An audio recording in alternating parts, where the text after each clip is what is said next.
who चलो भाई तब तो did step up उधर in the लाइव end नहीं game, हुआ just था trying to third live party as much as थोड़ा possible, and look horizon where का it's नहीं gotten हुआ them. था दूसरा हुआ था भाई Very ही नहीं excited लग about रहा that था game. अभी No, तो we're सही doing it करते हैं again. भाई देखो मजा लो Actually, they were on a ठीक है big sweeping motion onto the eastern side, just clearing all the teams. They got rid of R8. They had a really good compound control. Very strong third party, specifically onto the side of GMX that were fighting another squad over there. I think it was Falcons. And actually just able to take full control of the.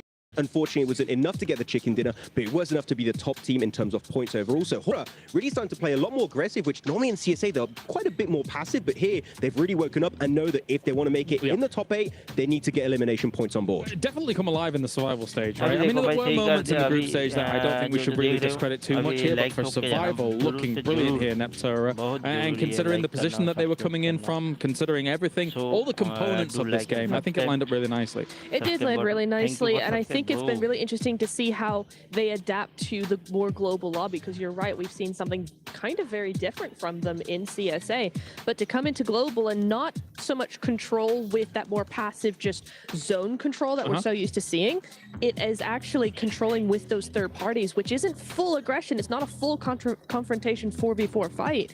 So it is tweaking it, but it is just making sure that they are more aggressive, able to get more points, and actually reading the lobby really well. Especially in CSA, I kept describing them as a very good defensive team. We take a strong position, we defend until the very end. It's nice to see them be an aggressive team looking for breaches and third parties and then being successful while doing so. And I think that gives me really good hype around them as to how they could play going into the finals, of course, if they qualify, but they're looking pretty good. So I think the top 8 is in the cards for them. We have our eye on them. And another team that we have our eye on, of course, is Falcons coming into today, who actually got dispatched of relatively quickly by good old GMX down towards the bottom of the tables here, Max, who are fighting back. Let's take a look at these one of these moments here and see kind of how things went down. GMX taking heads. Okay, they take down Alpha 7 and Falcons, 2 favorites. So we had at the very start, like, they're going to make it top 8.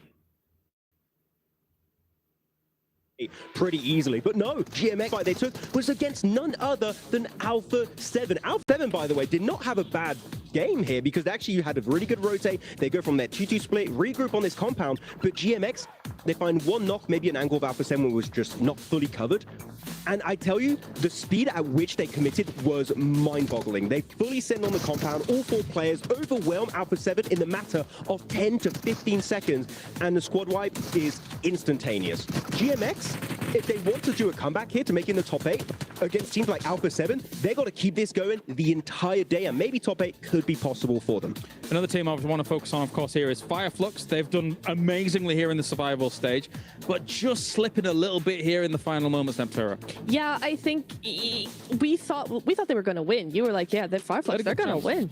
But I think at that point, at the point that when they tried to actually do something, it was too late because they had the low ground and that particular ridgeline or hillside was so open. Yeah. Hora had eyes on them, Arena had eyes on them.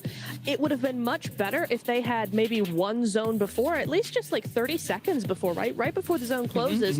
Use that space that's technically outside of zone to wrap around outside and come in behind Arena. I think that would have had a much better chance for them to win longevity-wise because Arena were just able to use that ridge so effectively. That could have been Fireflux to have been a bit more proactive. I think there's a big issue when you stay in a compound on the edge for a little bit too long as you become very predictable. Teams knew that they were going to be exiting from that main building onto the southern eastern edge, so they're just like, we hold angles against that, Fireflux, you're not going to exit that compound whatsoever. So Fireflux, again, a team that we know can be very strong, but here a little bit too slow and a bit too passive. I think if they were more punishing, maybe as you said, Niptra, maybe 30 seconds earlier, maybe they just control the entire circle and take home that chicken dinner. I think that's a good breakdown, guys, because obviously they're looking great at the top, but they could be smashing even more here in the survival stage and really making a statement. Well, as you can see, we are getting ready for Erangel. Make sure to check out the map feed as well, which is live over on YouTube. And we can now head over to the casters for the grassy pastures. Erangel on the cards. Thank you very much. I am Taylor Reflections Noble, ready for this game here to get started. It is going to be a scintillating sensation of a game, and I am pumped. Wow, John, that was phenomenal reflections. Yeah, you sound great. You sound proper Texan, I would have to say. By the way, you're in the same room as me. You start picking on me a little bit too much. I am bigger than you. I want you to throw you out. Yeah, but I've got my name on my socks. What? What kind of comeback? Yo, I'm going to take you out. Oh, don't worry. I got my name on my socks. Yeah, they're going to be able to tell which bits of me there you go. left. They're going to be That's identifying. what I'm thinking once I remove you from this room, man. Hey, look, we're gonna put our differences aside We for now love each other. because we have a communal hatred for Alpha 7. They're doing really That's not poorly true. right now. Yeah, everybody in this room hates Alpha 7 right now. They are so bad at video games. No, Alpha 7 are okay. You know, look, the thing about Alpha 7 is they can come back. They really can, but I can't dispute it. Like, they are on the struggle bus. Things are not going okay for them, and I am sincerely starting to get worried. Now, we did notice yesterday Alpha 7 did land Lapoca for the first time in PMWC. That's normally their go-to spot for the Americas region. Of course, here for PMWC, they've been going up towards Georgia Pole. That's been their location. So I wonder if now they're maybe starting to go back to their default spots that put them at PMWC to begin with the way Squash and all the co from Alpha 7, I believe they are in fact going to be going to their OE landing spot. So now we're going back to what worked during Americas, what has worked in seasons previously. I like this because Alpha 7 are in trouble. They've been trying new things. Now it's time to go back to what has worked, your bread and butter. I mean, this could also be an artifact of the plane path as well, right? This plane path, very eastern leaning from Stalba down to the middle of Sosnovka military base. It feels like a backup drop for Alpha 7. I wouldn't be too surprised over the next 2 matches to see them go back over there. Oh my gosh. This is a pretty nasty circle. Okay, let's kick things off with an eastern plane path and a hard southwest circle. Wow. This is also nasty because it's on the late end of the plane path. There's a hot drop on a vehicle there. I think that's in Intense Game, who have just lost a player. I believe they've gone down to Ora, if I'm not mistaken, over by Yasnaya on a big hot drop there. Our only casualty so far. Ooh, maybe a little bit more as well. And Power drop one out. Evo T tries to give him the runaround. He says, oh, I'm going to dodge this vehicle. They can't get through the rock. And he's like, yeah, but I've got a gun, mate.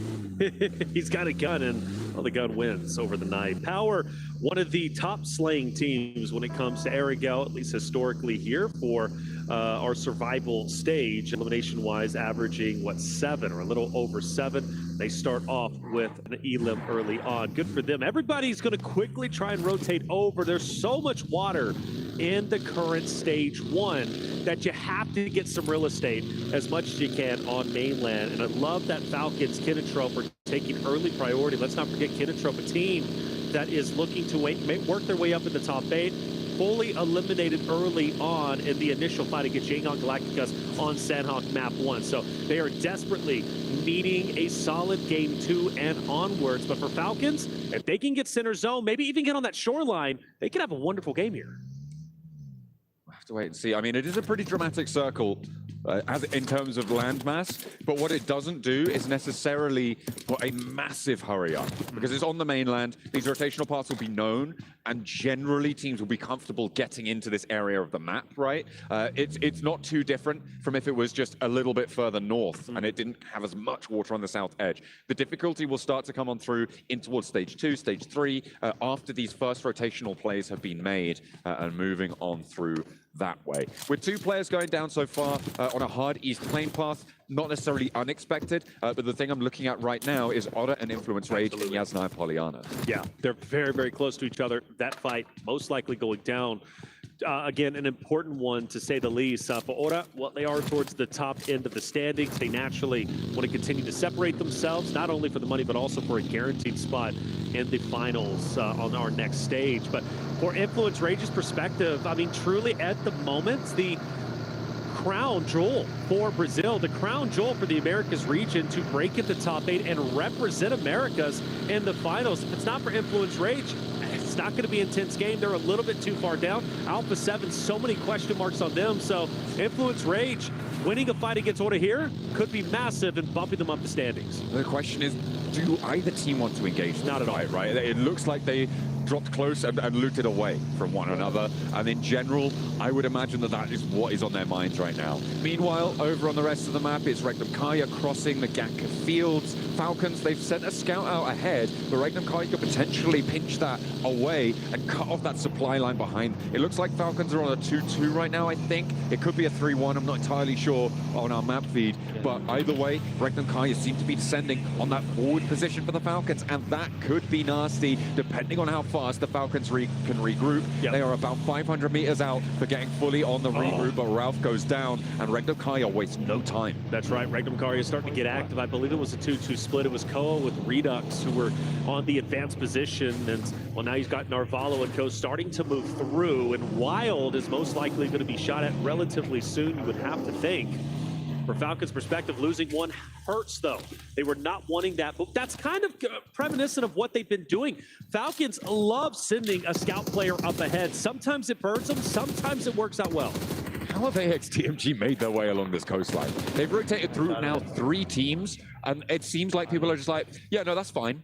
That's fine. You guys can just keep going. It's all chill. They dropped around Milta, sort of around that sort of area. They've gone through Nongshim. They've gone through Kinotrope. Now they've gone past Vision. And it seems like nobody wants a piece other than on that hot drop that we saw earlier where they lost Devotee. That's right. Falcons start to move their way maybe towards the shoreline themselves, maybe closer and closer to Kinotrope. There's a lot of activity in one area. I mean, you got Intense Game is relatively close, but all eyes on Vision. Now some Red Force moving in, Kinotrope, all within the same vicinity, and it is getting quite active. Redox moves up, and there's going to be a team off to his right that he's going to have to potentially deal with a little bit later on. For Alpha 7, I said it, they like to let Georgia pull. They go towards Lipovka. Now they've got to make the long rotate down, and they're choosing to take the northern side, which is also quite congested with the arena. R8, Influence Rage, Aura, who are all moving in, and Aura, luckily for them, are the tip of the spear. They're going to be the first team to get inside of the zone, which gives them the flexibility not only for locations, but also potentially gatekeep if they so desire.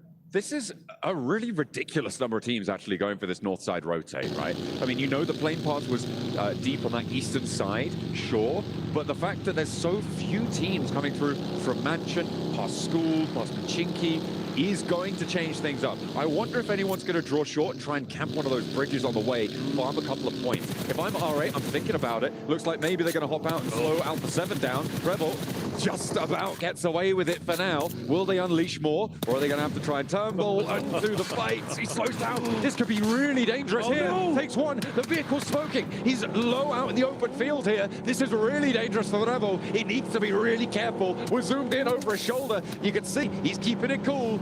He's keeping it calm, but you can imagine that heart is pumping right now. You know, a lot of times we joke about flipping the cars, bad drivers, so forth, but like, no, that could have been quite devastating. And now into the buggy we go, full health on the vehicle, and they'll continue to separate themselves from R8 and Co. Look, R8, they're not playing around today.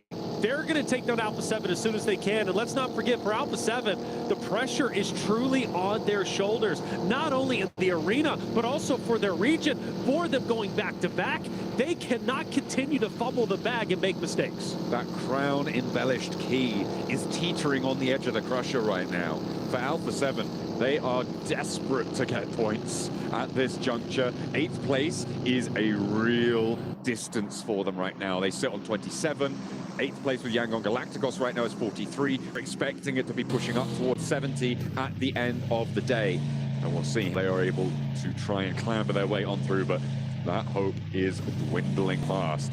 A hard west shift here isn't super dramatic. Again, it does cut out those Pachinki fields, but I feel like a lot of teams are going to be more pleased about that than if it had been further east on this circle. That west side coast now is going to start to get a little bit more packed. The area around Quarry can be very treacherous as well. Yeah, Alpha 7 start to move straight into the center. Well, relatively close anyways, just opposite of Aura and IG as well. And speaking of Aura, it's going to be right there neck and neck. And Alpha 7 don't want to pop. Well, they do. I thought they weren't going to pop out and fire some shots, but they want distance. They want Aura to keep on moving. And for Alpha 7, yeah, the shoreline would be great, but I think they're going to be happy with the real estate they currently have, and especially now, hardcover POI setting up. They will set up their fortress and try and gatekeep anybody else who starts to move in, aka E-Arena, who have now made their way into the zone out of blue. You still got some stragglers, Yangon Galacticus, Power, Gamex, who have been very slow on the rotate. Now finally starting to come in. Regnum Karya setting up in the Wizard Tower. You got some great spots locked in. Question is, when the next future zones come, who's going to be benefited? And Alpha 7, no, Mafioso's down the arena challenging. They've just immediately taken down Mafioso, who got way too bold on the angle. As a solo, just had no chance of having backup from the rest of his roster. On the far side of the hill, I'm slamming a massive question mark on that one. Yeah, that's tough. What is going on? Alpha 7, they had such a good spot. Hard cover POI, like they looked great. Why not just stay there? Why scout? It's not necessary, and now you lose a player. You got to go at it with just 3. That hurts me. It really does. Vinny laying low. Scarface up ahead. Vinny, a talented player in his own right. A guy that wants to truly cement his name in PUBG Mobile history. Had a chance to speak with him, and I love his tenacity. I love his desire to want to be one of the best out there. Noxian Red Force, potentially gatekeeping power, and Gamex as they start to move in. Fireflux, who are now on 73. Our first team to have crossed that expected threshold, right? They are now over the 70 points that we're expecting them to need to be able to get on towards those finals directly at the end of the day. So from here on out, it is just a question of solidification. If you could jump up over 80 points, you're looking pretty much guaranteed to be in, right? So if they can earn 7 points this match, beautiful stuff. Turkey will be very, very happy. Even if Regnum Karya don't make it, they will still have their representatives in those finals. Well, historically, Fireflux have averaged at least 4 eliminations when it comes to Erangel, so that'll put them even closer to that 80-point mark, which definitely would be safe. And with the other team struggling as much as they have been, even towards like Yangon Galacticus at 43, I still feel 73 is most likely going to be safe, but you'd rather be safe than sorry. Take a look at the map once again. Another zone shift towards the south. That's going to force Alpha 7 out of their hard cover. E-Arena hot on their heels, most likely trying to hunt down the remaining A7 members. Rate also going in. Influence Rage, Regnum Karya. My goodness, the team's up there, John. Incredible. I'm looking around that quarry area as well. Kinotrope control a lot of the ground on the southwest side. If they can keep that outpost alive, it could be great, but it's a question of doing that, of getting that one done. Alpha 7 now with more danger on their doorstep. E-Arena continue to try and push on through. Want to find a shot if they can make it over towards Revo, who's taking some peeks. Carrillo repositioning on the buggy, and Squash as well, potentially in with a scrap. R8 moving in on the north side as Influence Rage are going to go parallel towards them. Law hops out, he spots the player on the back of the buggy. He's so slow that he can't connect the spray. Law drops the ball in a massive way, and it is ID7 getting real happy with it there for R8 to stay alive. A slow, lazy drift, and it's too much to handle for Law. Yeah, in my opinion, that's uncharacteristic. Law hits his shots. That moment he doesn't, and now Lorenzen forced to full send it in, go for the attack, take down Damar, which might be possible. Damar's weak. Lorenzen, please do not drop the ball here, much like your teammate did just a second ago. The nade doesn't get the finish, but so does Damar. He, unfortunately, pulls his gun back just in the nick of time to allow Lorenzen to successfully get that elim without any drama, doesn't take any damage. Even though Influence Rage loses one, still relatively okay, but they've got Gamex, they've got power, and they still have E-Arena who are surrounding them. It is difficult on that northern side. It is getting really quite tense here, and Alpha 7, of course, have to move on this circle. They have to push further south. Teams have started to find their locations around the edge of Quarry. Kinotrope have maintained that split, that 3-1 as it stands. That on the lip of Quarry gives you a load of sightlines under your control. E-Arena taking shots across the way from Horror on the western side, who are being a little bit slow on that rotate down south. But I feel like that doesn't really fully characterize it. They are maintaining strength and covering their back flank by doing so, by taking a slower rotation. So good news from them. Unfortunately for Nongshin Red Force, it is not such good news on their side, as they will be losing a lot of players to Yangon Galacticos, who continue to make things work on the southeast. Yeah, that's the team you don't want taking you out. With the hovercraft, they're going to have a powerful end game, at least potential anyways. Yangon Galacticus being right there neck and neck with Noxian Red Force. That's the last team you want getting points, especially taking your roster down. That puts them closer to knocking Noxian Red Force to 8th place, being right there on the bubble, putting the pressure even more so on them. Power, Alahi's going to be on the outside. He unfortunately takes a lot of damage, eventually will fall. Lorenzen back on your screen, but unfortunately not for long. Power looking to try and keep the pressure up on the northern side. Influence Rage starting to drag their feet a little bit. Alpha 7 as well, poking their noses in. The Rebel has flexed out. Remember, they're playing as 3 on the northern edge.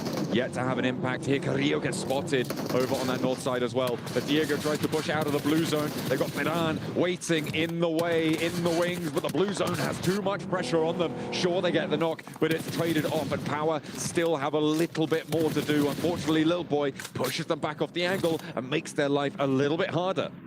And R8 is also firing some shots at Alpha 7 as they're on the rotate. They've got to be careful. They've had such a hard time rotating in, even with the vehicles. They're only down to 2 members. Lil Boy pushing up, Power going for the revive.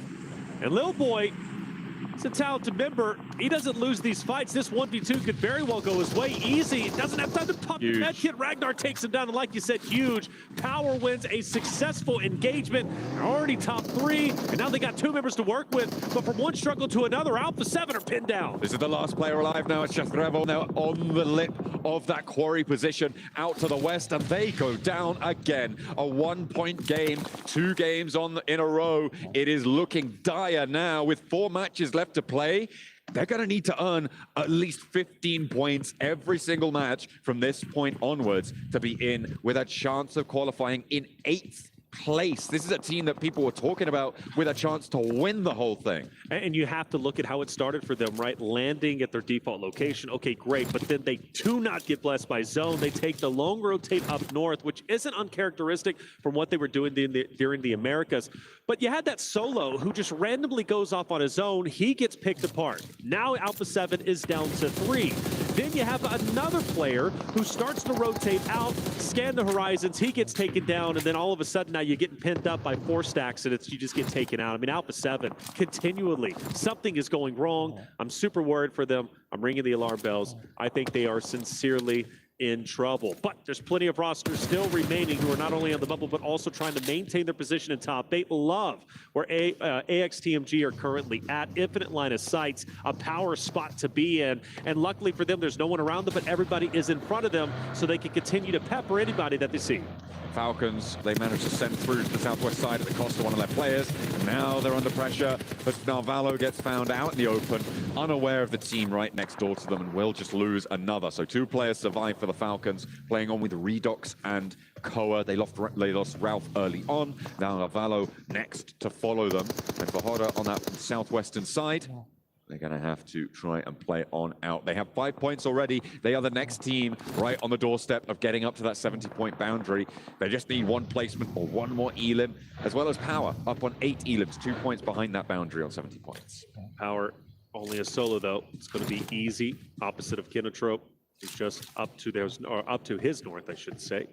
The moment Falcons, Ora, most likely going to run into each other again. As Koa and Redox keeping them in their line of sights. IG most likely going to have an effect at least later on for Falcons, depending on how Hoda ends up deciding to push up. Smokes are out. Hoda might be making a rotate already, but the important thing, where do we shift the zone? Well, that's great for E-Arena as well as Kinotrope, who are dead center. Kinotrope desperately needing points to elevate themselves up toward top 8. Final needs to join in and do it unscathed. If he can do so, Kinotrope might very well have a deep run in 3. They've got a lot of cover over towards Kinotrope, Kinotrope's outpost. I was looking at that position, and if he didn't move immediately, I was going to call him out. He needed to regroup here. Binny, okay, on the inside for a 2-piece with a pump action around the shack, but there's more to do. He's got a protective barrier around him, though, because he takes down... Wait, was that Binny as well on the mark? Binny as well on the mark. Oh, my goodness me. Yes. This guy wants to be the best. With that, I told you, man. I talked to him. He says, I want to be the best. I want to submit my name. Like no one ever was. Mobile history. Ragnar Garia starting to move up on Hoda. Big fight. Toshpik down. No fear. Firing shot, but can't connect enough. Another from Ragnar Garia will fall, and it might be a clean sweep from Hoda's perspective if they can get Sleepy and No Fear back up. But no worries. Sky continues to fight tooth and nail. Ragnar Garia still having life. If Sky can't pull off the hat trick, Hoda, they're out. Intense game as well on the northern side. Could potentially move in and third party this. A flush over towards Sleepy leaves Sky as a solo. solo. He's disengaging, sending south. There's a solar outpost in Yangon Galacticos for Romeo. You can see he's up in the hovercraft on the top of the hill here, staying safe, staying calm for now, just seeing what's going on. It looks like a tense game, fall back away, and maybe the fight peters out, but I think Sky might just be done for here. Romeo, though, starts to light it up on the hillside. Regnum Caria, astounding that they're even alive. 3 members up and in the fight, but you mentioned Romeo, who now has perfect line of sight on everyone from Regnum Caria just in front of them. And you also got IG starting to come behind him, blocks it through the smoke, however, dodges him miraculously, and he has an attempt. He's going for it, but Petrino shuts him down. Will not be able to sidestep and find the follow through there for Regnum Caria. They'll play on as one, and I was waiting for Intense Game to get involved. I thought maybe they were going to send out towards, but no, the hillsides are just right to be swept on through. And now, with just one player left from Hora, they might turn their attention towards Yangon Galacticos' position further south, but it is all a question of who can get close to Kinotrope.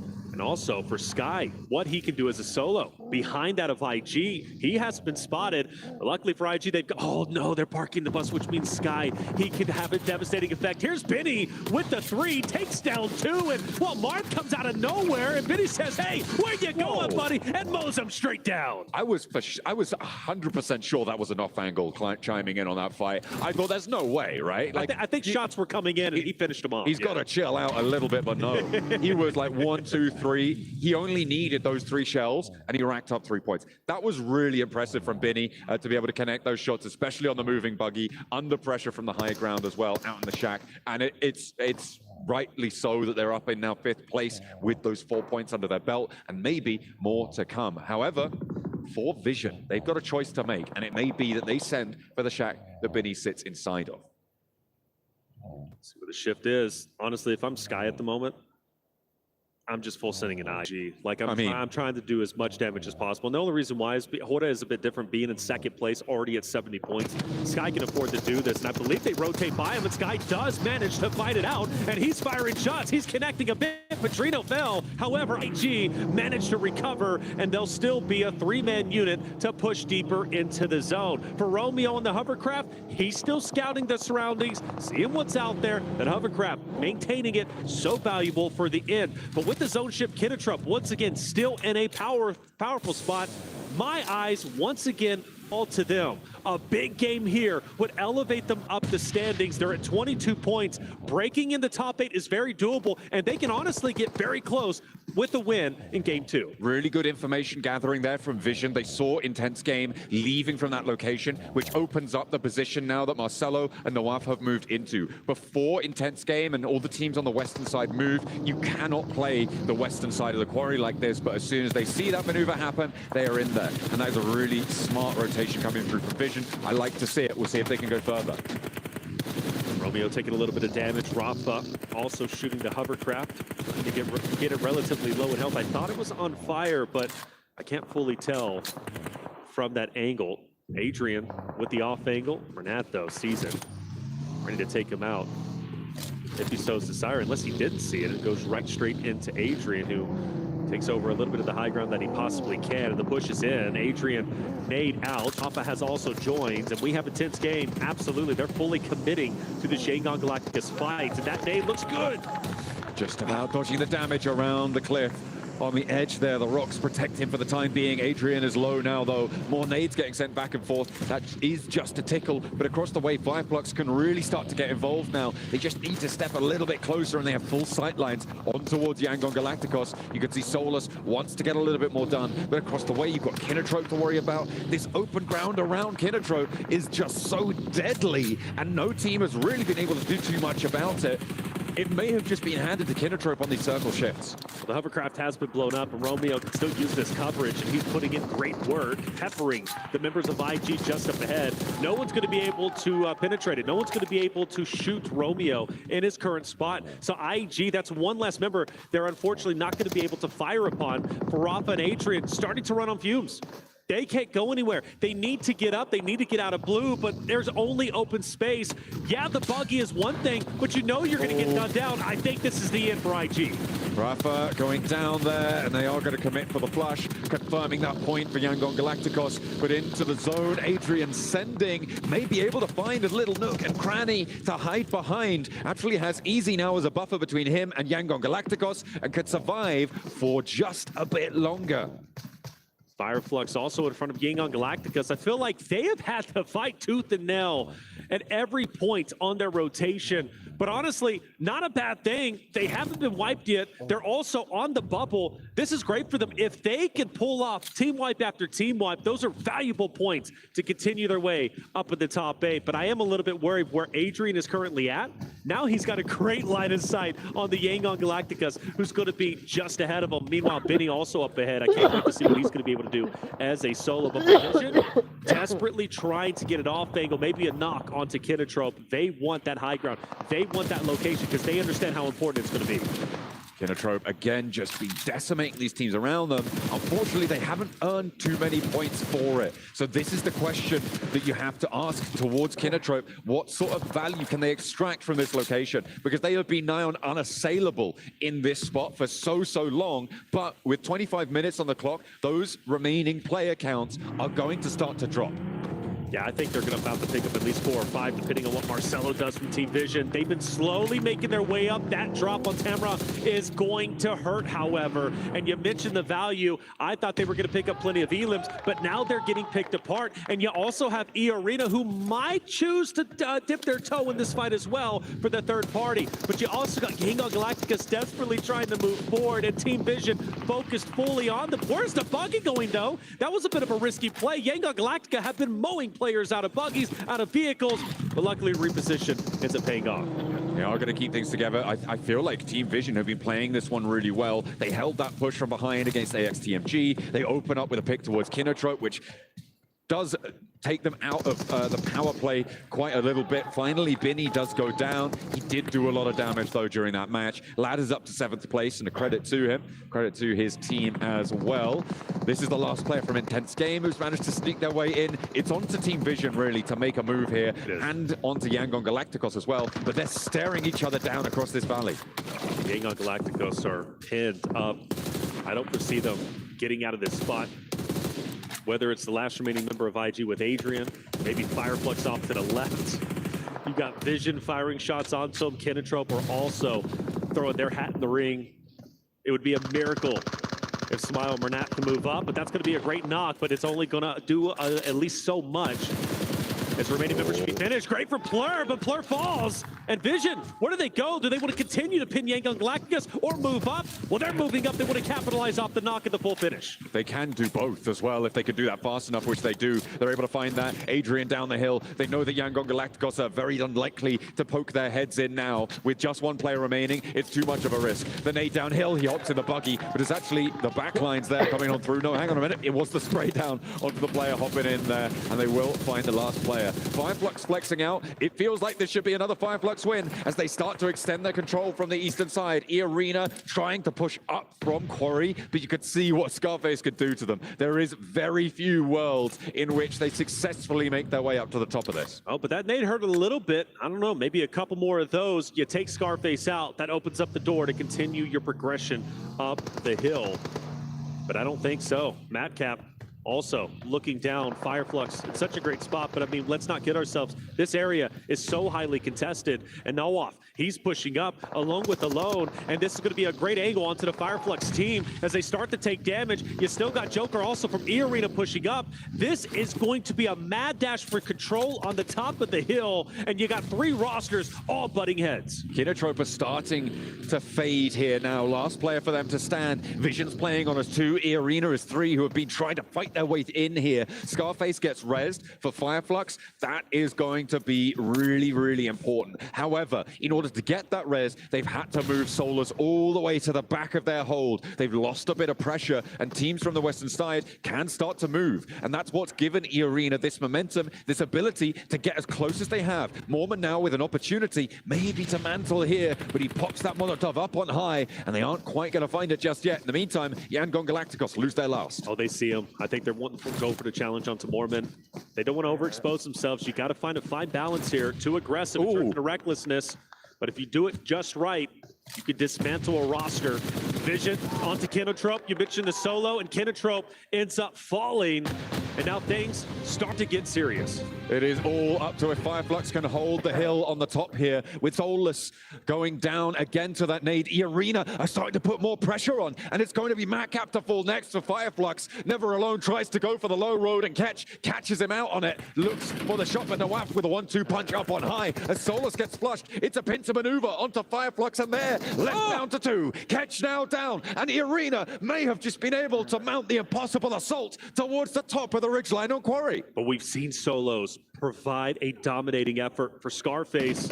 One player down low, he's been spotted, however, so the cat's going to be out of the bag, at least from Vision's perspective. Now the question is, does Mormon Joker, Sakura from E-Arena know where Scarface is currently at? It should very well be a dominating win from E-Arena where they currently are, but Scarface can dismantle this push, can dismantle the hopes and dreams of E-Arena from taking the victory, and the shots are fired and Mormon is down. Scarface catches the backline for E-Arena, and he's looking for more. He's looking healthy. He got a helmet refresh there, a fresh level 2 over onto Scarface. He knows the load's down the hill, and he jumps straight into Vision. Now in a 2 versus 2, though, Vision can do a little bit more. They've got a little bit more firepower here. Nawaf on the face. Oh, he turns his attention away just the wrong time, but a nade from the sidelines keeps him alive. That's it. Team Vision desperately trying to fight, and they do get a knock. This could be a takeover attempt from Team Vision. Sakura firing shots, but it's not enough. Is Vision pulling it off? Can they do it? Or will Sakura lock it in for the back-to-back for Arena to start the day? And it will be Arena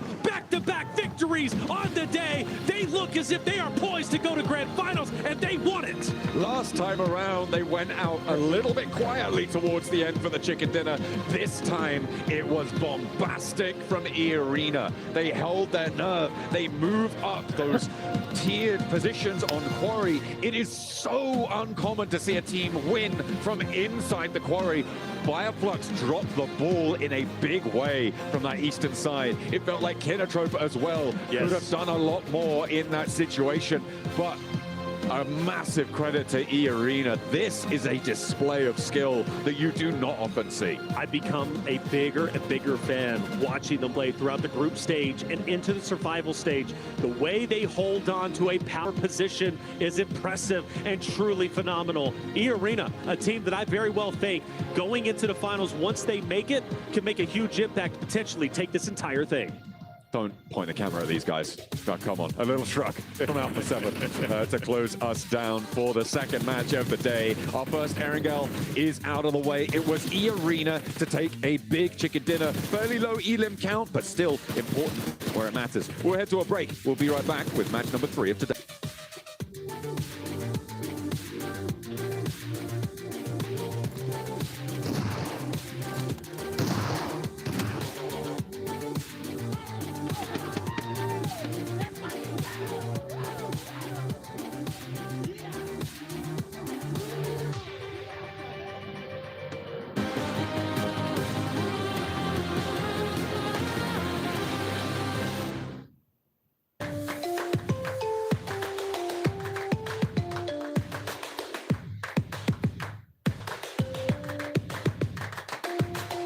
Level up your gaming experience with over 8 billion playlists, only on Spotify, the official audio streaming partner for the 2025 ESPORTS World Cup.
15 teams chasing the White Rabbit. It's a back-to-back for E-Arena as they are able to get an Erangel on board as well. It really shouldn't have been their game, but they looked spectacular, being able to come out of the Quarry Basin and being able to subvert everybody else's expectations, moving up onto that high ground. Welcome back.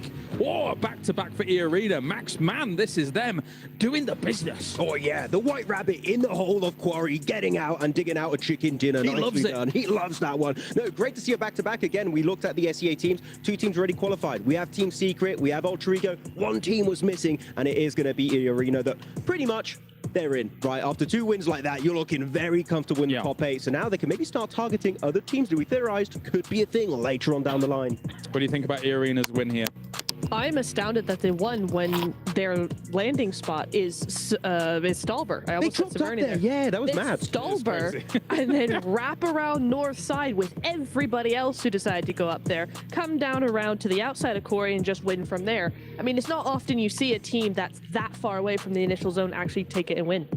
Of course, though, we have Team Vision at number 1. Now, this isn't a team that we kind of really talked about before coming into this segment here, but we really do need to talk about the 13 eliminations they came out from this game. It really felt like they were on the warpath here, Max, and kind of just able to deal with everybody on that northwest side, coming in on that west side of Quarry. Obviously, it was going to be hard to get into Quarry and do something about it, but damn, what a game from them. It shows to me for Vision, they have really good terrain knowledge of Quarry itself, because you got Quarry, you got the low ground, you got the high ground, but you got these little roads that go around on the western side. It keeps you safe from teams on the 2 sides, and they play that position, hold off AXTMG, they hold off Kinotrope also at some point, trying to wrap around their warehouse in particular. I think Team Vision has been showing a lot of potential at the end of yesterday and at the start of today. So very happy to see them do well, because we've seen R8 have good games, Power get good games, and now Vision are finally stepping up. They're going to need a little more, I think, to try and get into that top 8, but this is a great opportunity for them to get that ball rolling here throughout the day. Get back on the road again. But at the same time, let's talk about what we were seeing here from Fireflux. Yes. I think multiple of us, Neptura, thought this should be them having a lot of control and this in the bag, but it didn't quite go that way. Well, exactly, especially with stage, was it 7? I think phase 7 coming in with, was it Ketch on the front line there? And then it was a 2-1-1 split with Ketch all the way on the other side of zone. Really, really controlling. If they had played it like they actually had control of the zone, it would have been much better. But I think Max is going to go into a point where it was just, they were sat there, but they just weren't doing anything with it. Before I go deep in my point, I want to say for a team that this much control in the game as Fireflux, only getting 4 eliminations is very low. It's wild, actually, yeah. Yeah, it's like normally you'd expect a team to get a few more eliminations there, but no, they just don't make a decision. They have 2 players on the low ground, 2 players on the high ground, and like every circle I'm like, they're going to regroup, right? Still don't regroup. They're going to regroup, right? Still don't. And it keeps going until the very end of the game. And eventually I see a very clear weakness, which is Scarface, which is playing very passive, keeping tabs on E-Arena specifically, down into Quarry, like making sure they don't go uphill and take away their position. And I like it. Scarface is playing pretty passive. He's not putting himself in danger until he overpeaks. He gets headshot by E-Arena. And then the entirety of the squad, like, this is our one opportunity at Glory. Let's send it uphill, take away the high ground, and get the win. So E-Arena found a clear weakness, used it to their advantage to get the chicken dinner. I agree with you to a certain point, Max. I'm so sorry. I have to disagree with you again. I know it's very risky. I know, but I do agree that it's a risky play. I'm not going to say, oh no, they should have played 2-2 split, low ground, high ground. It's fine. No, it's very risky. But I see what they were doing, and I think it's the one thing that actually allowed them to have so much control in the later zones. If they hadn't done that, I think they would have gotten stacked. They would have gotten overrun. They would have struggled to move and to breathe, I think. So in stage 4-5, I think that it was really good for them to do that. I do agree that they should have absolutely started grouping up a lot more than they did once Ketch was out on a limb on the other side of the smaller zone. I think they just left a good thing, a risky but good thing, way too long, and they just got stagnant. That's what I was worried about if they had regrouped earlier in the game. Do it you was the think same thing. Do you think a remedy would have been having 2 where Scarface was as opposed to 2 down where the South Forest is? Do you think then that kind of aids that control of like people coming out of quarry? It's an option. I don't know. It is an option, but I think I would have preferred something that you said actually behind the scenes was he keeps peeking too much. Oh. And I think I would have kept the positioning, but had him just not do as much as he did, just be like an info thing only. If he had to back up a team, then do that, or a player, then do that. But I think he was just doing too much on his own at that point. He went rabbit hunting, and the rabbit got him at the end. It was very unfortunate. That's one scary rabbit right there. That's a big rabbit. Yeah. I mean, Mormon, the rabbit is called Mormon. You run away. You don't want to fight Mormon. Don't want any of that. I do think still it was a very good showcase of what Fireflux can do. Maybe a bit hesitant at times, but overall I think they'll look back on this game like, what can we do better and hopefully improve for our next 4 matches. A lot of matches still on board. Yeah. Still rough to see who's going to be making in top 8. All these teams are going to need the holy hand grenades to try and deal with what E-Arena is bringing right now. 2 wins to start off the survival stage as they find themselves now in 4th place. A huge leap on up. And now look who is in the danger zone, Max. Uh-oh, Team Falcons. You don't want to see Team Falcons at the bottom of the first page. That is, they've been slipping. Again, holding their splits a little bit too long, losing players. That's the good old Falcons typical. But I kind of want to look at the points here because you talked about the point threshold to get in top 8 and to be comfortable to make it into finals, Niptura. Around, I would say around 70, 75 points is the threshold. Some teams are already looking very close. I think the amount of slots available now is maybe like 4 teams can still push in top 8. Maybe. Possibly. All right, this is panic time.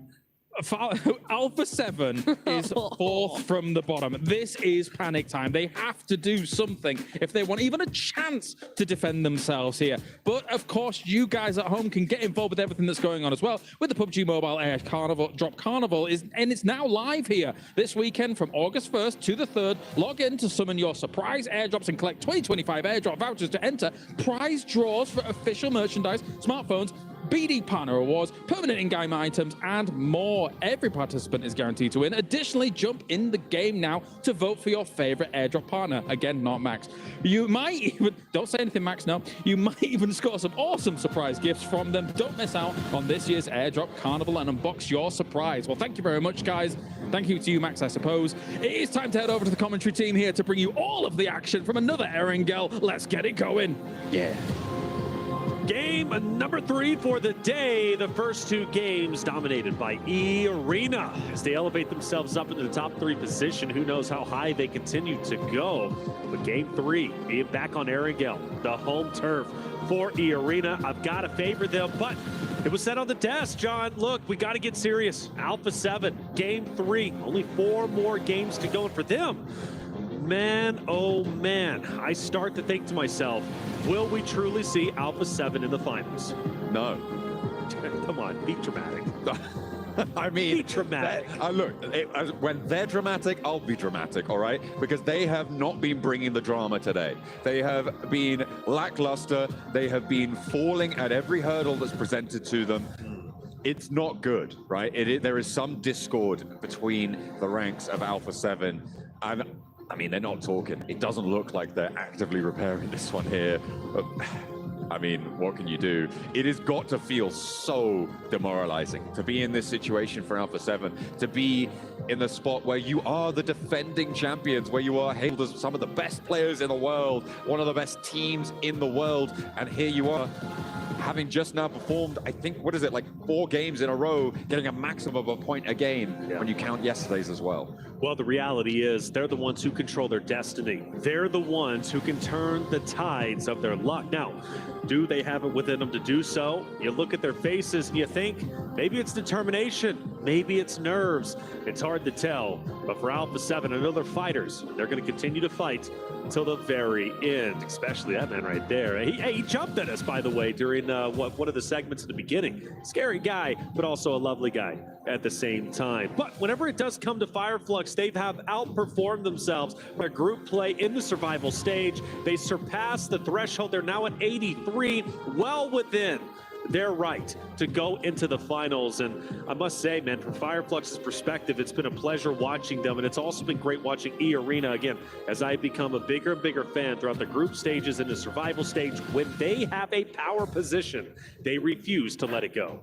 They managed to make it work from a less than powerful position as well in that quarry, being able to rise from the basin, as we were talking about, as the desk highlighted as well. Getting out of that quarry basin is a real tough task. And maybe you could argue that it was allowed a little bit by Fireflux, sure, but to be able to execute on that, brilliant stuff.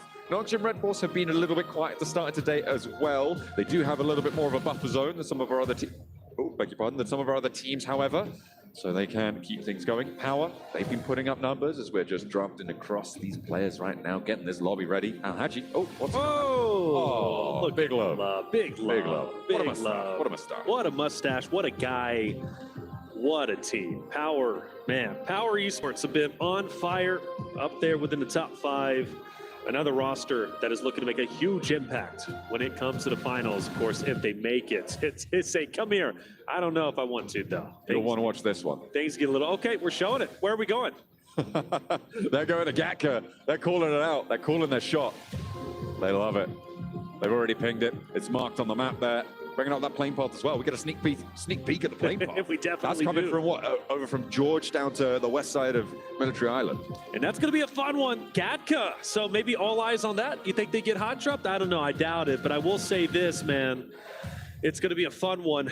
And for other rosters like Alpha 7 and the ones that are down below, honestly, even Throw Vision, right, in that respect, they're going to have to step it up because we only have a limited number of games left. Game number 3, we're hopping into Erangel. The last one was fun. This one should be even better. Let's see if teams can continue their march towards the top 8 or if they will not make it. Oh, the plane path going the other direction, sorry. But it is still from the west side of Military Island up towards Georgia Pole, towards shooting range. So we've had our east plane path. We're going to have a west plane path. Maybe we'll have a central one in the next game, but we'll have to wait for that as we will take to the skies once more. I feel like the cheese decal on the plane is really taking me out of it sometimes. I like it. I think it's cool, man. Have fun with it, get creative, but it's like you are going in with the intensity of like what you're thinking, like Fireflux is currently at, wanting to dominate their opponents, and then they hop onto a cheese plate. It's a duality for sure. What's that smell? Is it Alpha 7's performance? Oh no, it's just the play. Or it's you. Hey, look, you know, it's hot out here. It's sweaty. Now you smell great, man. Let's get it going. Let's get it going, baby. It's going to be a lot of fun. I'll put that on my CV now. Without a doubt. When people contact me for jobs, I'm going to be like, Reflections said, I smell great. You smell great. They're going to be like, who is Reflections? What are you talking about? Alpha 7 will once again go up to Georgia Pole as they typically do. They'll naturally know who's going to be around them. I believe like IG, Aura, who have been hanging out. R8 might be going up there too, which could be fun. R8, a team that is doing incredibly well today. Most likely going to be seeing them in the finals. All eyes. Oh, this is great for Alpha 7. Perfect, in fact, for them. They don't need to rotate. They can loot up as much as they possibly want. One of their big things, though, is having stragglers go out and scout who are getting targeted, leaving them with 3, and then leaving them with a duo. No more of that. Stay together. They've got the 2-2 split. That's going to be just fine. That's typically what they do off the initial. But this could be the game Alpha 7 has needed in order to start rising up the ranks. I'm looking at the West Coast right now, and we do hop over to Influence Rage in a timely fashion because there are 3 teams who are dispersed around the areas to the north of Quarry. You've got Gamax, you've got Influence Rage, you've got Arena. All of them seem to be a little bit reluctant to get stuck into a fight and probably just looking for a little bit of weaponry to get on board and try and extricate themselves from one another. That's not how you want to start, though. That is what we call a mistake coming through from Gamax to kick things off. What in the world? I don't even know how he did that. I guess he must have tumbled. I guess he must have tumbled the vehicle because there's no like rocks around it. Right. That's actually impressive. Yeah. Now, you know what would be truly devastating if they lose 2 now. Can we get a replay? For revive on this.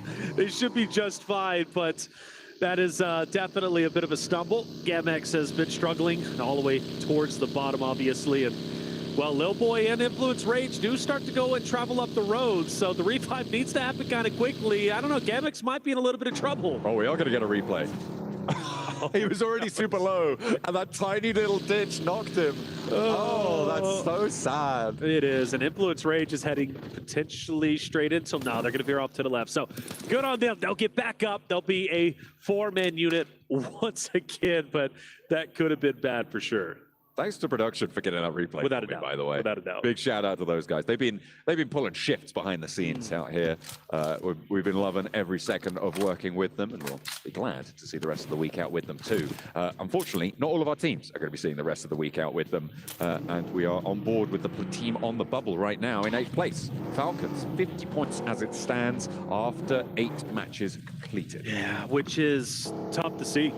A world, a grand finals where you don't have Falcons, you don't have Alpha 7. Come on, that is something we surely did not expect.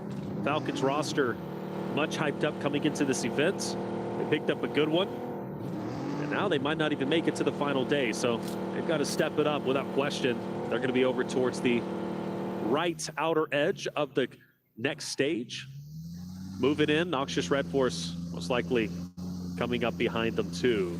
Something to look out for. Influence Rage starts to get dangerously close up to IG, a team that is on the bubble right behind Falcons. The roster, so we were just mentioning, potentially not making it into the final. Hey, meanwhile, Provision, they're on the hunt, and they're hunting down Power. Ooh, Easy hops back in the vehicle. They aren't going to slow down too much. Instead, they turn around, and the rest of the team comes through. Now, all 4 players from Vision going to try and get into pursuit. A little hop over the terrain, and more shots coming through from the hollow sight. At Mini 14, pumping damage into Easy, but again, he protects himself. He keeps safe and falls back with the rest of Power. So staying alive there could be all important, and maybe all important for Vision, because they're in 10th place right now. They're chasing. Without a doubt, right? Very close to catching up and breaking into top 8. I don't want this game to get away from them. And from one fight maybe to another. AXTMG off to their right-hand side, firing warning shots. Regnum Karya, though, well within their right, within top 5. Looking very, very good at the moment. They start to rotate in as well as starts to get active up towards IG Alpha 7's region. And we do expect that, naturally, as the zone. A lot of it's actually going to have some water, which always makes things a little bit spicy. Arena getting active onto Gamix. Yeah, Arena having found that initial knock first. Looks like that could be rezzed up. They're taking more shots out that way. It is mostly just Joker out here. The rest of the Arena not quite close enough to go for the full fight. Sakura also isolated, so could get a little bit messy here as the res does come through for Gamax. They're trying to encircle this one, but they may have bitten off a little bit more than they can chew with the amount of split that they've gone for. I think Sakura has read into that, and this retreat is timely. Yeah, it was the Arena firing shots, helping out Sakura, who was up ahead. Now, the danger not gone just yet. He repositions himself, gets away. And I do appreciate from a lot of these rosters today, not overcommitting. It's so easy to overcommit to a fight, to really feel the energy and push forward.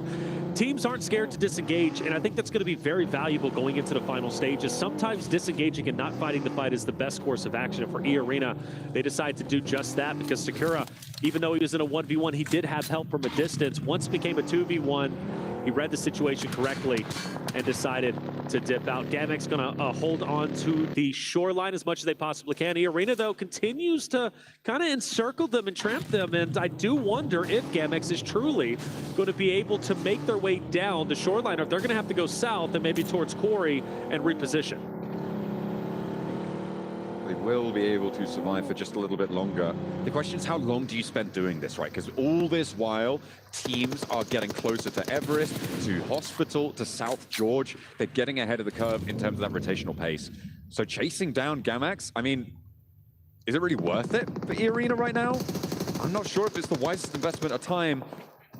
If they get one Elim, okay, they have managed to find that knock. I imagine they're going to turn around now and start to head into the circle. Anything more than this, I think, is a bit of an over-investment.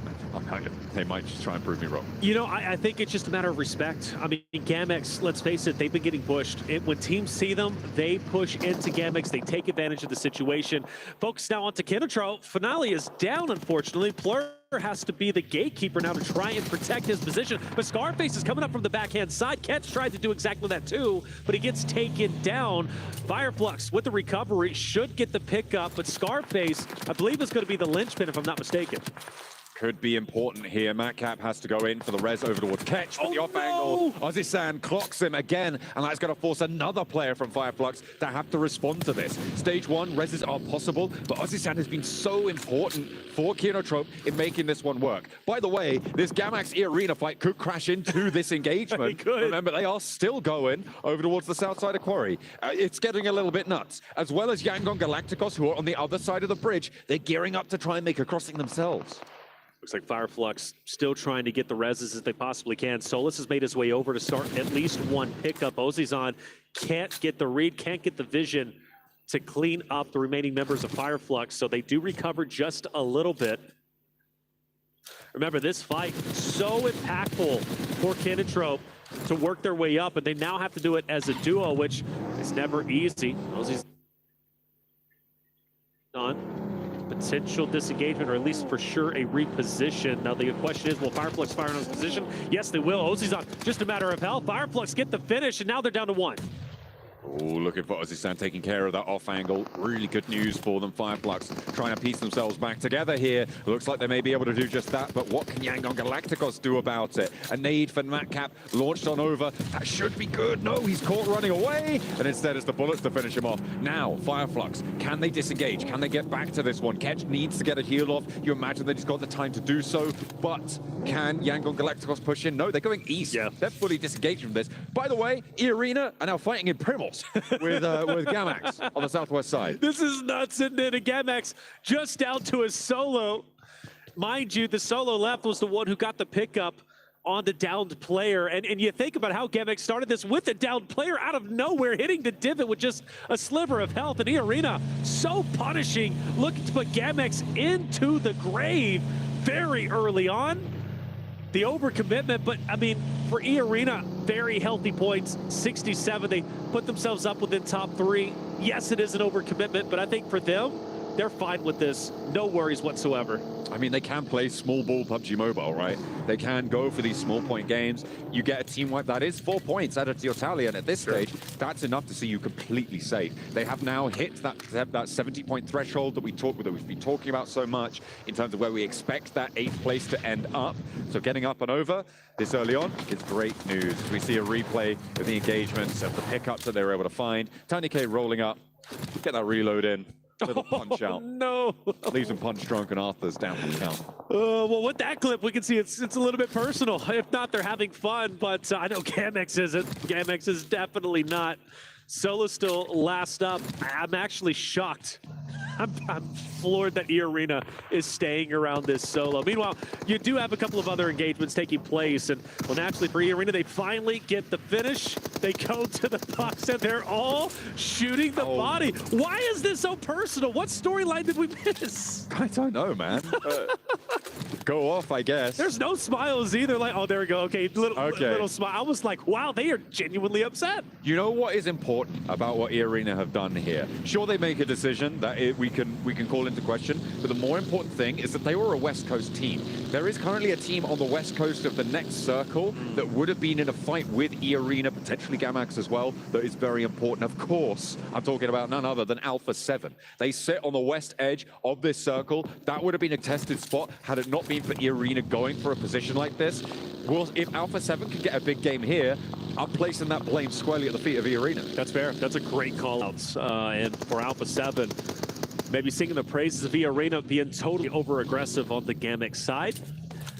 Zone, very small now. Plenty of teams still on the outskirts. Horta has a bit of a split, a 2-2 split at the moment. You've got R8, who's also surrounding them. AXTMG just on the outskirts. Power have a great spot, however, in the middle.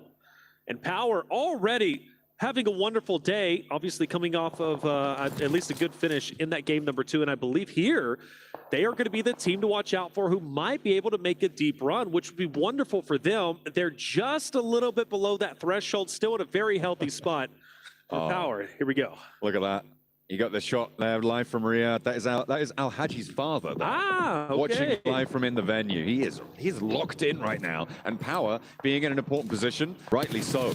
He has the support of his family behind him, and hopefully the Power family can play off one another beautifully. And I saw him in the back lines too, maybe with some comms. Hey, we need to do this, pick it up, right? He was being active during the team huddle in between games. So shout out to the dads. We love family support systems when it comes to esports. It's so impactful, and I tell you what, you can truly make a big impact in your kid's life, in your competitor's life, in your family's life by giving them support in esports, and that's a beautiful thing, especially he's able to get all the way out here to Riyadh to support his son.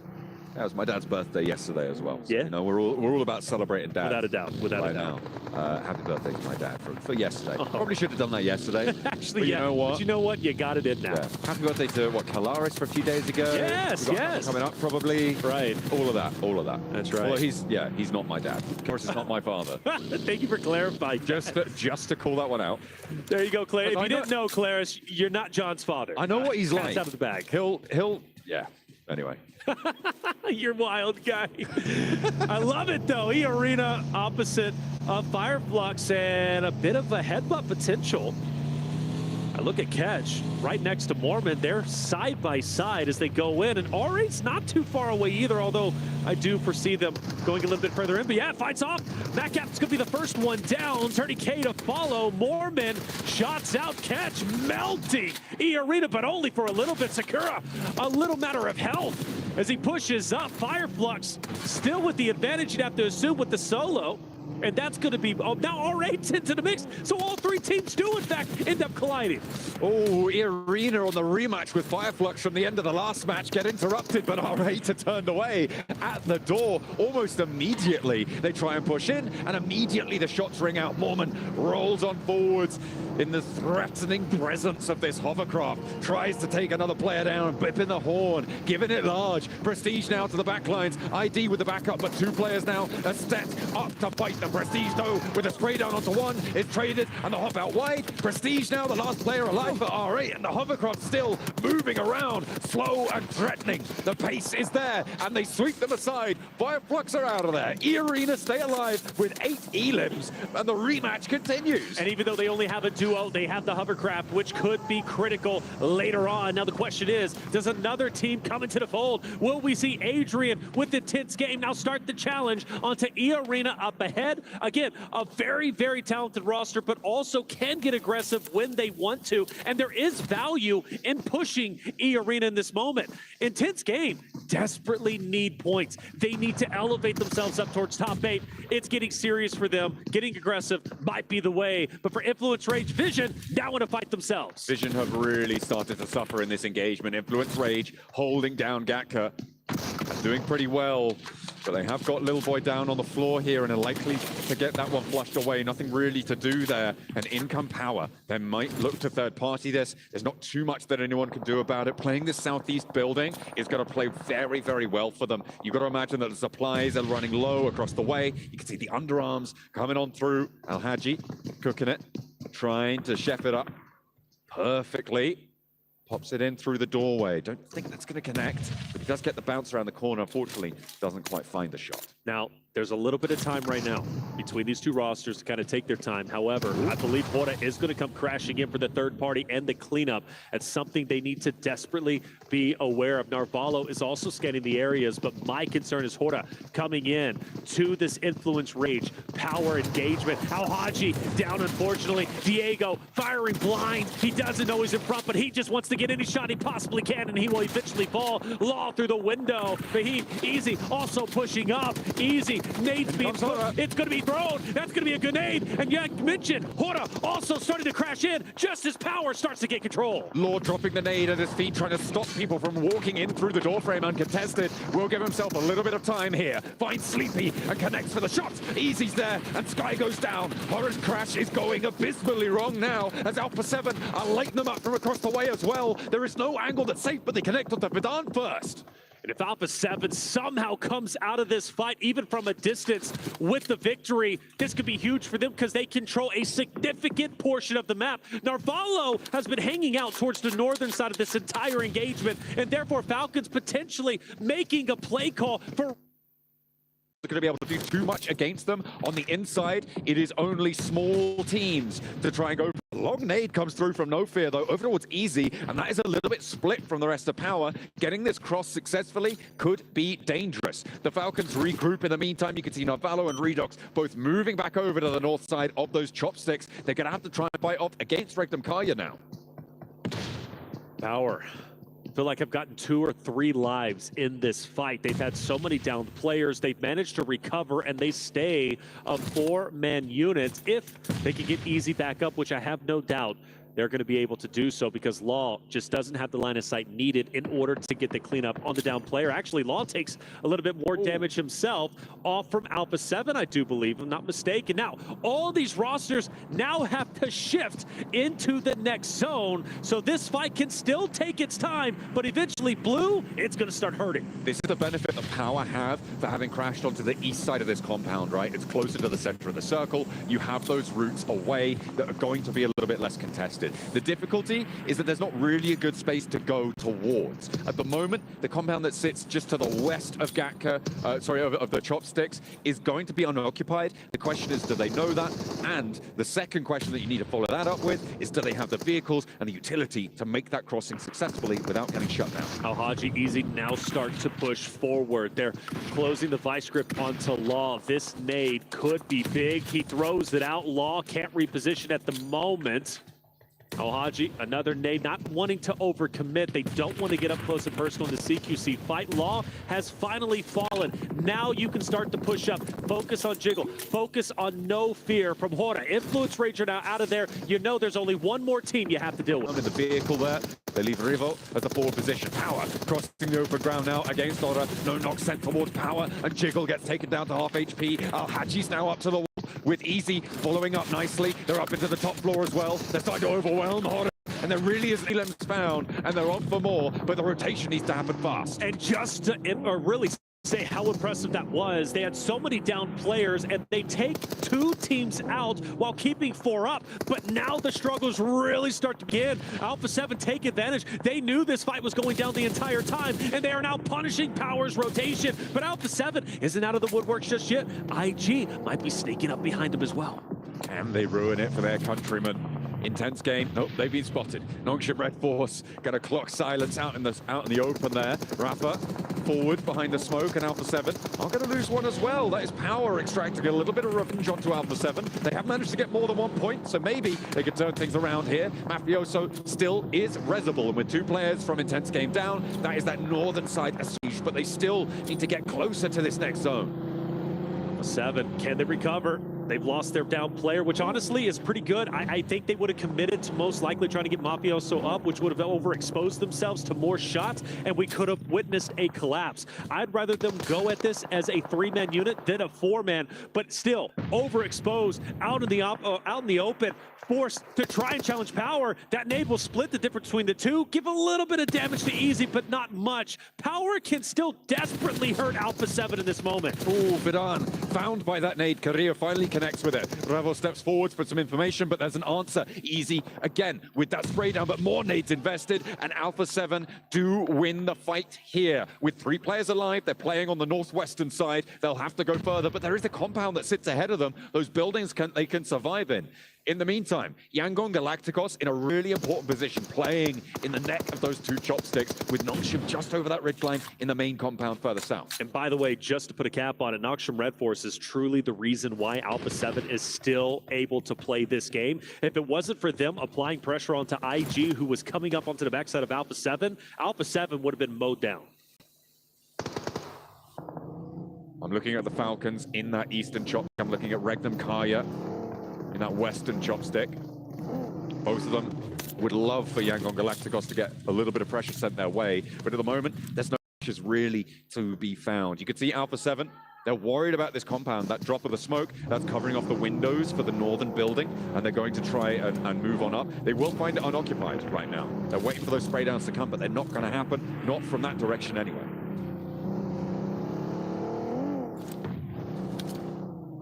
They'll find out now, yeah, it's going to be unoccupied. I don't mind them taking a leisurely pace to the compounds, throwing smoke, keeping your head on a swivel. You don't want to get caught by surprise. Let's face it, Alpha 7 has been non-stop caught by surprise, taken down one by one. So you can tell all those previous experiences weighing heavily in the back of their mind. AXTMG starts to move in. Ralph from Falcons wants to get these shots connected if he possibly can.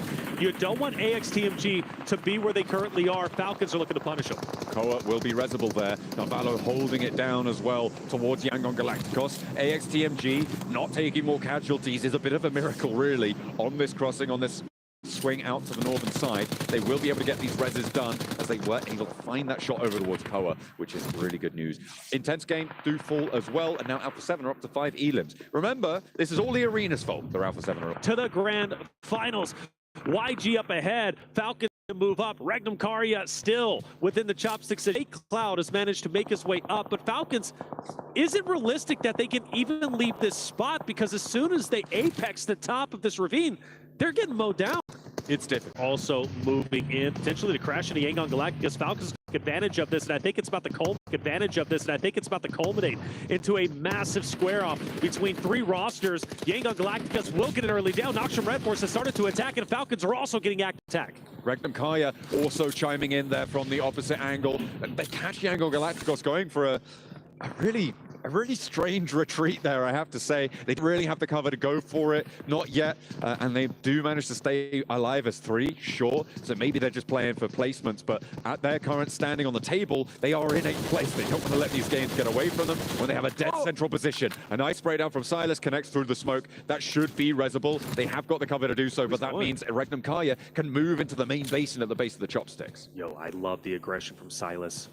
Nade cooked, but they get away just in the nick of time. Silas has to make a decision. Push up, back up with my team. What's my play? It looks like he's fully committed. He's going to the tunnel, and that's going to be one down. He clears the angle to the left. Ralph continues to pre-fire, and he's going to punish Silas, who made a great attempt. But Regnum Karya is not done. They continue to push up. Team Falcons need to be ready. 2 players down now to a nade on the off angle from Yangon Galacticos, and more are pouring in over the top. A huge punishment over towards Regnum Karya, and they are obliterated in the basin there. Wild crawling back to the rest of his team, and by that I mean just Loxy, who remains standing for Regnum Karya, trying to keep things going. Novalo can be rezzed here, and the Falcons could be playing on with 4. Yangon Galacticos, they pull back, but they draw them in to a death spiral. It's a question of what Loxy can do. I like the aggression. I think Regnum Karya, Falcons, they were opposite of each other a little bit too long. They said enough is enough. With that down, let's capitalize on it, but it was just a little bit too slow. Falcons were able to recover, but Loxy, the solo from Regnum Karya, can still hurt Falcons tremendously. Let's not forget, Falcons, they are that bubble team. They are right there in 8th place. Their spot in the finals is not guaranteed. There are so many teams dipping on their heels, trying to pass them, trying to knock the home team out, and it's still very doable. So Falcons, this win, a higher placing is critical. 1 nade over the top, no knocks, another, the last in the back pocket for Smile. He's going to invest it here. Ralph is healing, but will it be quick enough? Not quite there, and he does find the knock. Yangon Galacticos unlikely to push out, to flush it out though here. They will allow this res to come through. Actually, more nades being passed on over. Smile wants to put this one to bed, but Redox is going for the res. The question is, where does he put it? Could maybe take out Loxy with it instead. Yangon Galacticos, they don't want to push out there. You've got the unknown Loxy, who you don't know where he's currently at. You know he's in this vicinity. You've also got Falcons ready for you, but for Loxy, trying to do what Silas could not do. Push up and take down the roster with the surprise attack. The nade is cooking. Falcons are pushing. They know where Loxy's at. Shotgun out, but no effect. Regnum Karya are out, and it will be Falcons continuing to push on. They push out at the end of the chopstick here, and Yangon Galacticos, I think they may be out of nades now. Not really too many more to play with. The nade bobbles in, but Smile's not up at the windowsill. Falcons have to push up, and they have to push now. Alpha 7 getting cut out by the blue zone. Koa first up into the meat grinder, and Yangon Galacticos hold their nerve. They draw back and back and back, and every single step they take backwards, they find a player running towards them. They're able to farm up those points and push in towards those top 8. But in the meantime, it's Noxium Red Force who have been chilling for the longest time out on the south side. Top two, Knoxham Red Force, a big win would put them comfortably within the top, or potentially edging closer to top three. But anyways, with the point standings, most likely going to the finals, this is imperative, an imperative victory they take for Yangon Galacticos, also a team that is very close to the bubble, just 1 point ahead of Team Falcons. A win here would also separate them from the other teams nipping at their heels, but they've got the blue zone. They've got to push up, and Knoxham Red Force are ready to mow them down. Romeo turns the corner, hits the deck, stays safe from Dock C for just a moment longer. The smokes have to come through as Knoxham Red Force are closer to the center of the circle. This pace needs to be coming out from Yangon Galacticos, and SayCloud's gonna breach out into the open. This is bold and very, very dangerous coming through. Needs to stay safe, falls back into the smoke here, and looks to unleash a little bit more, step him a little bit closer to this Smile, playing on the south side of the building, and these shots aren't connecting for Yangon Galacticos. They still have nades and mollies and everything to play with. Yangon Galacticos very exposed out in the open at the moment. They continue to push up through the smokes. The nades are going to hurt. SayCloud is going to be down. That's going to put Yangon Galacticos with just 2 members. Smile also gone. Is this a victory for Knoxham Red Force to add up to the total where they currently stand? Yes, it will be. Knoxham Red Force will take the victory. They dominate in fashion, and that is so critical because it puts them well within the top 5 and well on their way to grand finals. There are over 70 esports as well. They are on 71 or higher points. That puts them safe over that threshold as long as they can keep this pace. They may have done enough already, but it's teams like Knoxham Red Force who now are at 61 points after that match, where they will feel a lot safer. As the camera pans over Alpha 7, they didn't do enough that match to put themselves back in the conversation. Sure, it wasn't a 1-point game, but they are still down towards the bottom half, barely solidly, and they still have such a long way to go. They need to keep themselves together. And you can see he's even missing the camera shots sometimes. Revo being good with it, but will they be good enough? That is the question. Well, there's only one way to find out, and that's to get on with the rest of the day. To do that, we're going to head to a break. We'll be back with our final Erangel of the survival stages. Make sure that you stay tuned.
This land is calling.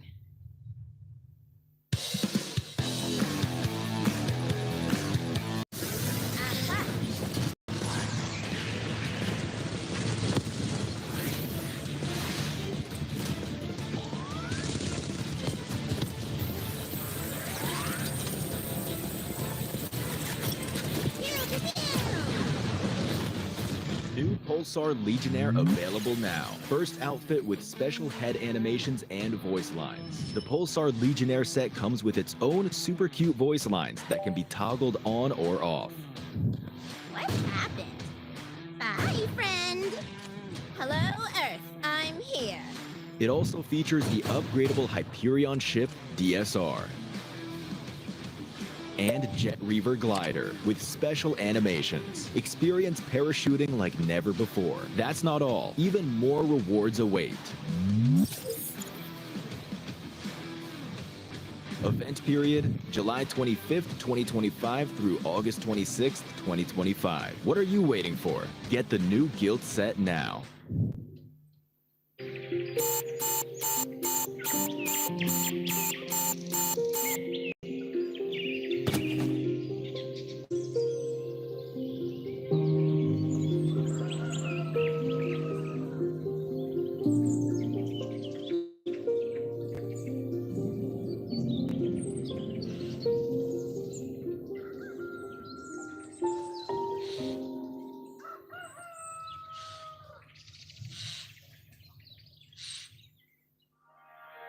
Well, it felt very calm in that compound for Nongshim Red Forces. They were sleeping, waiting for the rest of the lobby to come to them. And they do what Korea does best. They sit in that compound. They're able to get the victory. Good stuff for them here on Erangel, near the chopsticks, near Gatka, doing the business. We've got 7, as well as Neptura to talk about this one. Neptura, this was Nongshim doing what they do great, which is waiting for the rest of the lobby to come their way and capitalize on it. Sometimes that's all you need to do. Yeah. It really is.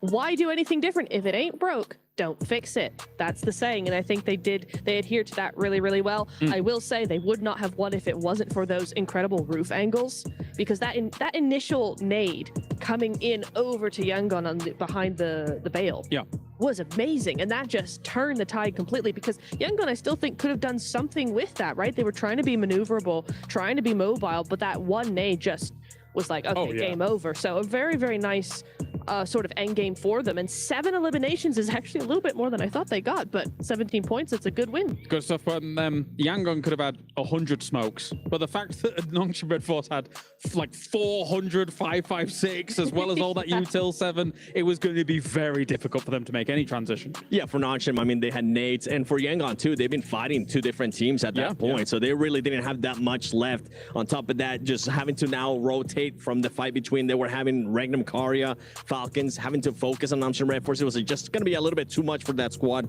But I'm going to be looking here towards the bottom. I was actually a bit surprised about Hora overcommitting to a third party between Power and Influence Rage. That was a bit surprising for me, because I felt like they could have just taken their time and just paced it out a little bit longer. Instead, they just saw a fight, they saw an opportunity, they went for it, and it ends up backfiring. We'll take a look at some of the highlights from this game as well. A lot really focused on these compounds, as well as the chopsticks and how this all does go down. Because realistically speaking, Neptura, this is such an open area. If you don't have one of these compounds, if you don't have a chopstick to live in for a while and then get a 3rd or a 4th place, it's going to be hard for everyone else. That's just the name of the game when it comes to these field zones, isn't it, though? I mean, I think some teams are more used to playing them than others, Falcons being one of them, but they did opt for the chopsticks. It was an interesting rotation actually coming in from Falcons. I want to talk a little bit about that, because Regnum were gatekeeping them on the north side. And I really just felt like actually the Falcons didn't do much. They kind of just stood in front of Regnum and didn't rotate somewhere else. They were like, are we going to push it? Are we not? And for me, I just thought that was just way too long, because it gave Regnum a chance, possibly, to actually come up with a plan of how to take out Falcons completely, right? Gives them time to get that setup going. I'd have much preferred 7 if Falcons had actually rotated down to the eastern side. There's either chopsticks or there's that ridge by the road. Both of those would have worked really well. In the end, they did end up doing that, as did Regnum. But for me, I was like, oh, it's a bit dicey. I kind of disagree with that, because they at that point, you had Yangon Galacticos just holding down chopsticks. And then on top of that, you have Regnum Karya and Falcons just trying to find a way. I was actually impressed by the way Falcons was playing that. I really enjoyed that way that they were able to push it. And it's something that I was talking with Max backstage as well during that match, is the way that they were pushing up, using that utility to their advantage. And in regards to just them wanting to rotate south, it was going to be a bit harder, because you still had AXTMG at that point. So I think the scouting came into play there for Falcons, and they ended up making the right decision. It's tough though, because you're circle side, right? So you've got a timer above your head. You've all the pressure is on you to make the right decision. So it's by the by here. Let's actually head over to Barney now, who is ready on the stage, actually with Team Vision after they had a great game too. Welcome back to the main stage here at the Gadia Esports Arena. I've got Never Alone joining me from Team Never Alone. We've got to talk about map 2. It was such a huge potential turning point for you guys in the survival stage. 13 eliminations, 19 points in total. That actually bumps you up to 10th place as well in our rankings. Give me kind of a breakdown of how you thought that map went. What was going well? What was going not so well? Because you secured a lot of points. Yeah. So the preparation for the last day is to move quick, because we land like in the middle of the map, which is cool. So that's our game plan, and to scout like every place possible. And we got a good spot, and we took advantage of it. You obviously need a really strong finish, or you need another one of those maps to secure more points, right? You got 1 Erangel, 2 Miramars left on the map. What are you thinking? Like, tell us your strategies, if you can tell us some, and you know, how are you going to solidify your plot spot in the grand finals? In terms of the last Erangel game, we will play fast as usual, but in Miramar it's difficult to play fast. We will play like it depends, like on the zone, and we will like push and get kills as much as we can. Keep it steady, keep it strong. I like it. Thanks so much, Never Alone. I really appreciate it. Best of luck in the last 3 maps, and we hope to see you in those grand finals. For now, back to you guys. Thanks, Barney. Well, a big jump up from Vision after that game 2, of course, here. They're going to need a little bit more, though, here in the survival stage. Let's move to another team, of course, Yangon. Obviously, they get themselves to second place here. It's a good second place. They had quite a bit of that compound for quite a while in that game. What are you thinking, Seven? I'm even rewinding back. I'm going back to how they were even able to get there. Sure. They were trying to just rotate into the main island through that western bridge, and Fireflex was just holding them down. So they made the right choice by going towards the eastern bridge and just going on a full wrap. One thing that I really enjoyed about this team of how they were able to take control of that chopsticks area was Romeo. Romeo was doing some amazing scouting. He was making sure he got in the right spot too. He noticed that nobody was going to be there in chopsticks, and then he kind of gave the call for everybody else to crash in. I'm surprised they went into second place, yes, but with as few elims as they did, because I thought they popped off a lot more than just 6 eliminations. But I totally agree with you, Seven. I think they played that phenomenally. It was very proactive, and it was very sort of thinking ahead of everything, which I really, really enjoyed from them. All right, with only 3 more games remaining, let's check in with where the damage is being done. As we have, of course, our top 8 at the moment here. Currently, Team Falcons sits in that 8th place position. For some of these top teams, they're done. They know that they are going to be going through into that grand finals. And the question now remains here, with them being probably very comfortable, Neptura, do they now start exerting themselves on the rest of the lobby, or one particular team in particular? What do you think? On the Miramar, yes. You think so, just on the Miramar? On the Miramar. I with as close as these points are, I would be a little bit scared of doing anything drastic in the last Erangel. I want one more good game before I start doing anything crazy. Fair, fair. Well, of course, as we say, Team Falcons very much in the danger zone. That could mean catastrophe for them when it comes to points. You can mention Team Falcons. I'm actually getting scared for Regnum Karya. We haven't been able to see much of this squad, a team that's usually able to get the eliminations.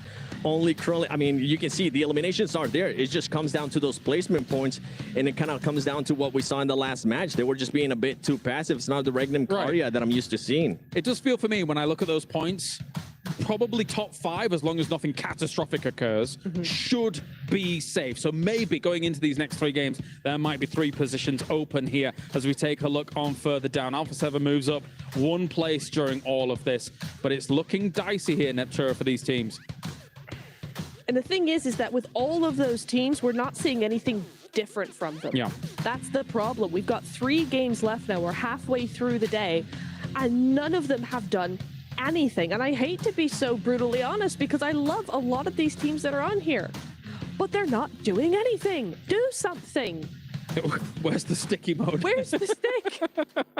Honestly. Yeah, they're gonna have to do quite a bit to try and jump on up right here, because I think obviously teams like Falcons are going to try and defend their position and see how everything goes. For now, thank you very much, guys. It is time to head over to the main stage where Barney and Veracity are ready to go for a halftime.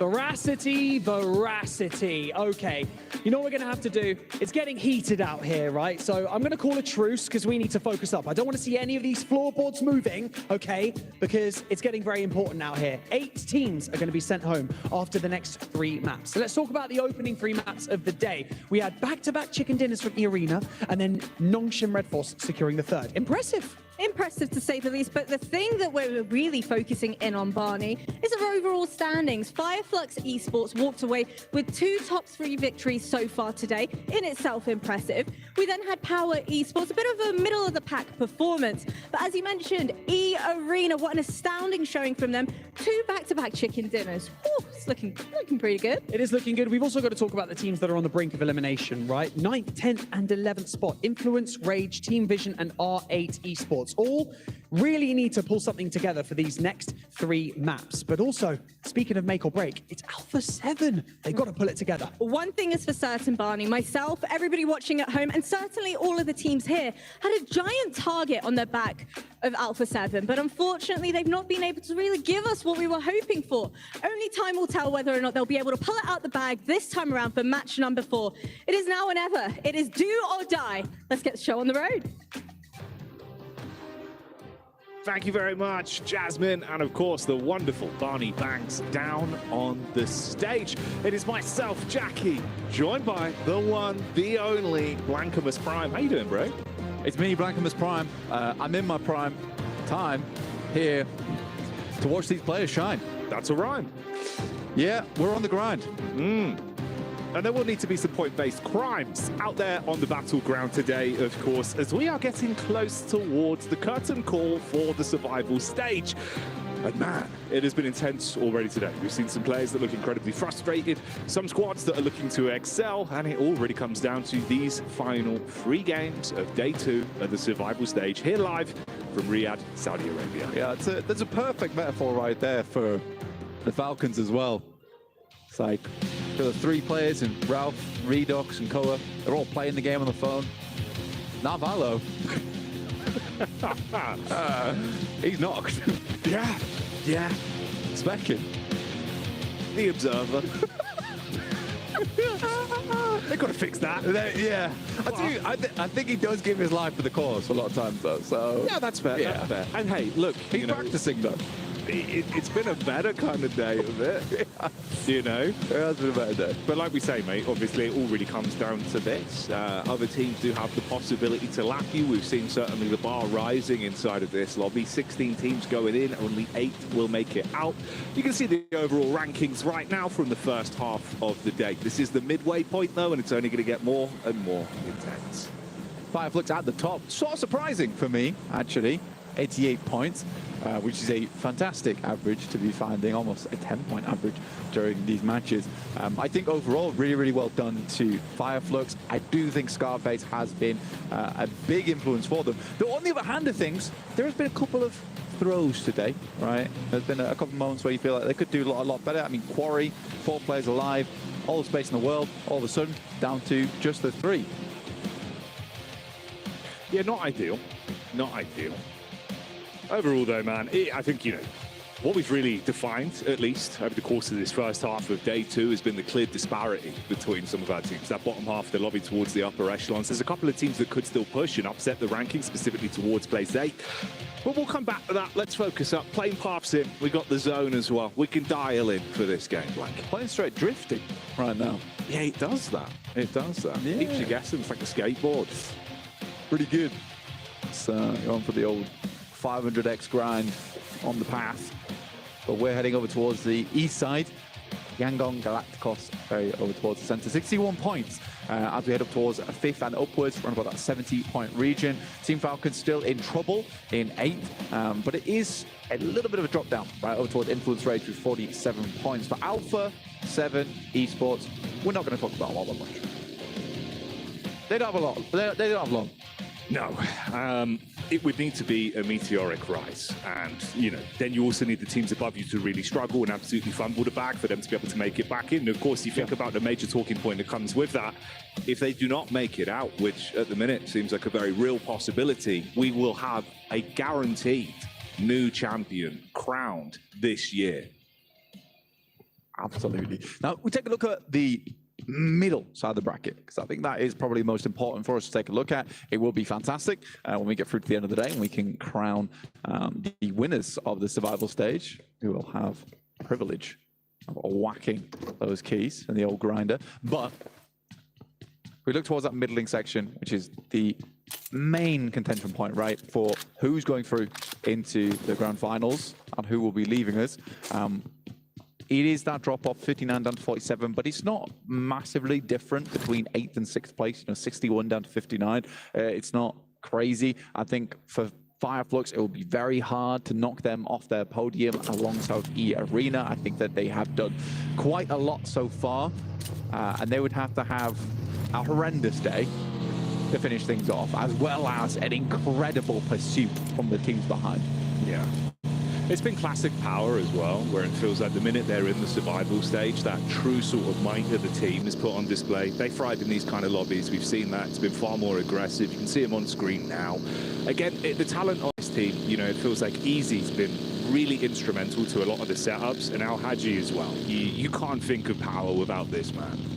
Yeah, you can't, honestly. I think for me personally, Easy been a bit more of a factor throughout this tournament so far, at least in the survival stage. I think Al-Haji's great, and they certainly lose a lot of that confident demeanor when Al-Haji goes down. But it is easy to make a lot of those calls. He's the one who seems the most animated when it comes to watching them over on their desk, in their booths. He's just looked very crisp with the gun skill as well, which goes the extra mile, mate, in these kind of lobbies. Oh, hang on a minute. Already some action coming our way. Close quarters engagement with Silas starting it off on the peak-up. Bullet from the backline, though. So Vision giving as good as they get and trying to at least turn them back around. Forced to bail out on that one with the initial crash, not kicking off the way they wanted it to. If they got that opening knock, maybe it would have been a different story. Instead, you deviate from the back, play off the cover.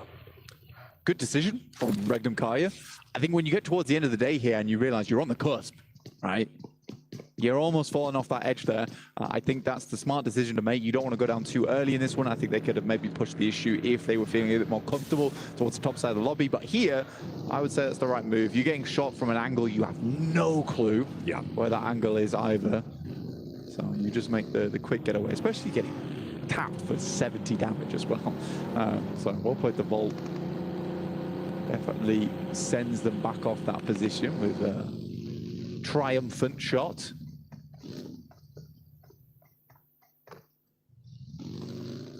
This is where those more influential decisions of knowing when to call it quits on a fight as well is really going to come in the early game. You'll see the difference in decision-making for all these teams. You know, Nongshim Red Force again there, they catch whiff of power immediately. You do not want to run the risk of not being able to really keep accruing points inside of this matchup with the last few games of the day. So just bail out on it early. Think about the bigger picture. No reason to stay around. Both of those teams in similar positions, 75 and 71 points between the both. There's still opportunity for a crazy run-up. I mean, Influence Rage could get themselves like a 20-point game or more, suddenly be in the running for sending upwards, and could be that case where Nongshim Red Force, as we saw in the final day of groups, slips away. And it was post-game 3 where that started to occur. So for Nongshim Red Force, I do think that right now, aim of the game should be placements. Sometimes that idea of pulling things back a little bit can come back to haunt you, though. In that desperate moment of let's just make it to the end game, let's just get those points, you're leaving games with 1 or 2 points, getting towards a 7th place, but with only the 1 elimination, doesn't really cut it as much as it used to. Yeah, won't realistically cut the mustard this late into the survival stage. R8, very, very close to Alpha 7. Already ahead of them in the rankings. Want to stay that way and at least go home with a little bit of pride, a little bit of reputation. They could go for a hunt down over towards Alpha 7, but I'm pretty sure they're quite clear on their position. A little nod over. We'll push it back, but Ida actually heading further this way. Not allowing Alpha 7 to get away without a little bit of a sniff coming through from R8.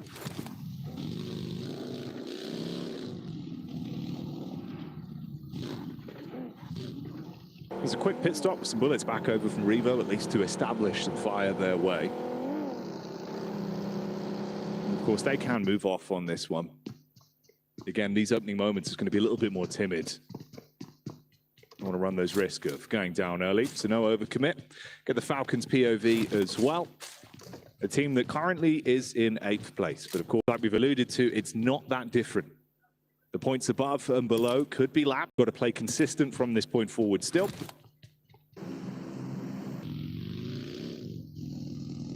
They had a good change of pace yesterday, in my opinion. Towards the end of the day, making much more aggressive rotations. I was a bit disappointed earlier today looking at the Sandhawk.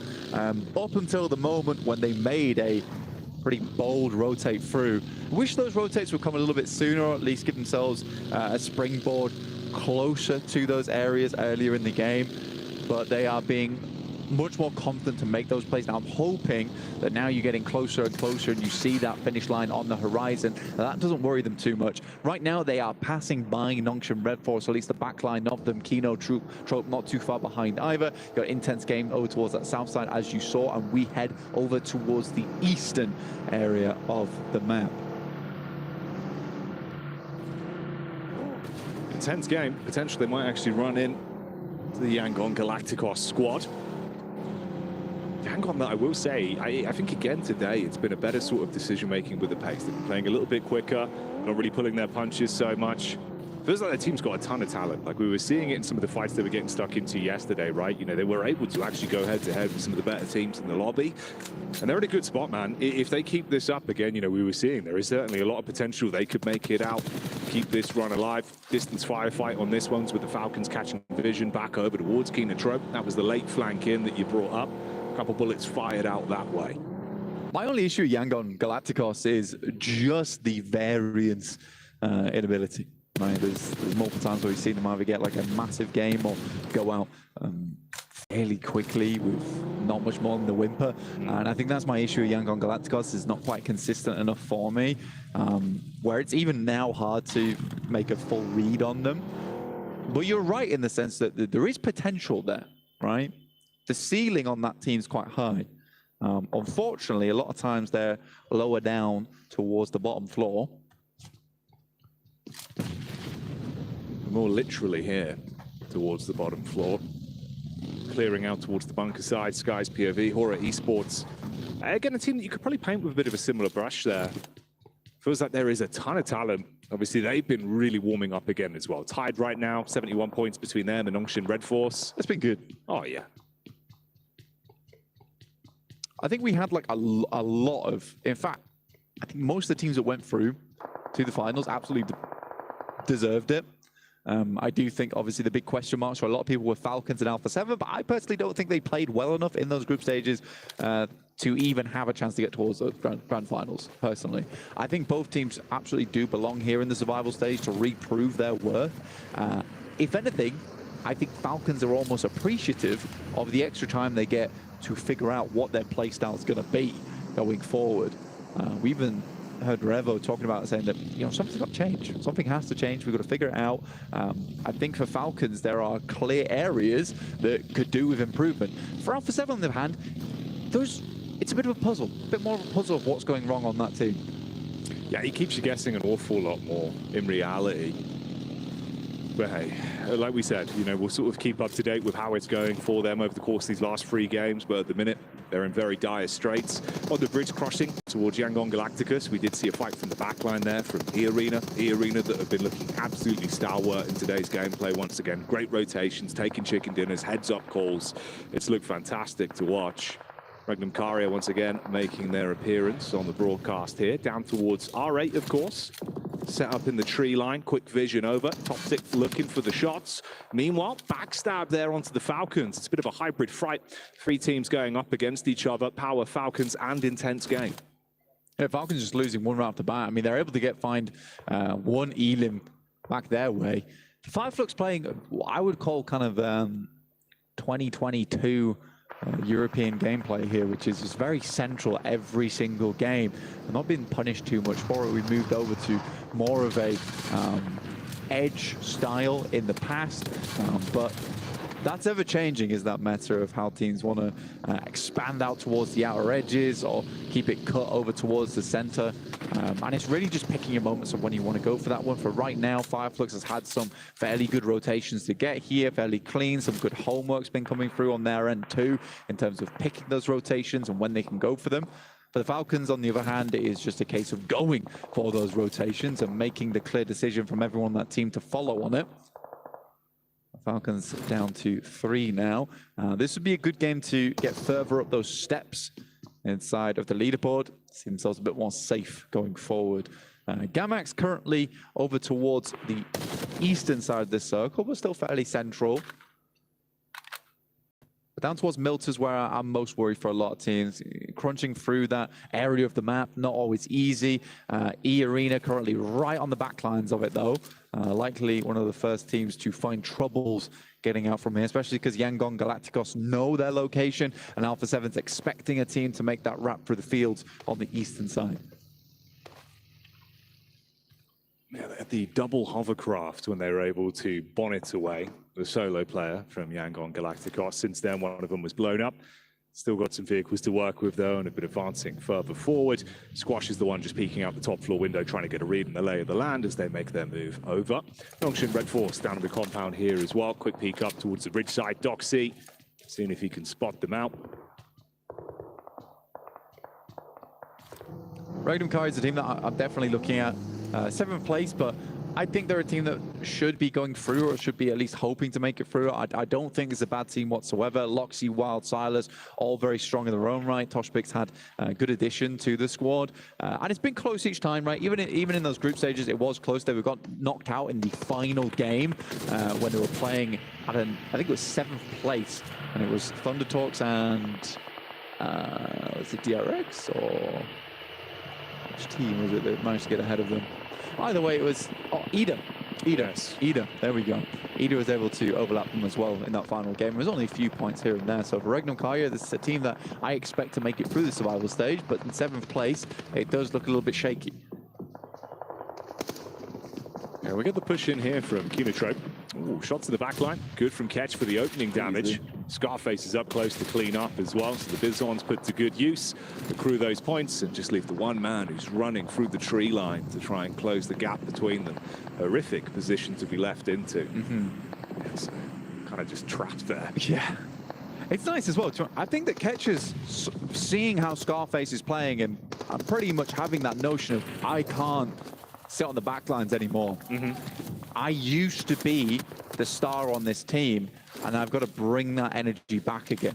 I think he has been doing very well to support Scarface here. I think right now they're the 2 highest damage players in this lobby, with Ketch actually taking the 1st place there, which is really nice. Sometimes you do need to have a teammate step it up to give you that extra kick to be like, okay, I need to do my teammate proud. This is a messy one.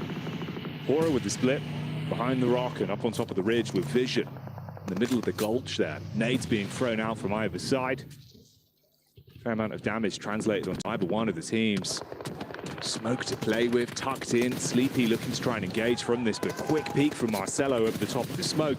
And he's able to grab that one. No fear going down to the follow-up nade as well, so it's really looking rough for Hora. And in come Noxian Red Force, able to dive on top of this. Doc C now. Going to see what he can steal away. The nade could be absolutely massive as well. Close quarters engagement on this one. Into the back, it detonates. And Vision are being blinded by the shrapnel. Oh, this is brutal. It gave Horror a slight opportunity to get away from this as well. Doc C on the top side will find one with a very clean spray down. Using the UMP here, now just Volt remaining. Sensibly the best player on this squad. Looking to finish off Horror at least. Caused them such problems in the past. And it's not a fun area to play this around Shelter. You have a lot of these positions that sit around, which is not always the most comfortable bits of cover. You can't fully commit underneath into the Shelter underground because you lack information, you lack knowledge. Someone can send over towards you and then just hold you out with nades or even vehicles to block the stairways. It's unenjoyable. It's quite an elongated bout between them as well. I mean, Volt's been trying to find an off angle to peek back round. Ooh, did Tizzy spot him on the angle there, trying to peek back down? Got Tizzy on the ridge side, peeks up into it. Yeah, Tizzy knew. We'll shut down Volt, so that's Vision removed. Obviously in 10th place going into this one. No chance to really build themselves further up the standings. And Fireflux could still guard towards that as well when Nonshin have to reposition. Meanwhile, we get the fight in here between R8 and AX. Nades over the top, vehicles in play. We push back down towards the south. It's an unfortunate assumption there coming through from Henry. I think he tried to at least go for a decent nade behind the tree. And I think that without the little information, it was pretty well placed, honestly, if the player was there. Ida finding Zizzy. Horror does finally go down to Doc C, and Nongshin Red Force on a bit of a tear here, despite, you know, probably going down to R8 in the next couple of moments. I still think a 7 Elim game is very good. And it will just keep them up towards the top side of the lobby. Power did lose one earlier, we remember. E-Arena manages to get quite far through, at least with a couple of players, but Power immediately will snap down on top of them. Oh, Yangon pushing up. Sakura close towards the action, but it's Mormon that throws out the first stone. Dive over the top as well with the movement, assisted by his teammate. Sakura, smooth moves with the battle back, and they're able to handle themselves quite nicely on that one. Even with the shots now raining in from Power, looking to snatch away some of those points. Even Revo chiming in. So Alpha 7 from the side, spotting an opportunity and looking to try and seize onto it. Romero, this is absolutely horrific, has to jump into the hovercraft, try and top himself back up and look for some sort of getaway. I think Romeo's in a pretty tough position, right? I'm not sure how you get out of this one. I think the hovercraft will at least give him some capability, a little bit of a defense. E-Arena will send down. Sakura just slumped down on the side seating, and he will get popped out of there, and it will be over as Power picks up a couple more eliminations on their high ground position, which is very nice down towards the south side, and they can kind of cull a lot of the teams on the south. Alpha 7 playing this patient split over towards the east and have yet to lose a player.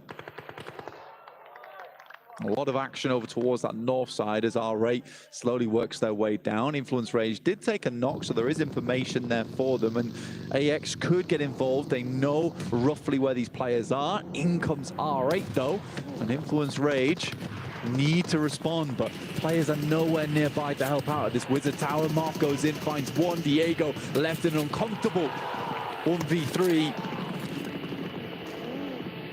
So easy on the cleanup. Straight in. At his limit for that one. And dispatches both of them. And like you said, there's no real room to trade off with one another as well, with how fragmented Influence Rage was. And with the majority of the teams that are going down being top heavy in the standings, this is opening up opportunities for a squad like R8 to keep building from this one. So being able to at least find what they need in the moment, but Ida from the sideline gets hit by AX that are now pushing up onto it. Laura's in as well, taking a face now with their attention turned. The bonnet of Arian, that's going to connect back onto R8. Yeah, at least like that from AX, who decided to get involved on that. They saw the fighting happening. Fireflux have made their way over towards this western side and looking to sweep on through. Ketch already finding the first over towards Lorazin on the Molotov. Now looking for a little bit more here. They're continuing to rack up those points and see themselves further solidified over towards that first place spot. Currently running with 93 points to 79 from E-Arena on this game. Gamax Judo finding Carrillo. This is happening multiple times. Gamax are able to find the shots over to Alpha 7, a proper nemesis on their hands. It's Turkey versus Turkey, though. Regnum Karia up close onto Fireflux. Silas firing off shells from the DBS. Good damage done. Meanwhile, the Elim feed showing us the tail between Alpha 7 and Gamax. Scarface with a quick reposition. The Orgle hit heavy. Another man down. Sideline shots as well from AX. Still third partying. Man, is that Regnum Kaya just down and out there? Yes, it is. Fireflux brings the heat straight to them. They can hold this team under. R8 still holding this Influence Rage as well as intense game. Fireflux as well as Regnum Kaya go down in mutual destruction. Nade's out. Intense game. Almost on target there. A little bit of chip damage, but not enough to blow them away. A little bit of cover to work with on this ridge side with a slight lip. Ooh, good tag, peeks up off the back of it. Prestige sees them sprinting in. Wants to get the knock onto the low HP players, but the sideline shots, it's always AX. Right now, they're the ones popping up, finding prime opportunities to at least steal away a couple points here and there. The big dive in from Rafa's good. R8 are finished off because of it, but AX are still in position to make it even more uncomfortable. That's another knock back over. Rafa gets one before he falls. I mean, AX has been doing great work from this north side, just watching down this way. They've been ever present, ever watching over towards them. Now, Valo with a dangerous peek coming through here. Falcons do move up underneath Power, using them as almost bodyguards. This slight ridgeline that runs through it looks good. Romeo sends on over. We'll find one of the players from Alpha 7, but it's just a knock that's easily res back up again. And right now they claim a lot of space, but in comes the Falcons off the back of a knock as well. This looks not so great for Alpha 7. Oh, you've got to be quick to handle this one. Up close and personal, Koa biting at them. He's able to find the first dive over the top as well. Follow-up shots coming through. Backstab from Ragnar as Power able to find some damage. Close range molly thrown in as well. Trying to commit onto those knock players, but they don't want to over-egg it. You've got Carrillo further up the ridge side. No, what are you doing? Looking to assist the team they've thrown in. It's uncomfortable, and Koa is on his last legs because of it. Man, Navallo, what was that, dude? Now, this could be a nice bouncer coming through from Ralph, but he sends it too far over, and the crazy golf maneuver's not happening. Another airburst, and surprisingly, Alpha 7's managed to get their players back up again. There's a big one from Koa. Once again, this guy is just carrying the team. Single-handedly, Koa is making the difference for the Falcons right now, through thick and thin, even when it's his own team, making it uncomfortable. They do at least dive in. All of the knocks confirmed. You've only got the one man up on the rich side for Alpha 7, looking to at least try and hold them back. But Falcons do win out on that one. They turn their attention round towards Power that are starting to rotate. That's madness. Koa's basically in a 1v2 team situation there. Playing against his own teammates and Alpha 7. Unbelievable stuff. But what a nade. Very, very nice. I mean, Ralph at least opens up the way for the crazy golf maneuver off the back of the tree. Not quite a hole-in-one, but they'll take a bogey. AX up close. Not going to be able to win out on that one versus intense game. Devotee goes down, but Power Esports have caught whiff of this. They're making their move up. 3 nades to play with for Al Haji. He can dash those in whilst the squad sets up from the side. Carrillo further out as well. Silence, realizing that he's being pushed on, primes one of his own. Intense game, 2 players here. Silence been quite effective over the last day. In comes the Falcons. Ralph first to face over towards Carrillo. Alpha 7 getting pushed back multiple times. Tries to catch him on the corner. At least has his position on lockdown now. The choreography from Carrillo has to be absolutely perfect on this. Navallo with a UMP, bait out shot on the corner, seeing if they're going to commit to the wide swing round. They've still got nades. That could be the difference. Al Haji, though, realizing this is a prime time opportunity to backstab onto the Falcons. He pulls up to the party, up close and personal. Carrillo goes down. Goodbye, Alpha 7, as Navallo makes the move. Nade in as well. Pedrino from intense game, starting to barrage bullets down. Al Haji commits with a burst. Falcons blown away. Big redemption coming through from Navallo there as well, and the Falcons will absolutely take that, which pushes them further up the tables now, which is very, very nice. It feels less desperate going into our final 2 games. But Power, we were talking about them earlier, they step it up in those survival stages. When times get desperate, they make it happen.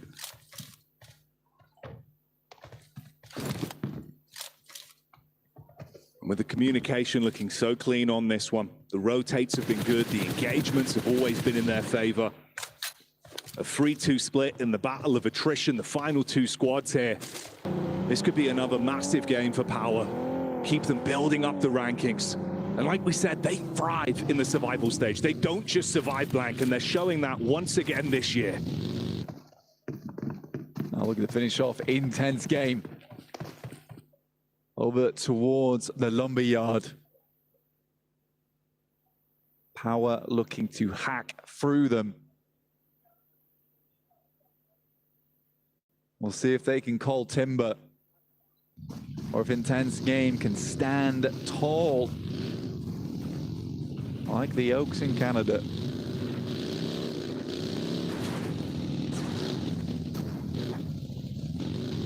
Call them the Redwoods. you will be red with anger if they're able to close the gap. That's what they're setting up for. Attention from Silence onto Al-Haji. Tucks himself in behind the tree. Nade primed out, low on health for Dan. Able to at least get right where he needs to be. Put that DPS in lethal range. See if he can get this connection. Fragment the players. Intense game would be able to be shot from the sideline. Debating whether or not he wants to engage. Onto his teammate of Pedrino, though, from further away. Battling over the top side. Ooh. Silence drops in. The shot fires out. Ears ringing for Fahiden. He tucks in. Running. Not ready. The backstab's there. He's able to grab one. Pedrino with the response. It's good. Al-Haji will find him, though. Pedrino versus Al-Haji, and one more. Will be an incredible 1v2, but it's not going to be easy. Al-Haji up towards the rocks. And that's power. Take themselves a chicken dinner, looking more like Bear Grylls in these final moments. True survivors here on our stage. Intense game, weren't quite able to hold it out. A tree with more bark than it had bites. Unfortunately, there in the end, but it's Falcons who get themselves a nice couple of points there, removing Alpha 7 and dooming them further down the tables. That one was an awkward fight to remember, but it's anything but uncomfortable for Power. Al-Happy makes another appearance, and of course, he's looking animated. The entire team having a very different aura around them than what we saw in the group stage. Far better to witness, but the other side of the coin, of course, is Alpha 7. The frustration's been there, even in moments where it feels like they can almost make it work. Falcons having some internal turmoil. But hey, man, it's better than it could have been. It is. I mean, to be fair to Navallo, I think he certainly redeems himself versus Carrillo there towards the end game. But in the meantime, we're going to head over towards a short break before we're joined back again on the desk.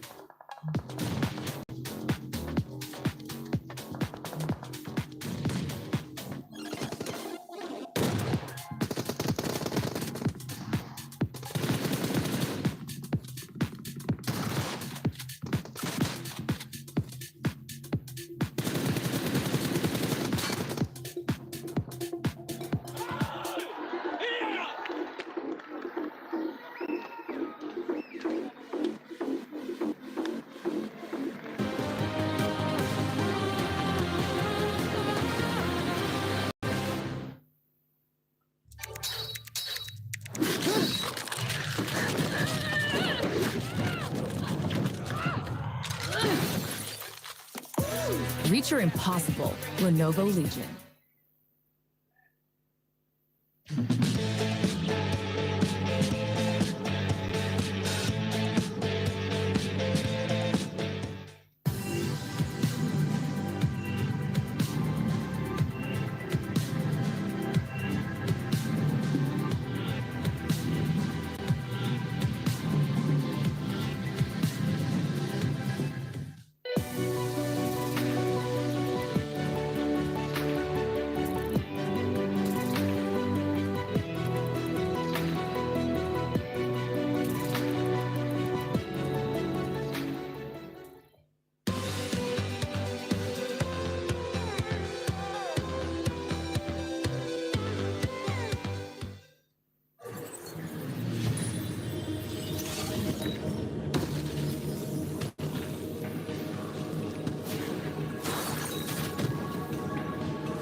The highly anticipated addition to the Mummy series outfits is here.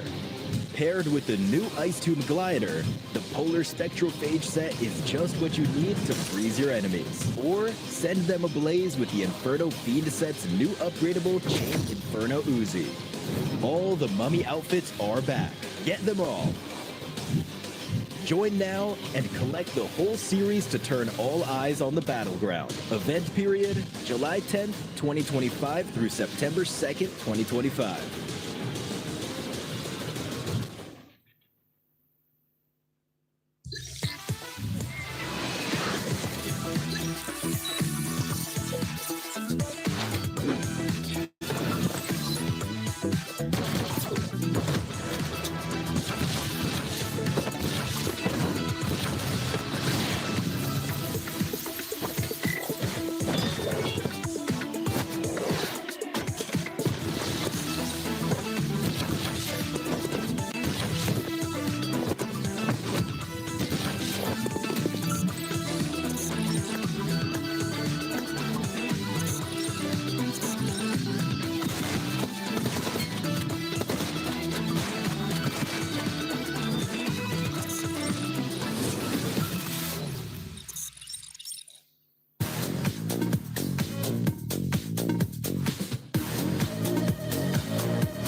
Well, the lights never go out as Power illuminates Riyadh again here and gets themselves another Erangel on the board. Great stuff by them to be able to take out this Lumberhill Yard finish. And I've got 7, as well as Neptura, to talk about this.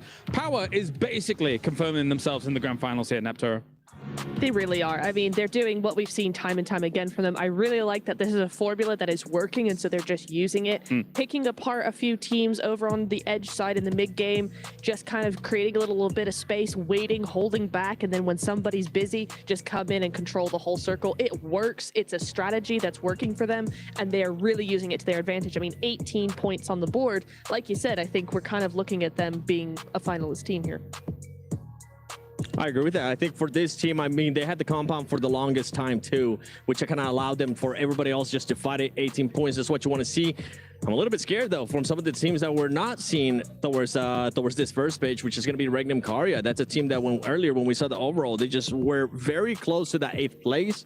Same with Team Falcons. I feel like this was a much better game out of this team, and I really enjoyed how quickly they were able to react to Alpha 7's push to the last player of Jungle Galacticos, but I did not enjoy that fight.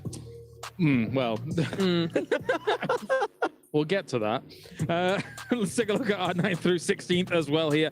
For some of these teams like Arena, for example, I think that they know that they've pretty much done what they need to do. But again, a little bit uncharacteristic for Random Carrier to... I felt like they had a good day one here, Neptura, but nothing's really materialized. I thought it was going to materialize in this game, actually, considering the position in the circle alongside the hillside here, but also not much really working for them.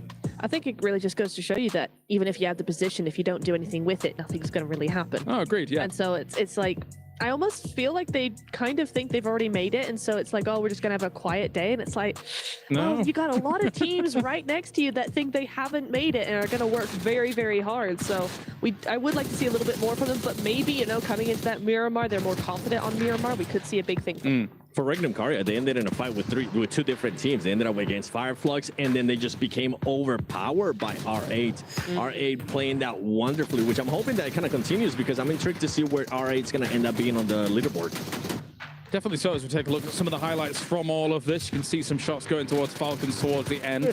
Falcons, of course, did survive for quite a long time in this game. However, we will watch back a very important fight, which feels like... do we even really start talking about it? Because it feels like both teams, Falcons and Alpha 7, are kind of in panic mode at the moment. Some of that fight between those two teams was a bit of a catastrophe. It's just clown music in my head just over that whole fight. Like, and I say that very lovingly as a huge fan of Falcons. Why? Just why? And I know I'm being very brutal here, but it has to happen at some point because you don't, when you're at this level, when you're as good as they are, as I know they are, Alpha 7 included, you do not miss that many nades. You do not get a full reset just to get naded. It doesn't happen. Where was Kirill?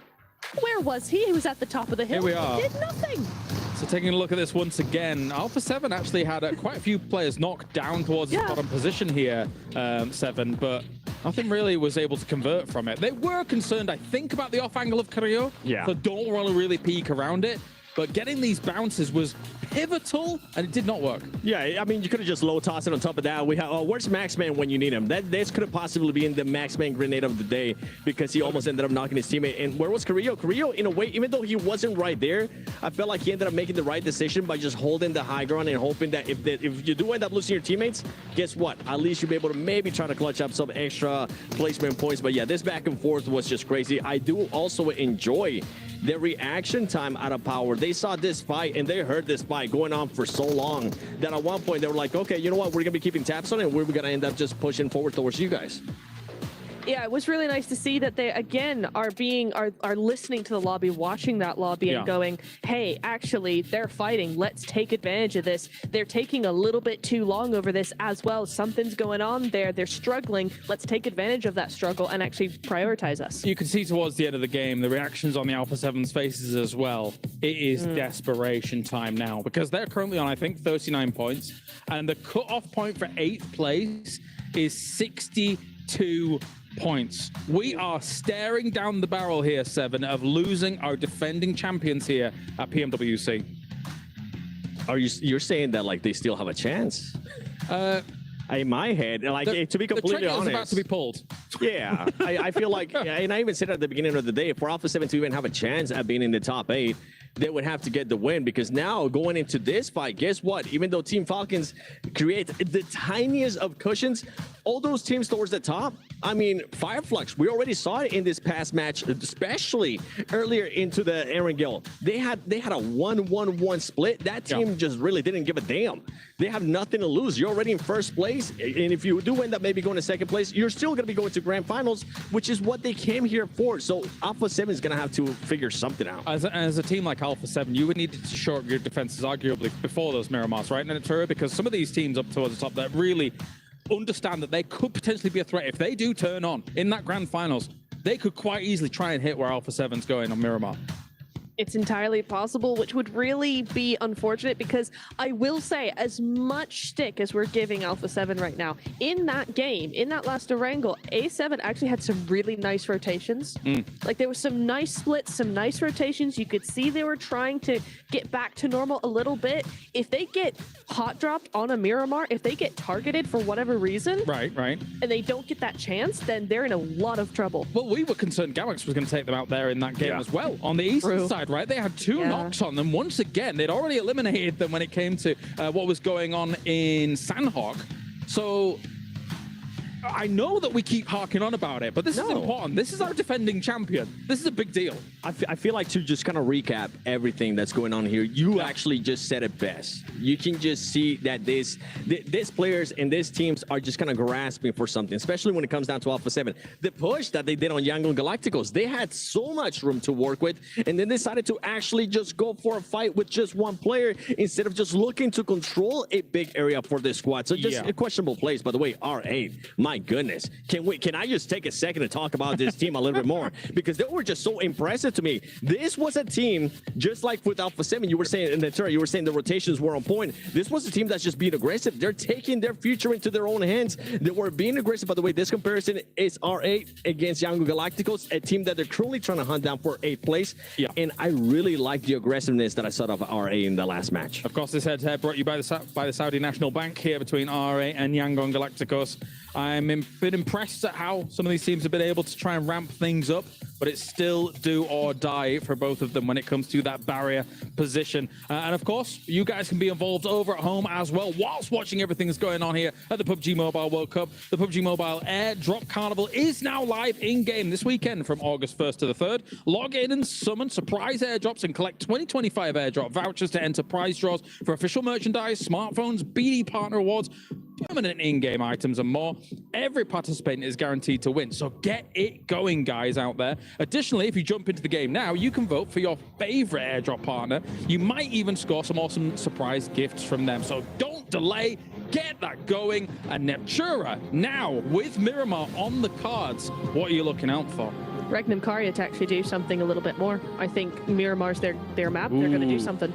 They have to. They have to show up their defenses, right? They do. Yeah. Really, really do. How about yourself, Seven? I'm going to be looking at the squad that we were just looking at. I'm going to be looking at Influence Rage. Influence Rage coming into yesterday, I mean, after yesterday, I should say, the best maps that they ended up playing was those Miramars. That's when they were actually able to get 7th place, 2nd place with 7 eliminations. They need to back that up today. And today, they've done just enough to maintain themselves. They're close to that top 8. I have to pose the question, what are we going to see here on the desert? Thank you very much, guys. Now we head over to the casters for the penultimate match. One final opportunity with only Miramar on the line here to see if you can qualify to the grand final. Power there, saying simmer down, simmer down. Let it build, Blank, let it build. And let's see what the results will start to look like, of course. 2 games remain at the end of the survival stage. If you want to stay up to date with all the action, why not head over to the official map feed as well? That's now live on PUBG Mobile Esports on YouTube, so you can follow the action and stay up to date as it goes down to the nail-biting conclusion, Blank, and that's what we're going to be in store for. To be some loco gameplay coming through. Oh yeah, from some of these teams to get towards the top, but it will have to be a madness. Some of these squads towards our top side in the top 8 will have to have a bit of a fail if they want to drop down here too much. We do have teams who are confirming themselves towards that top side, like what Nongshim Red Force did in that last game. They'll get a lot of eliminations. They're not looking for those placement points. They're looking to just push those boundaries where they can.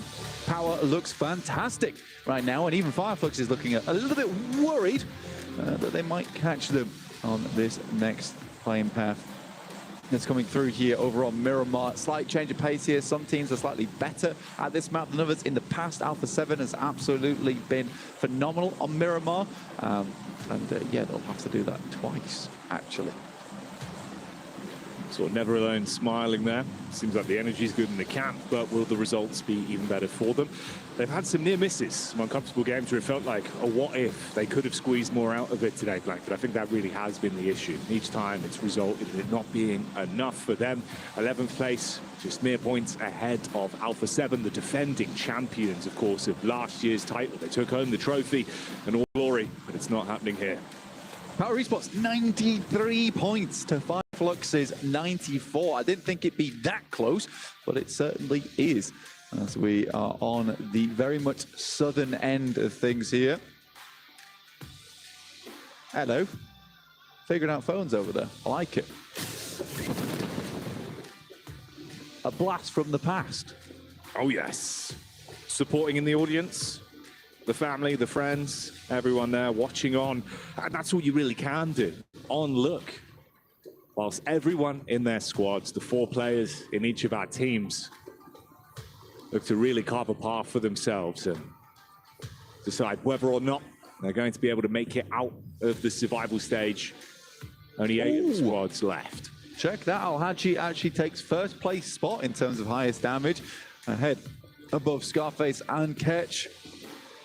Starting to live his dream. It's kind of nice that the duality there going on, where it's easy. He's been putting in a lot of work, and so is Scarface, and then that real firepower on the team coming through from Ketch and Al-Haji have both stepped up in the meantime. It's nice being able to rely on your teammates, knowing they have your back even when you're not feeling it, and suddenly the beast from within can be revealed at very, very important times as well here in the survival stage. But it's a big leap right now up towards 2nd and 1st place. So right now it is just kind of the battle between Power Esports as well as Fireflux to have that very fun opportunity when we get towards the end. Power Esports in the air. Getting into position. It's not been an easy start to this game on the playing path.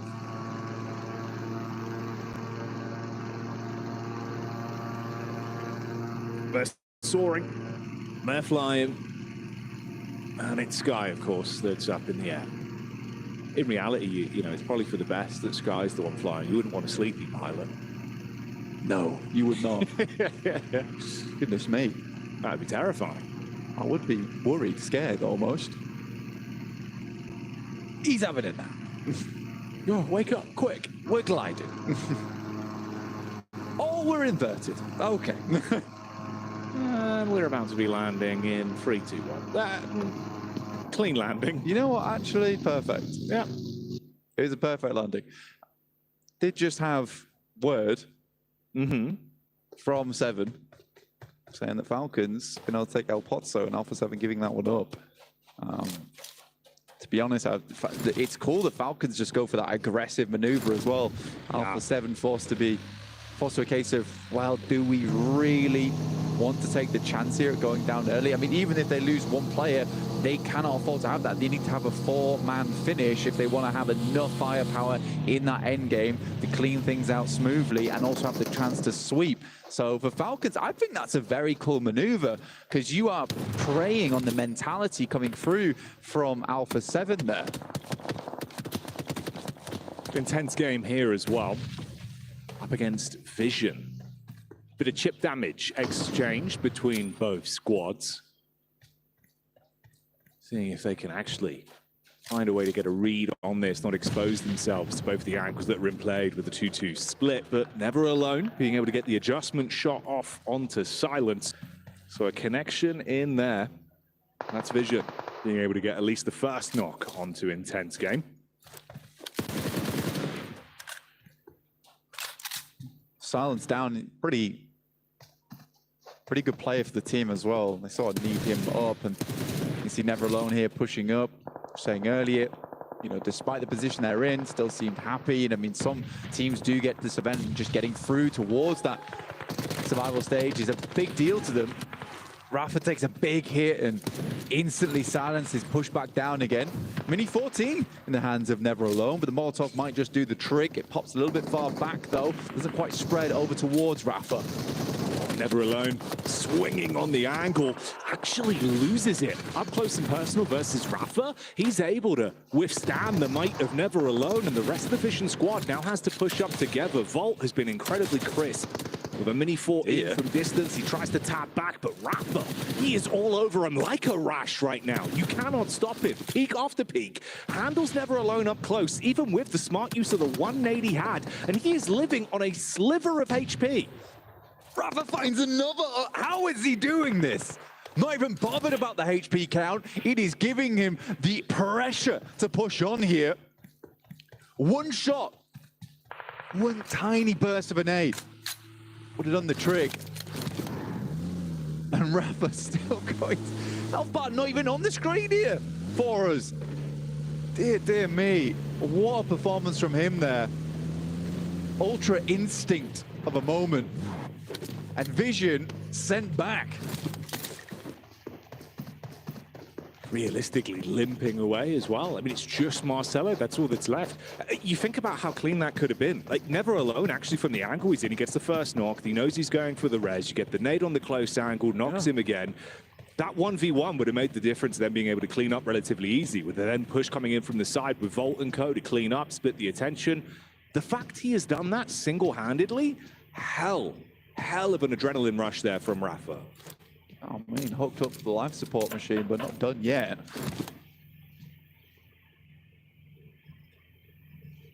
The circle head over towards the western side. I think most teams will be happy about this as well, purely off the back of that plane path. Alpha 7 had to go a long distance to make this work up towards Torre Armada, which is so uncharacteristic of them. They'll be coming in late towards the circle. Not only that, they'll have to figure out different rotational paths. I mean, they've been playing the game for years upon years upon years, so they should know this map like the back of their hand regardless. It's just a case of a lot of that research into rotations and how they affect their usual ones. Won't quite cut it. Yeah, that's not how cars usually driven. That's Vinny the Billy Goat. Wow. It's impressive stuff. Inventing new ways to use automobiles this late into the survival stage.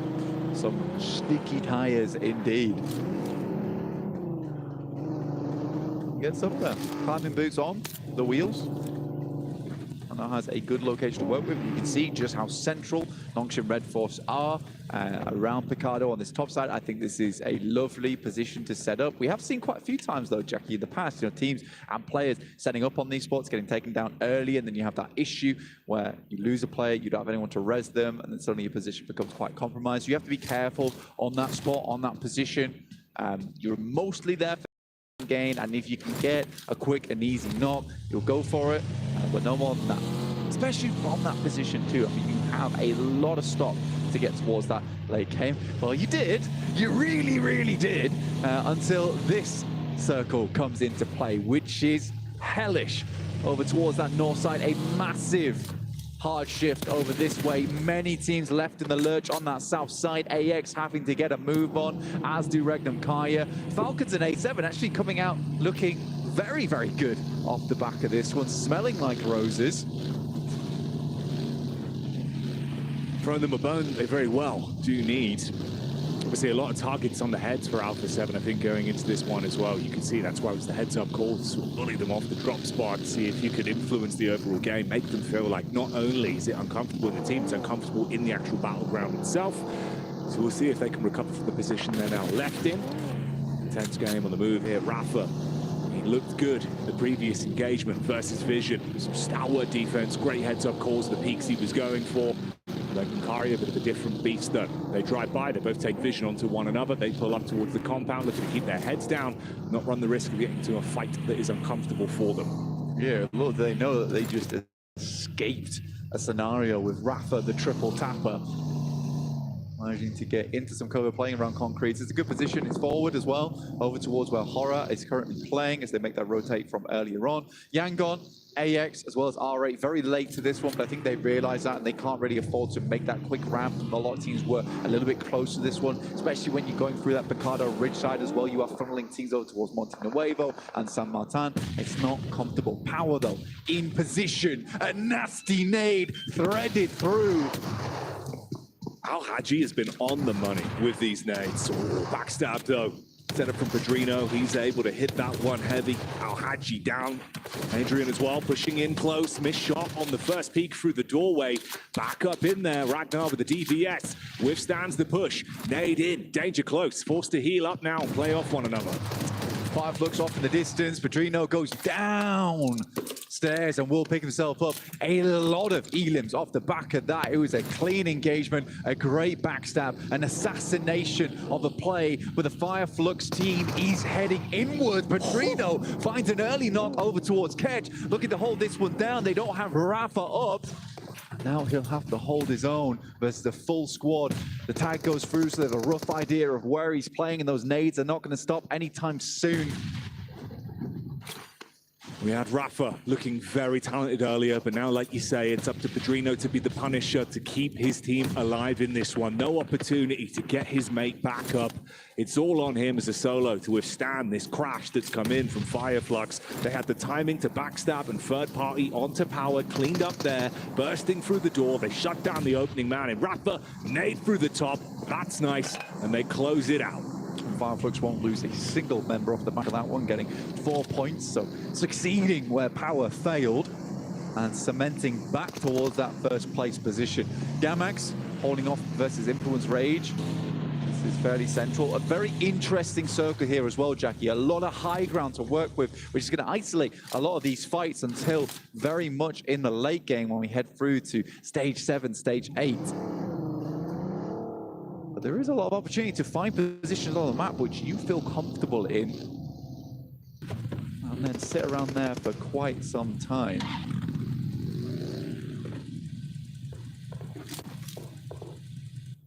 Laser focus from the Gamax squad. You can see the comms there coming out.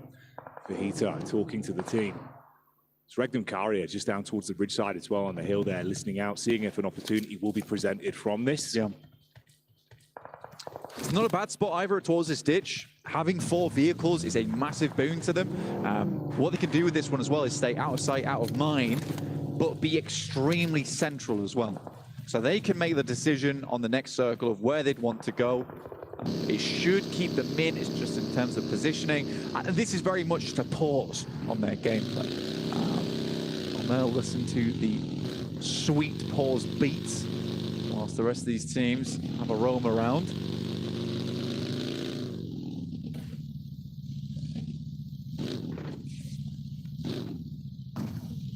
It's interesting as well, though. Obviously, Marcelo, his entire squad going down instantly to open this one up, with Rafa handling them very easily.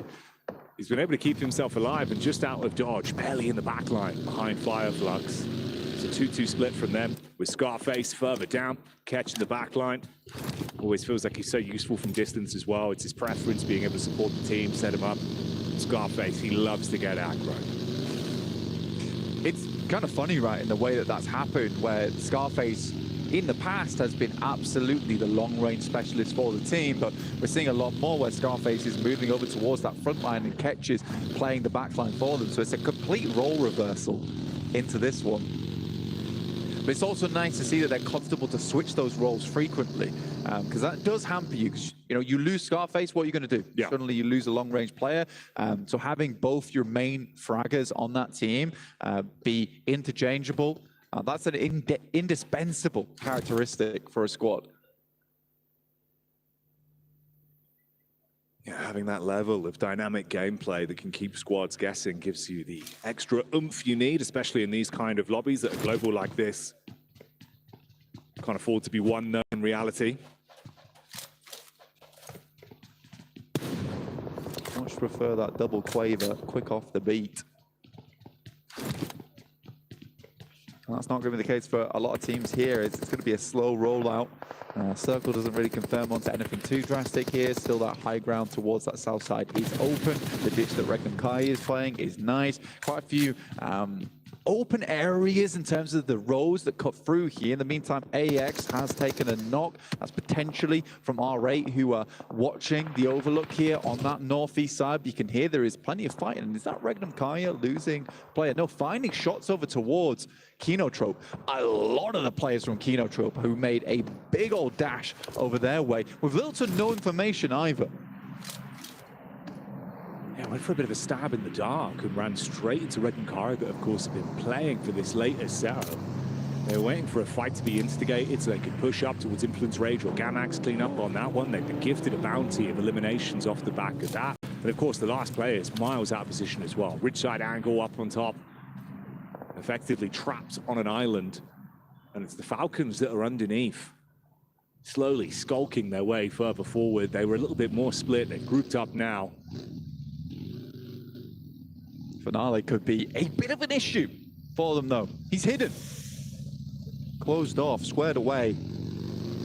See if he opts to take shots. In come Nongshim Red Force versus Fireflux, and there's one. Narvalo, I think he took 2 shots there. Should be down? No? Yeah. So Narvalo once again goes back to a spectating position. The Falcons play on with 3.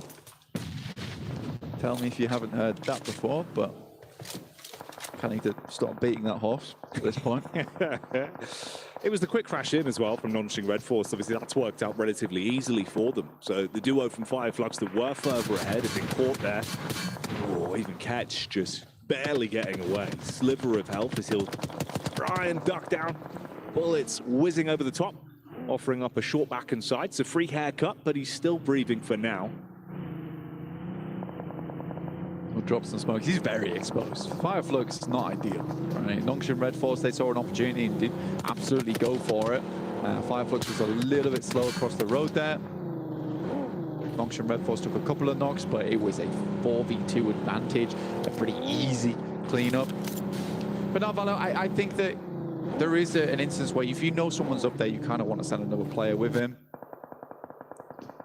You imagine that scout there was for that reasoning. They know a player's in the vicinity as well, so you did get somewhat of a scout coming through. Alpha 7 playing on this north side and playing very, very slow, waiting for these next circles to come through. And I think the reason because of that is there is so many points of interest around this map that you can see here. I mean, you've got the ruined town up towards that north side for Alpha 7. You've got this big overlook coming here where we're watching Falcons play down towards the south side, and then that real intense area over towards that eastern side, which is just filled with teams because the ridge sides that are available and the little space that you want to cut through on this central circle because of this road and valley. So you are closing a lot of teams together on this eastern side, and that's only going to happen a little bit more as this next circle hits us over towards the east.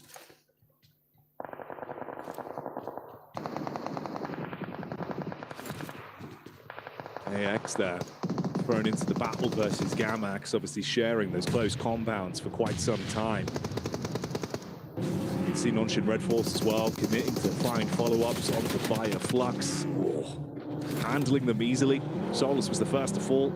Follow up onto Ketch, so both down and out. The team is removed, so the squad unable to accrue much more from that one. 4 elim game for them, bringing them up to 98 points overall, and the battle continues with Yangon Galacticos being cleaned up, split between 2 squads. AX as well. Really in position here where E-Arena are going to be looking to go from strength to strength, and this could give them some good momentum in the standings if they can find the play off this one. But E-Arena already on 3 elims playing on this eastern side. It's going to be a bit of a brutal rollout for them to get over towards AX, but they are hurting. They're definitely hurting. They sent a bit of damage over their way. Looks like the resources are a little bit rough. Joker looking to send another nade over towards the top side there. Did find Ariane.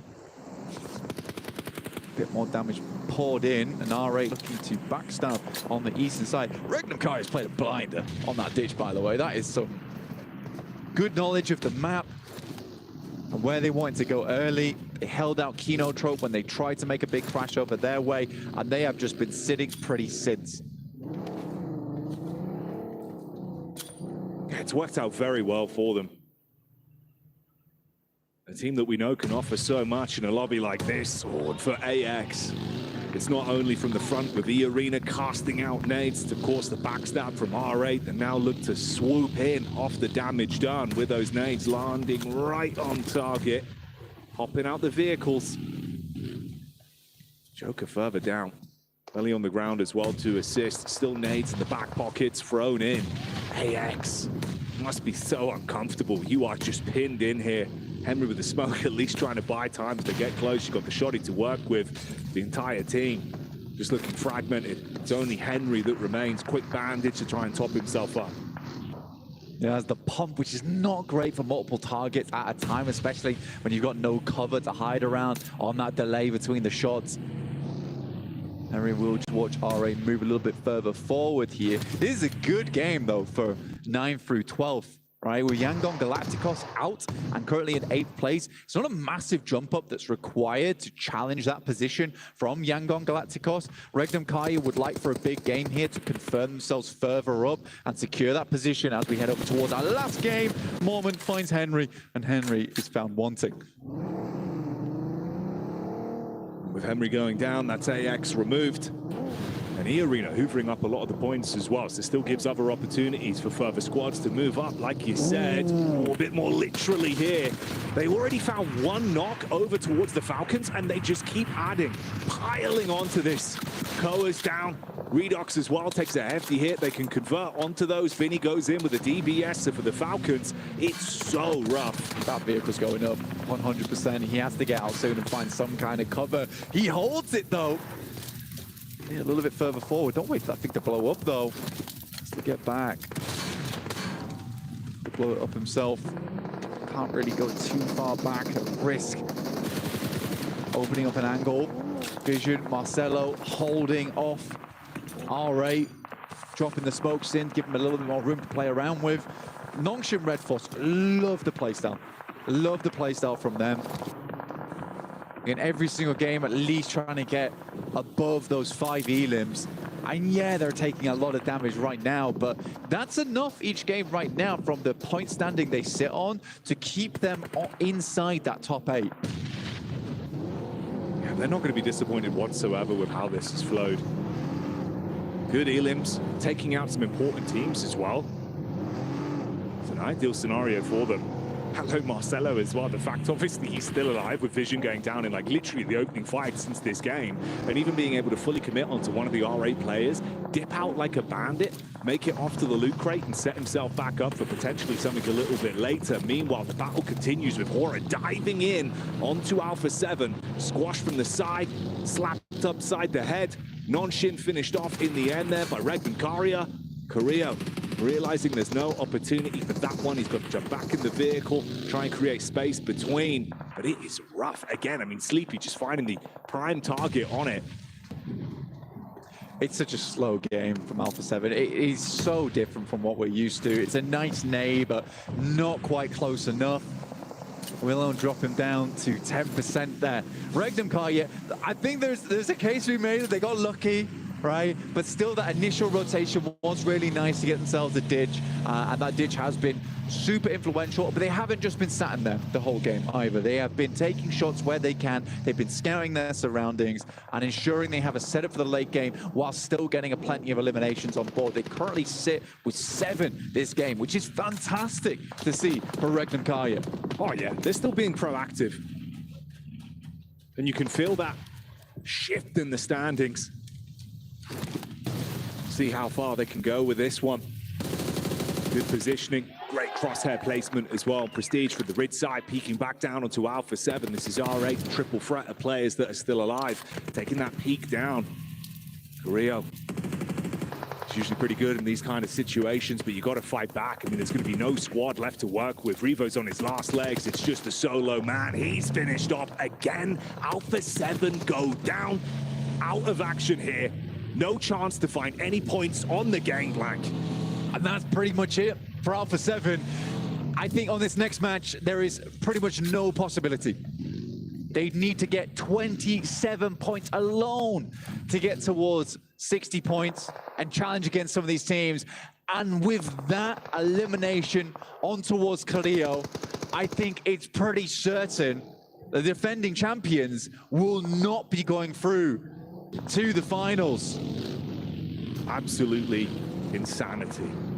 You think about the form we saw from them last year, the way they played, the blood, the sweat and the tears. Every game, they put it all in. Nothing was left before the lobby. This time around, it's been a very different team and it has not gone the way they needed. Survival stage. It has been just that, surviving for Alpha 7. And in these kind of situations, they just can't. Nothing left for them. Yeah, you're right. Last year, PMWC 2024, they were scraping, screaming, shouting towards victory.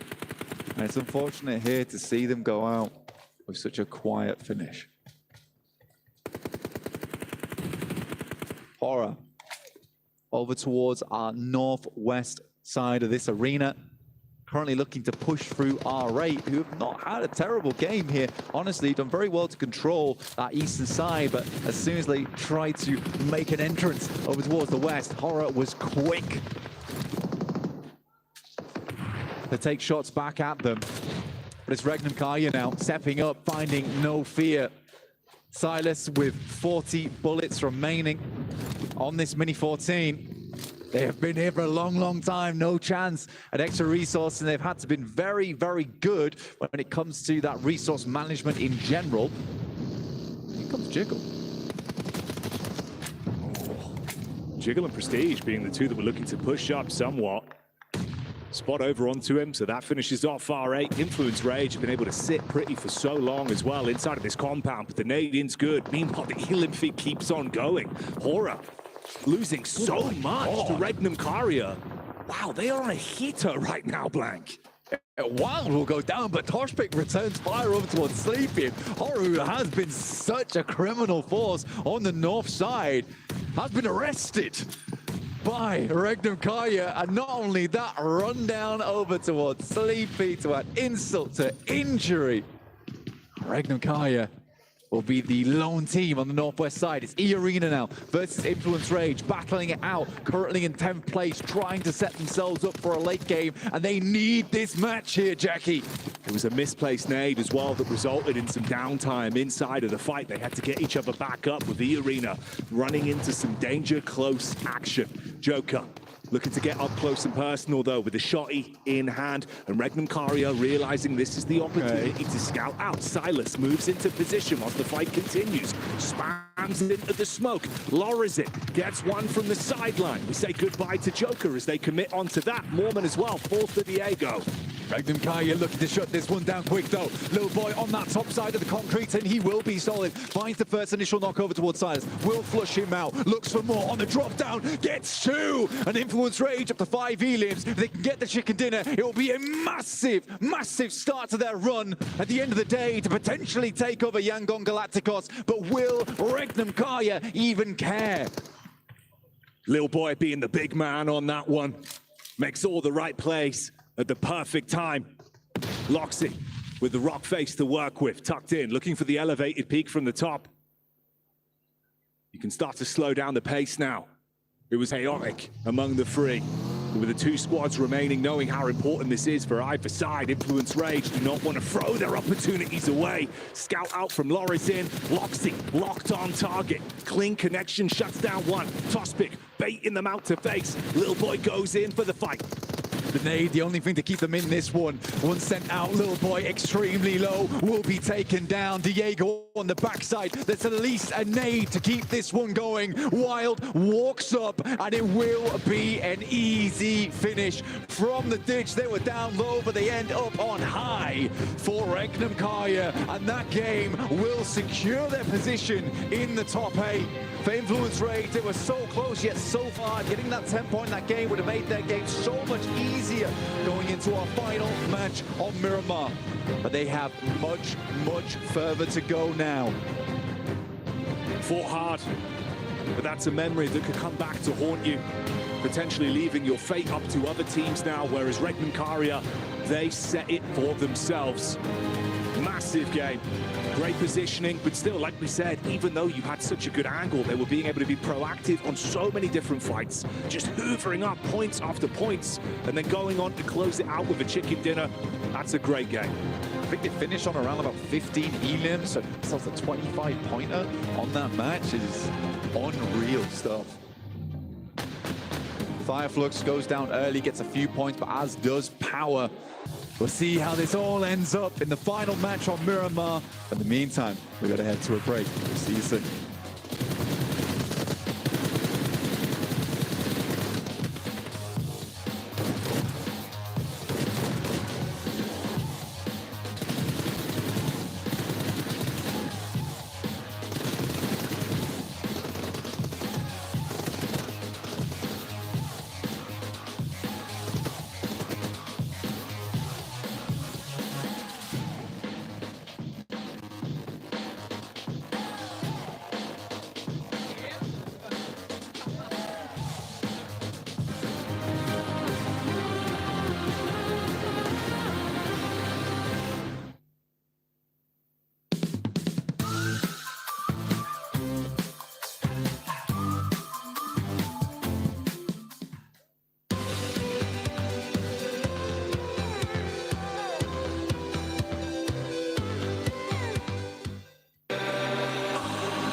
Dear PUBG Mobile fans, we are delighted to invite you to the 2025 PUBG Mobile World Cup at the ESPORTS WORLD CUP in Riyadh, KSA. This exciting event will take place from July 25th to August 3rd at the Boulevard City. We've prepared tons of event perks, such as the PMWC avatar frame, ESPORTS Passion Set, ESPORTS Passion Parachute, and tons more items. Let's check out how you can get all these rewards. During the tournament, go to the Pandora event page via Lobby, Event Center, Esports to join the event. Mormon from SEA, Top from CSA, Pedrinho from the Americas, Silas from the EU, and Prestige from MENA will guide you through the 5 major parts of the event. They consist of tournament celebration, prediction rewards, esports shop, themed outfit, and champion challenge.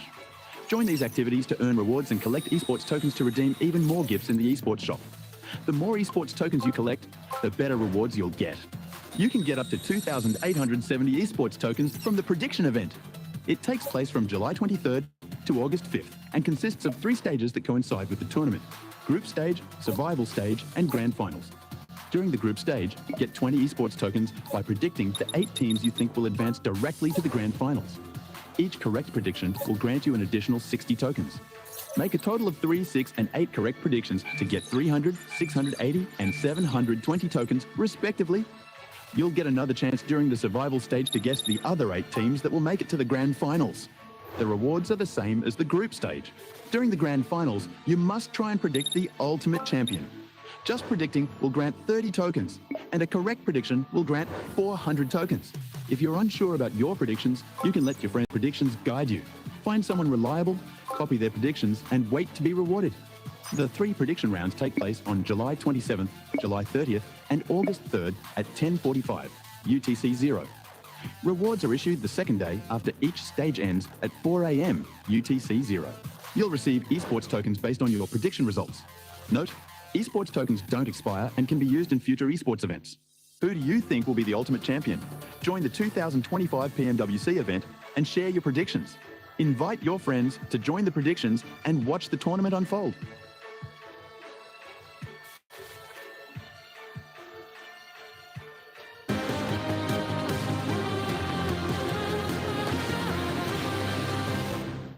What pushed? Stój. I'm nading him. Different team. Oh, no. He's on the left. Nate. Just nades. I don't have heals. Nading above. I'm nading more left. Down left, watch out. Down Someone left. behind us. They're pulling up behind us. You have to clear. No. Nice!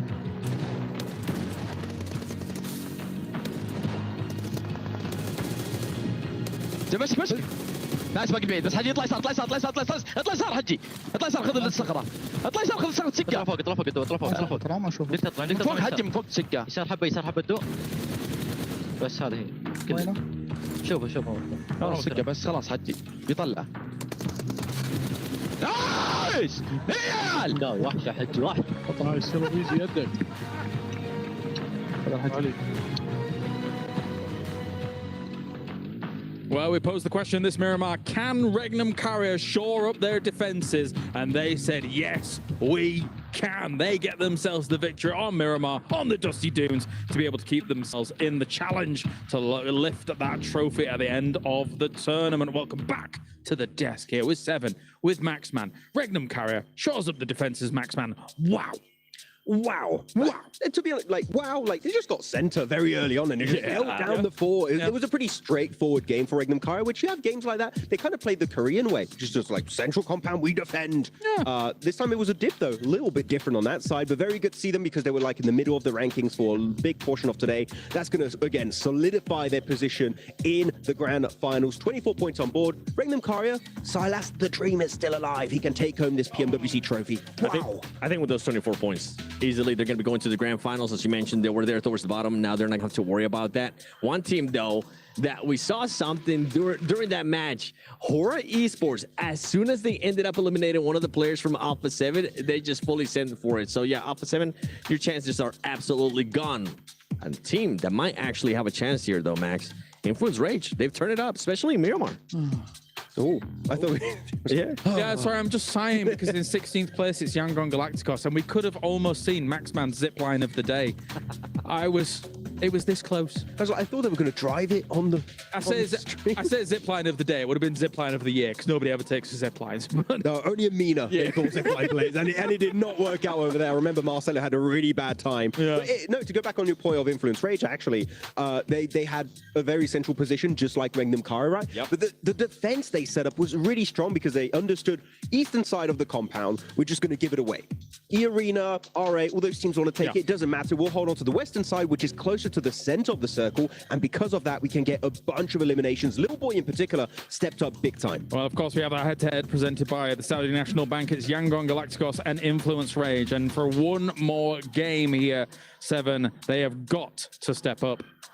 The one thing that right now Influence Rage has going with them is that we are going to be going into Miramar. They're currently averaging, I mean, for the past 3 Miramars that we have played, including the 2 from yesterday, they've been averaging about a 3rd to 4th place finish. So that's impressive on its own. And for Young Galacticos, we did end up seeing a great rotation out of this team, pretty much just wrapping around Northwest. But then once they were able to get there on the position that they were getting to, they just ended up doing nothing. I thought they were maybe going to end up crashing Hora, maybe crashing on Alpha 7, but it seemed like they were just playing scared. They played the ridge south of of the road, and they end up just giving so many angles to Hora, and I think there was also Alpha 7 at one point.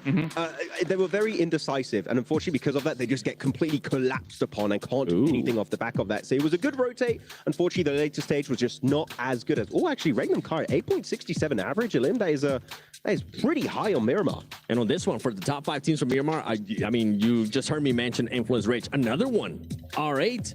R8 is one of those teams that is also in the hunt for that top 8th place. So for us to be able to see them here, being able to average a lot of Elims in that last match, they also, you were mentioning this during that match to me, Max, how they were pretty much did the same rotation as Yangon Galacticos, but nothing ended up happening with them. They tried to be aggressive, but he ended up backfiring. Yeah, they really tried to go for a very similar rotation here. Didn't quite work out at the very end, though. Man, Yangon Galacticos getting a 0-point game here within 8th position. This is horrendous for Yangon Galacticos. I mean, 62 points, so it seems like the point threshold is going to be around 70. How close is the gap going to be between 8th and 9th place? That is my big question. It does feel like anyone 6th and up is guaranteed in. And Team Falcons, in theory, should... It'll be close, though. It will be close coming into this last game. Yangon Galacticos is going to have to be looking over their shoulders here for that 8th place spot. Let's move down to our 9th through 16th. Oh, 60 points on Influence Rage, R8, 54. It does feel like those two teams are going to be the ones in pursuit here, Seven. What do you make of it? Okay, I was expecting Influence Rage to have a chance, but I thought the gap was actually going to be a little bit bigger than that. For the gap to only be 2 points to tie it, the thing for Influence Rage is they need to make sure they do enough to not tie, because if they do end up tying it, they will lose the tiebreaker. Yangon Galacticos does have a chicken dinner. I want to bring up one point right now. I know we would say we weren't going to talk about Alpha 7, okay? But genuinely, go for your hot drop onto Falcons. Fight Falcons, they're your cutoff team. You need to hot drop them, eliminate them early on so their point threshold doesn't increase anymore, and you might be able to overtake it. Even maybe Yangon, but we need to see something of value coming out this game. You got a fever? He's asking for a hot drop? He's also asking for about a 30-point game. No, you need to do something big. You need to do something huge, because they are not only in the danger zone, they're pretty much gone. They've got to do something. But before we get to that final game, let's check in with the most explosive moment of the day. Max Man's Grenade of the Day. And we're here back again with Maxman's Grenade of the Day. This time around, we're going to be looking at 2 teams in particular. You got the Falcons, you got the Alpha 7, and here Alpha 7, they couldn't do anything. The nades were looking good. That is not that nade though. Not that one. The one that comes after that, I think. That one was still not that one. So that one was going to be still not that. That was a lot more missed nade than I expected there. Actually, okay, back to me. There was no Grenade of the Day, unfortunately. That was a big fail. Thank you. Wait a minute, were there 3 more grenades after that as well? There was a lot more grenades. There were like maybe 5 or 6 more grenades that were just completely I can't keep that voice the entire time. No? They just kept trying to bounce it up the tree, and every single time it would just miss. There was a moment yesterday when you were doing Nade of the Day, and after you were like, my throat hurts. It did, and it does now, actually. Well. Now it's time to get serious. One more game here to figure out who is going to be going to the final and who is eliminated. Alpha 7 would have to have an insane game to do something about all of this.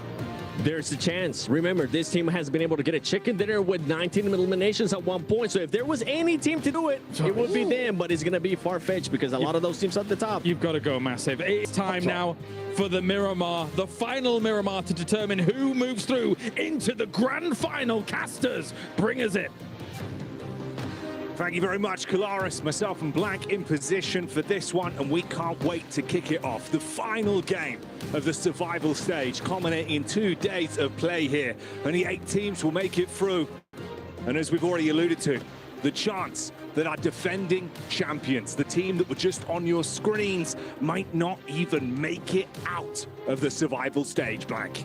So our teams are primed and ready to kick this one off over towards Miramar, because as you say, 8 teams will go through, but 8 teams are going to go home right after this next thrilling Miramar. And here live for you from Riyadh. Oh, it's a nail biter. Influence Rage. Looked like they were trying to contain the rage. for something of a little bit more calm here to make it happen. They are on the rise, just behind Yangon Galacticos. Will there be hot drops? Will there be moments of fury? The answer is probably. You'd expect so, and I think if anything, the opportunity, like we heard just at the end from the desk, I imagine it was Max that slipped it in.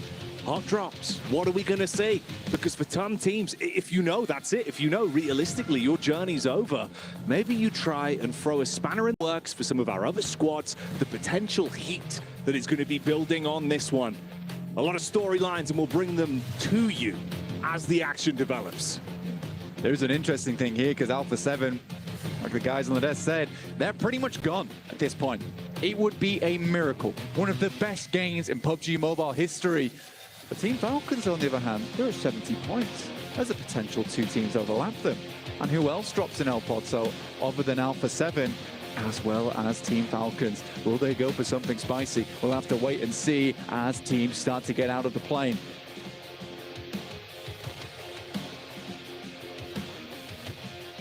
I'm curious, mate. Whose keys are going to be loaded into that crusher? Look at it. Menacing. Those keys will be turned to absolute mush. Bits of gold sprinkling all over the arena. If you do not withstand the might of the survival stage, that is where your organization's key will end up. The mechanical demon on screen as we head over towards our western side. Team Falcons, they were hella worried. They were hella worried. They went right down towards the south side of the map. Alpha 7 thought, no way. But no one dropped an El Pozo. And if Falcons went for that one, they would have a prime position for this game. On the other hand, here we've got Kinotrope versus Gamax early on. Somewhat of a, let's say, inconsequential team fight. Yeah, bottom of the standings for both teams, but scrapping it out against one another early. The only difference is there, obviously, taking away some of those potential points for the other top-heavy teams that really do need it at this point. Like you said, that chance to shift, that 7th to 9th place, realistically being where we're looking at to see if there'll be any momentum at the end of this one. Okay, a lovely initial start here on Boschvik over towards Joker, looking to finish off the deal. Does grab it, and again, that's great for Regnum Kaya, another team to overlap, get some more money here in the survival stage. Regnum Kaya is not looking to just finish it in 3rd place, perchance. They're looking to get it all the way up towards 1st. Join their Turkish brethren in Fireflux, and maybe leapfrog them. Right now, teams scattered across the map. Just like that gold dust you were talking about earlier, Jackie, will be scattered across the room. We've got teams over towards the eastern side lining that circle as they're going to be moving over towards the western side around El Pozo. I'd love for an urban finish here to finish things out at the survival stage here at PMWC.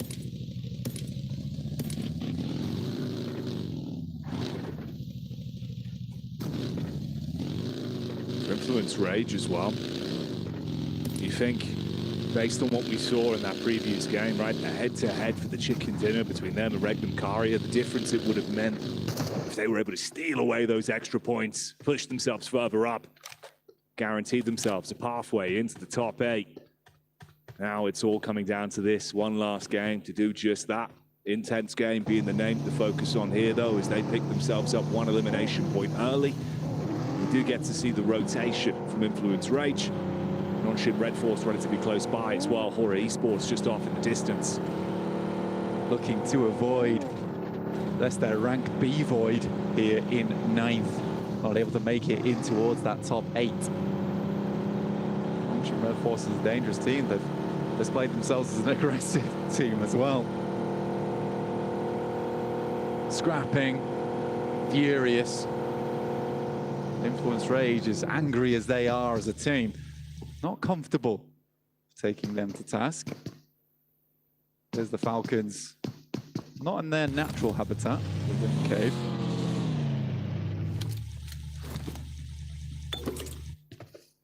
I think for them, again, natural habitat really hasn't been what we've seen from the Falcons throughout the run of the tournament. Yes, day one of the survival stage, they were able to float through with a lot of good periphery finishes, with quite a slower passive day of it, playing for placements. They played with that tempo a little bit more in the course of today. It's not always looked super pretty for them though, and again, you can see the nerves are certainly there. Looking for a later game finish on this one. Didn't want to run any risks of Fing being uncomfortable on the drop. That's why they're so much further down. Yeah, a lot of circumvention here, honestly, from a fair few of our squads that were worried about it.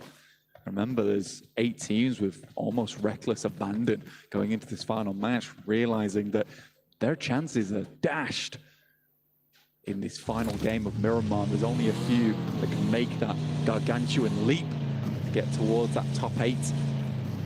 And we're looking 11th downwards, not really having that chance for Team Vision. There's potential, but losing Volt, who has been the spark on the team, to charge them, allow them to play at their best. Him going down as early as he did, it does not bode well for them, and the circuitry within that team might just be fried. I think that short circuit actually came in the previous game as well, where Never Alone had the opportunity to absolutely clean house early on into that matchup. But you remember the Wrath from Rafa completely fragmented the squad, just left Marcelo in a horrific position towards the end, trying to barely scrape away any points. Just that one elim over towards R8. Could have been a different story, but of course, that's up to you. Nothing is granted, everything is gained. And on that one, it wasn't really that much of a gainer for them. But Yangon Galacticos, we've taken a look at them a couple of times here, but they are in the terrifying position of 8th place. Never comfortable to be there. The Falcons were able to get a few more points on board today. I think they've done pretty well, taking more risks when they should do. 70 points.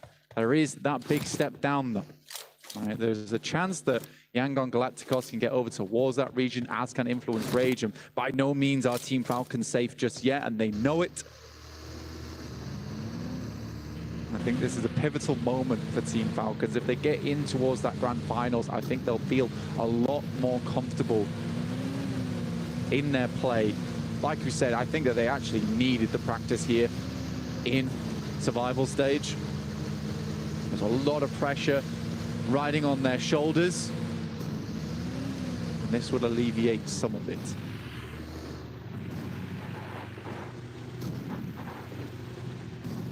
It's not the cleanest opening path, though, on the rotation. There is a lot of squads ahead of them and adjacent as well. You're going to be running into some of these teams that maybe are willing to run some crazy risks, knowing that survival stage is most likely where their heads are going to lie when this game finally comes to a close. So opportunities to be fought from of AX and Gamax on the push-up, with R8 and E Arena just off to the right there. So our final game of the day, just shortly we'll take a look at where we're heading. On the largest shrink of the circle throughout the entirety of Miramar, it is on Zone 2, and we head over towards Crater Fields. On the mountainside that runs through it, that currently Horror is owning, but they're massively split at the moment. Alpha 7 even trying to hunt down one of their players on that northwest side. And this is the fight. It's no fear. He has to live up to his name right here. Throws out the flames and sets ablaze to Carrillo. So low on HP. All it takes is a single shot from Revo. Horror will be pitched downwards. No Fear takes a nosedive versus Alpha 7. He had such a fantastic position as well over towards the east here, and just playing split, locked in. R8 making their move on that north side. I think that Alpha 7 is, although not a team that I expect to make it in, they're a team that is incredibly dangerous when backed into a corner. Right now, there is nothing to lose for them. There is absolutely, and they are a loose cannon inside of this match. I think, honestly, that's literally the mentality they have to play with. Like we said, as much as it would be an impossible task for some teams, their old form, when they hit their stride in these kind of games, that's when magic would happen. But you have to factor in how they've looked throughout the entire tournament thus far this year for the PUBG Mobile World Cup, for the ESports World Cup. It is not the same team. It hasn't had that same level of lethality. Falcons, they delay moving into the fray on that north side. Biding our time and waiting it out. You got to go through the checkpoints though, obviously. I'll respect that. But we're closing in now. A lot of teams making their way on over. The southern side of the circle is jam-packed.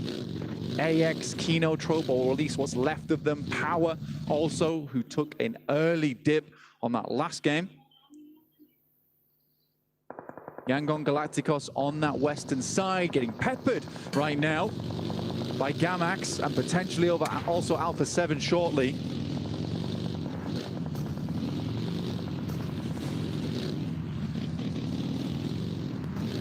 Gamax, they could afford to take some risks on this one.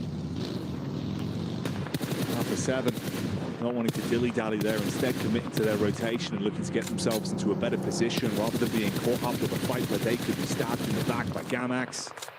The Arena taking hefty hits as well. And who else but Fireflux? Of course, currently in the top spot, position #1 for them, and that's already another point found, 99 being their total off the back of that. Looking to cross the century in this match here. E-Arena pushed down to 2, and it's unlikely they'll push any further inside of this match here. 92 points. It's hard to make work. 11 minutes into the game and only 2 players on board right now. But an opportunity for Regnum Karya to pick themselves up a podium finish. And in come the Falcons.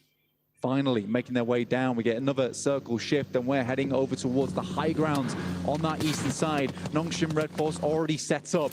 Falcons have to go for something a little bit safer here as they pass through over towards the eastern side of the fields.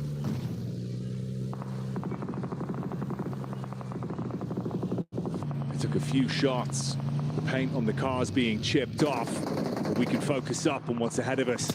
Yangon Galacticus up on the rock side. It's a clean connection onto Squash. Smile being able to commit onto that bullet back over from Revo. But of course, they cannot afford to lose a single man on this. It's got to be clean. They're going to wrap round, leave Yangon Galacticos in the dust, but it's Gamax who's coming in, potentially finish the job over towards Yangon Galacticos. They've got to bide their time. They've got to pick up Smile in the meantime and get it moving. And Gamax is only moments away. Fajita with the crash in, closes the gap between them both. Look at the HP bars that they've got to play with. The sustainability isn't there. Fajita on a nice soft angle, peering in, bullets into the back. Romeo takes a big burst of damage from that one. Saycloud needs a Nimbus right now to get out of dodge vision. Now after we'll find now Valo on the first pick there. Not finished off just yet, but it's an intense game. They hit that nail, find that coffin. Yangon Galacticos, they want nothing to do with Gamax.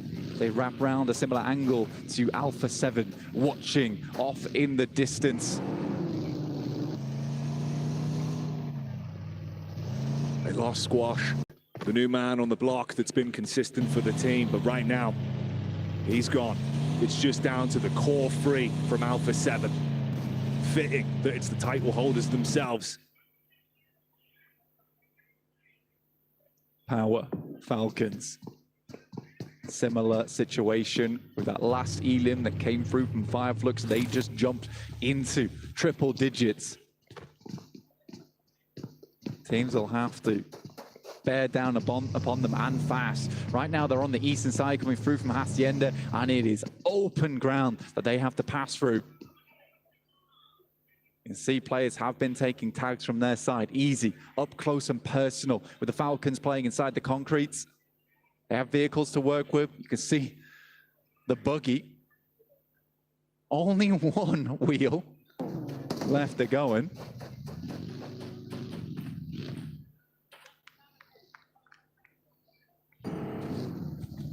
Center circle again as well from Regnum Karya.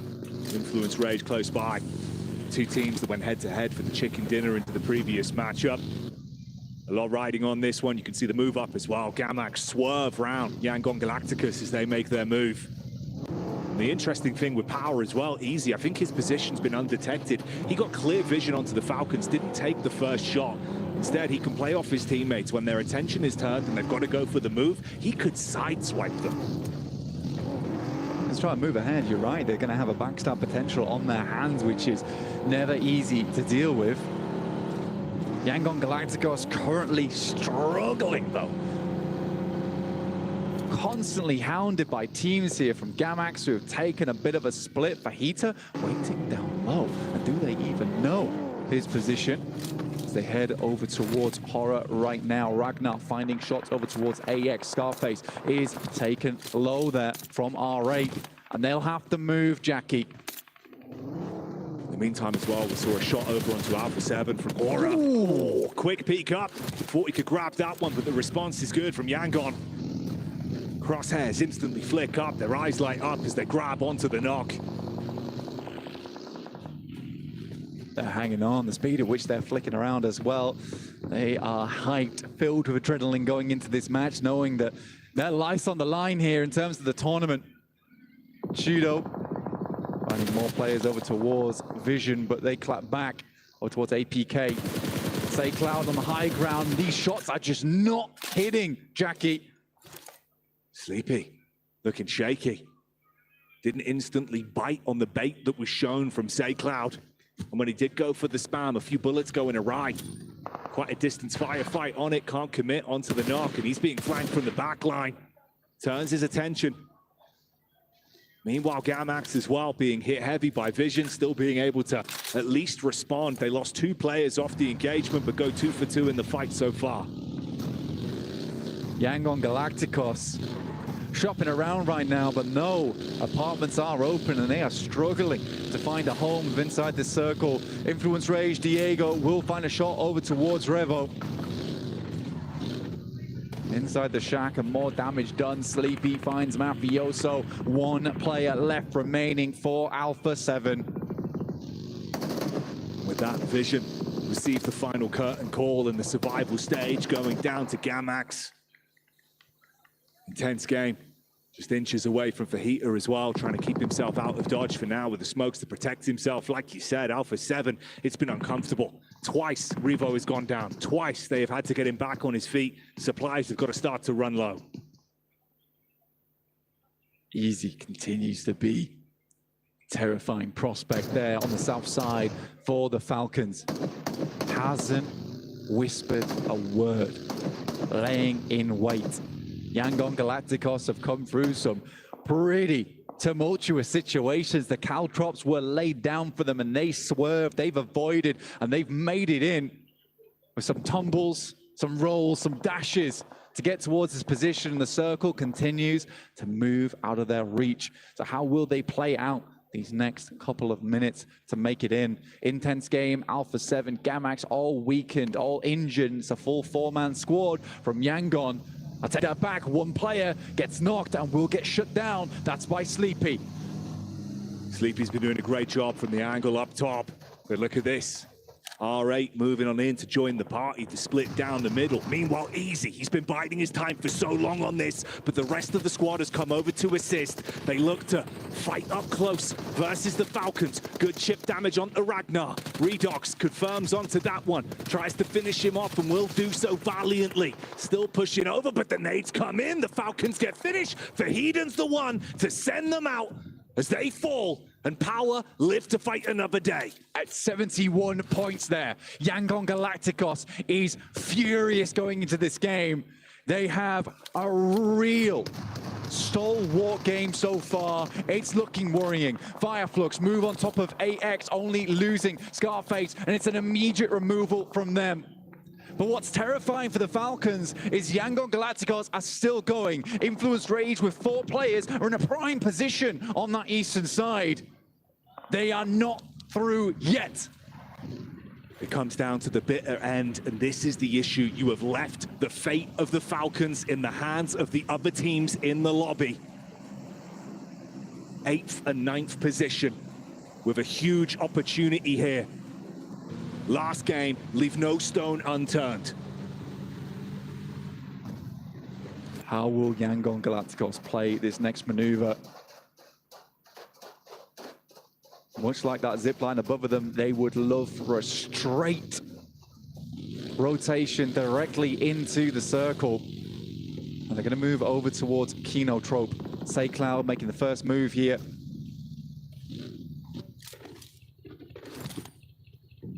Primes a nade in hand. Finale, one of his own, but he's late. Will his be placed better? It tags, but it won't be able to frag. You get the response back over as well. Easy onto Nongshing Red Force. This is a power squad that are looking lights out at the minute.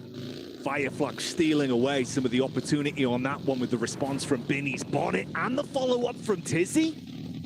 My God, Nongshim Red Force were taking the heat coming through from Power, but have just annihilated. Turn tail. Dare you get involved in our fight, Fireflux? We're going to send your way immediately. They angered the wrong beast. With that, the arena starts to quake. Another move being made. Power plays from the team's namesake themselves. Yangon and Influence Rage still in positions to cause issues later on into this one as well, depending on how this starts to shift. Regnum Karya, R8 and Influence Rage all inches away from one another, just mere space between them on this compound setup. Ragnar might be down, but cheering them on from Valhalla. Seeing how far and how much glory Power can obtain. That's E Arena out, and the only team within the top 3 is Power, looking for a first place here. Regnum Karya will find shots over towards Nongshim Red Force. Binny, with the power of the buggy, survives, stays dead still, and they don't spot him. He will take a lot of damage, but can he crawl away? Lorezin's able to find it. The UMP hits. Binny thrown away, shut down. That's one elimination they claim, but they've still got much more to get done on this one. On the back line, Power will take a knock, but it is answered. They will look to pick him up. That's from Kino Troop. Al-Hadji is just going to come back down again. He's got the side angle. They don't know, but it's still 3 players they are roaming into. Let's see how Power handles this. Yangon Galacticos yet to make their sprint.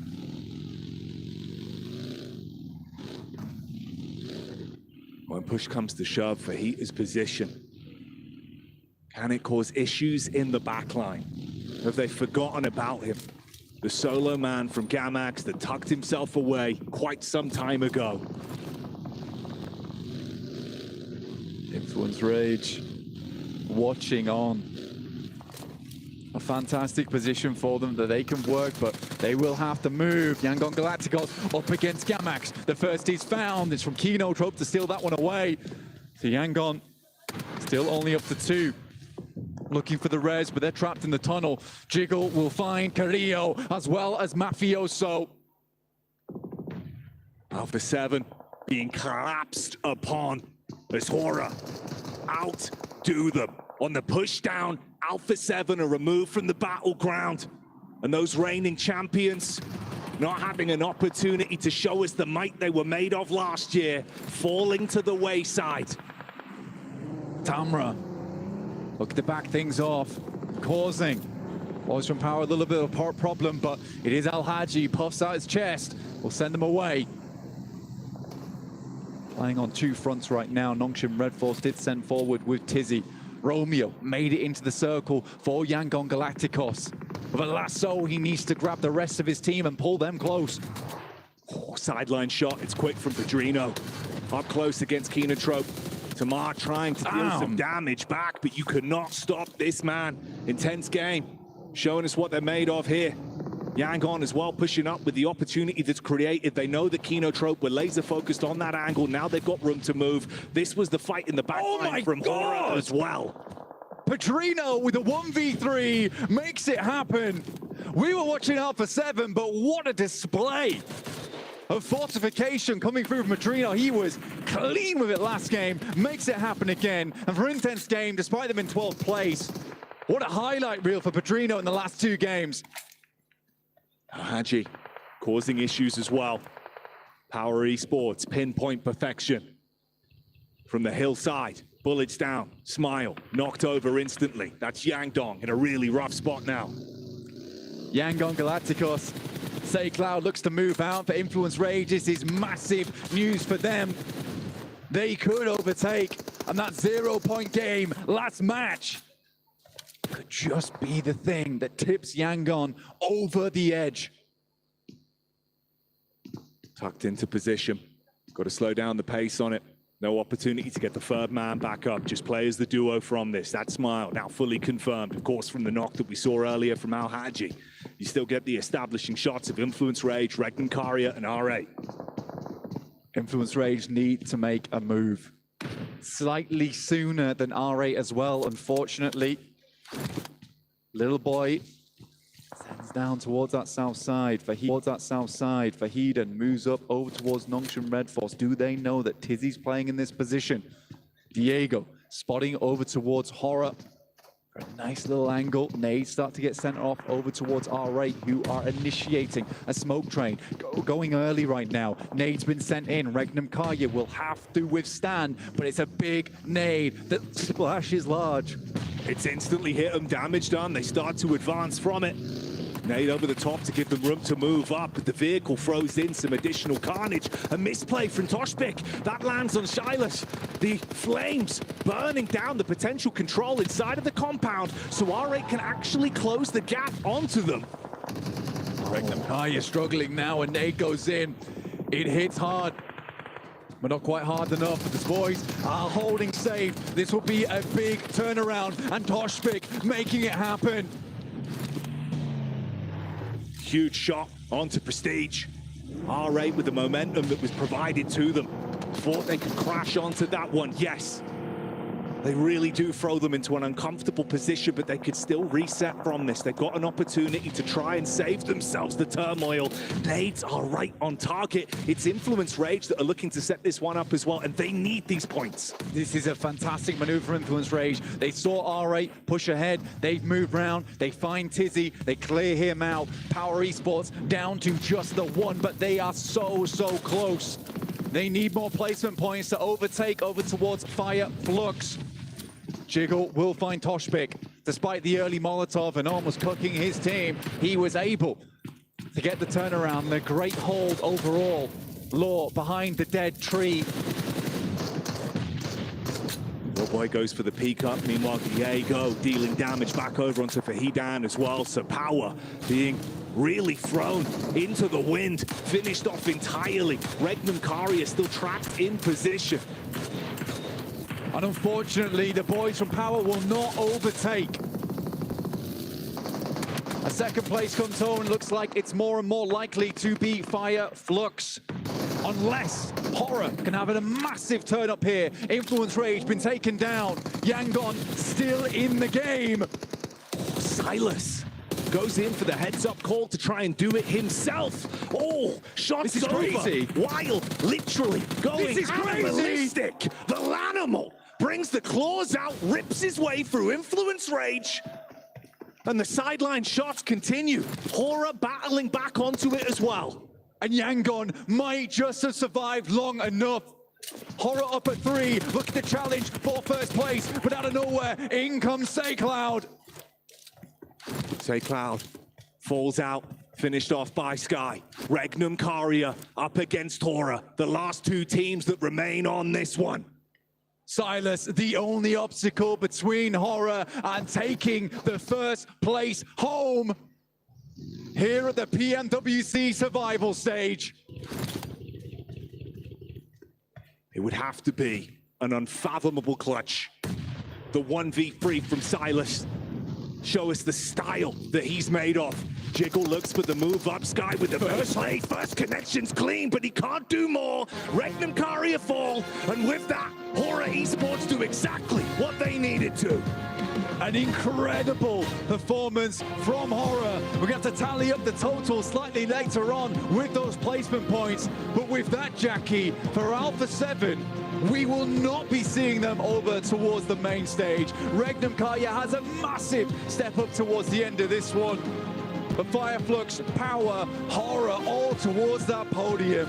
What an amazing finish. And even Yangon slightly surviving towards those end moments despite Influence Rage chasing, but shut down by the man himself, Silas. When you hit the nail on the head, the trophy that is behind that winning team, the pinnacle of PUBG Mobile. Everything these squads give everything for, game after game, will be crowned to a new team, a new squad. 4 players will take the title this year, with Alpha 7 being unable to survive. They did not make it through the survival stage. A new champion will be crowned this year. 2025 is going to be a whole different story. Tears have been shed. Emotions have been let loose here. Unbelievable performances throughout, and Power just love it here at the survival stage. Easy, making them look queasy with the sickening plays he's been showing and putting on display. Horror just making it in consistent time and time again. But it's the Falcons who do make it through. It was a terrifying finish for them.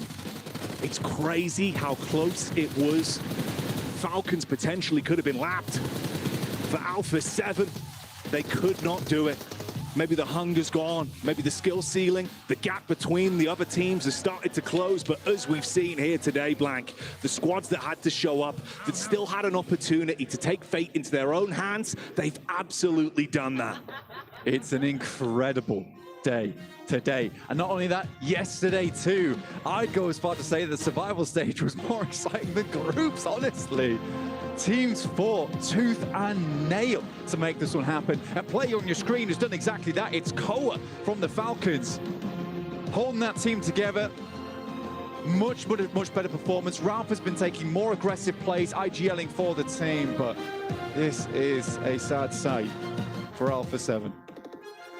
And you can see it, the emotion, the human element on so many of our different squads. Trying to fly the flag of their organizations high. Show the skill ceiling, the commitment, the communication. But here today, the reigning champions were unable to deliver. And of course that means for the 8 teams that don't make it through, your keys will be crushed. Let's get over to Barney and begin the process of removing those teams' keys. Ladies and gentlemen, the survival stage is now officially over, and I am joined by our highest placing team. It is, of course, Horror Esports with a final flurry. Congratulations, gentlemen, from myself and from everyone, the whole crew. What an amazing way to end out the survival stage. Now, you didn't just survive, you thrived. So congrats to that. Now, one of the things that you get to do because of this honor is you get to crush the keys of the bottom 8 teams from the survival stage. This is the first time we've showed it this week, so we're all really excited. And so I've got Jiggle, I've got Sky, No Fear, and Sleepy. Jiggle, you're going to do me the honor first and foremost to switch the key on and turn on the engines. Okay, the key has been switched. The engines will be turned on. Can you feel it? Can you feel it in your feet? They can feel it. Okay, Sky, I'm going to get you to lift and flick the switch. That is going to open up the iris in the center. We can see all of those menacing teeth ready to chomp up those keys. And now finally, No Fear. I'm going to get you to press the button and send them home. And Sleepy, you can wave at them as they do it. There they go. See you later. And just like that, our 16 teams are locked in for the grand finals. 8 teams have now been sent packing. Well, 7.5, of course. But the job, now there you go. There's the 8th team. But the job is not done. We have a gauntlet of competitors waiting in the grand finals that's going to be happening this weekend. And they've all got their eyes on the prize. $3 million prize pool, and of course the beautiful PMWC trophy. The Horror Esports guys having a great time next to me. But I tell you what, they're not going to be laughing this weekend when they come up against all those other teams. But for now, make sure you're all ready for that weekend slot for the grand finals. And we're going to send you back to the studio to talk about what just happened in the survival stage. Emotions riding high here for the survival stage for PMWC. Unbelievable moments here for some of these teams who were hoping desperately that they were going to be able to claw their way up to that top 8, but it is not good for them. They are done here for the PUBG Mobile World Cup. What a way to end things as well, joined by Seven Neptura as well as Maxman. I can understand why emotions were riding high for a lot of these teams. Unfortunately for them, they now have their keys crushed here at the Esports World Cup. Maxman, what a survival stage. Yeah, I mean, okay, you know what? A lot of unexpected things did happen. Of course, Alpha 7 just absolutely destroyed in this tournament, right? Of course, they got themselves some wins in the group stage, but in the survival stage, we didn't see anything out of this team. And I think that this is going to be a good time for them to go back to the trial grounds and try and get things out, because right now, nothing has been really done for them this tournament. It's for sure the headline of the day, Seven. The fact that we lose the champions here for PMWC, and we will guaranteed be crowning a new champion. It definitely is. Every single time here we come to Riyadh, I feel like we always end up getting a shocker. Last year was Team Falcons getting eliminated at survival stage. Now it's completely the opposite. Now it's going to be the defending champions with Alpha 7. But yeah, I mean, to be fair, even from day one, when they did end up getting those wins, that team just wasn't really doing anything outside the wins. I mean, that's a good point here, Neptura. Are you shocked that we see here as emotions still very much on show here on the stage floor? Are you shocked after seeing how they were playing things that they will not be making finals? I don't think I'm shocked with how that this is the result based on how they've played. Yeah. I think it's a shock that this is how they played. We had a really good day one for group stage, right? 2 wins, massive elimination counts, as well as massive games for them. But then after that, it was just nothing. It kind of just fizzled out. Looking at the last 2 games, we said it. They need to do something big if they want to have an opportunity to make it, right? Looking at Revan, like they could have made it if they at least tried something. But it looked to me on the second half of today, they just gave up. They just like, it's not happening. And it really felt that way through their gameplay. It shows the level that this means to these players. Of course, here, crazy scenes coming from Riyadh, Saudi Arabia. But whilst this does mean that 8 of our teams are now done here at PMWC, on the flip side, 8 teams survive. 8 teams go through and they continue to try and fight to become the champion here, 7. And as we just witnessed, Horror was able to take #1 after all that. It was close towards the top 7, but Horror now #1 for the survival stage. Can I just say, I'm just happy that Horror Esports actually ended up being in first place. They came in confident too, and I felt like overall for the past 2 days, they were the team that was actually willing to play in a way that going to grand finals will actually do good. Fireflux, I mean, yes, congratulations Fireflux. You do end up getting the 2nd place here, Power as well, but for overall, Horror for me, Neptura, is a winning team. They are a winning team. I think we saw it in CSA. We saw less of it in group stage, a little bit of it here in survival stage until the very last match where, of course, they are going to be able to top the leaderboard here. They did keep up with appearances, though. I think, like, we have seen a much quieter Horror than we're used to seeing in terms of wins. I'm used to seeing Horror win a lot more. But we liked how they adjusted their strategy, being a little bit more aggressive, those third parties coming into play, less so being able to convert them into super consistent points, but obviously doing far and above enough to actually top the leaderboard here. I mean, correct me if I'm wrong, Max, but I feel like we put Horror in our contenders category at the beginning of our survival stage, and oh boy, did they contend. Oh yeah, big time. I mean, that's not contending. They dominated right there. I mean, Horror for me, looking back at CSA, were definitely a lot more macro-oriented team, just very smart, going for smart fight. Here, they just kind of turned up the aggression to 11. They were just taking really smart fights all over the place, controlling positions, controlling large areas of the circle. I'm very excited to see this Horror hopefully make it into the finals, because this level of gameplay, you know, towards the top, that could definitely be happening for the Nepali team. And if we do have to nitpick for that team, it has to come down to making sure that they don't end up overextending on third party, because it happened today. We've seen it happen in the past as well. That is one thing that they need to fix, especially going to grand finals with those teams that are just waiting. Absolutely. Well, let's take a look now.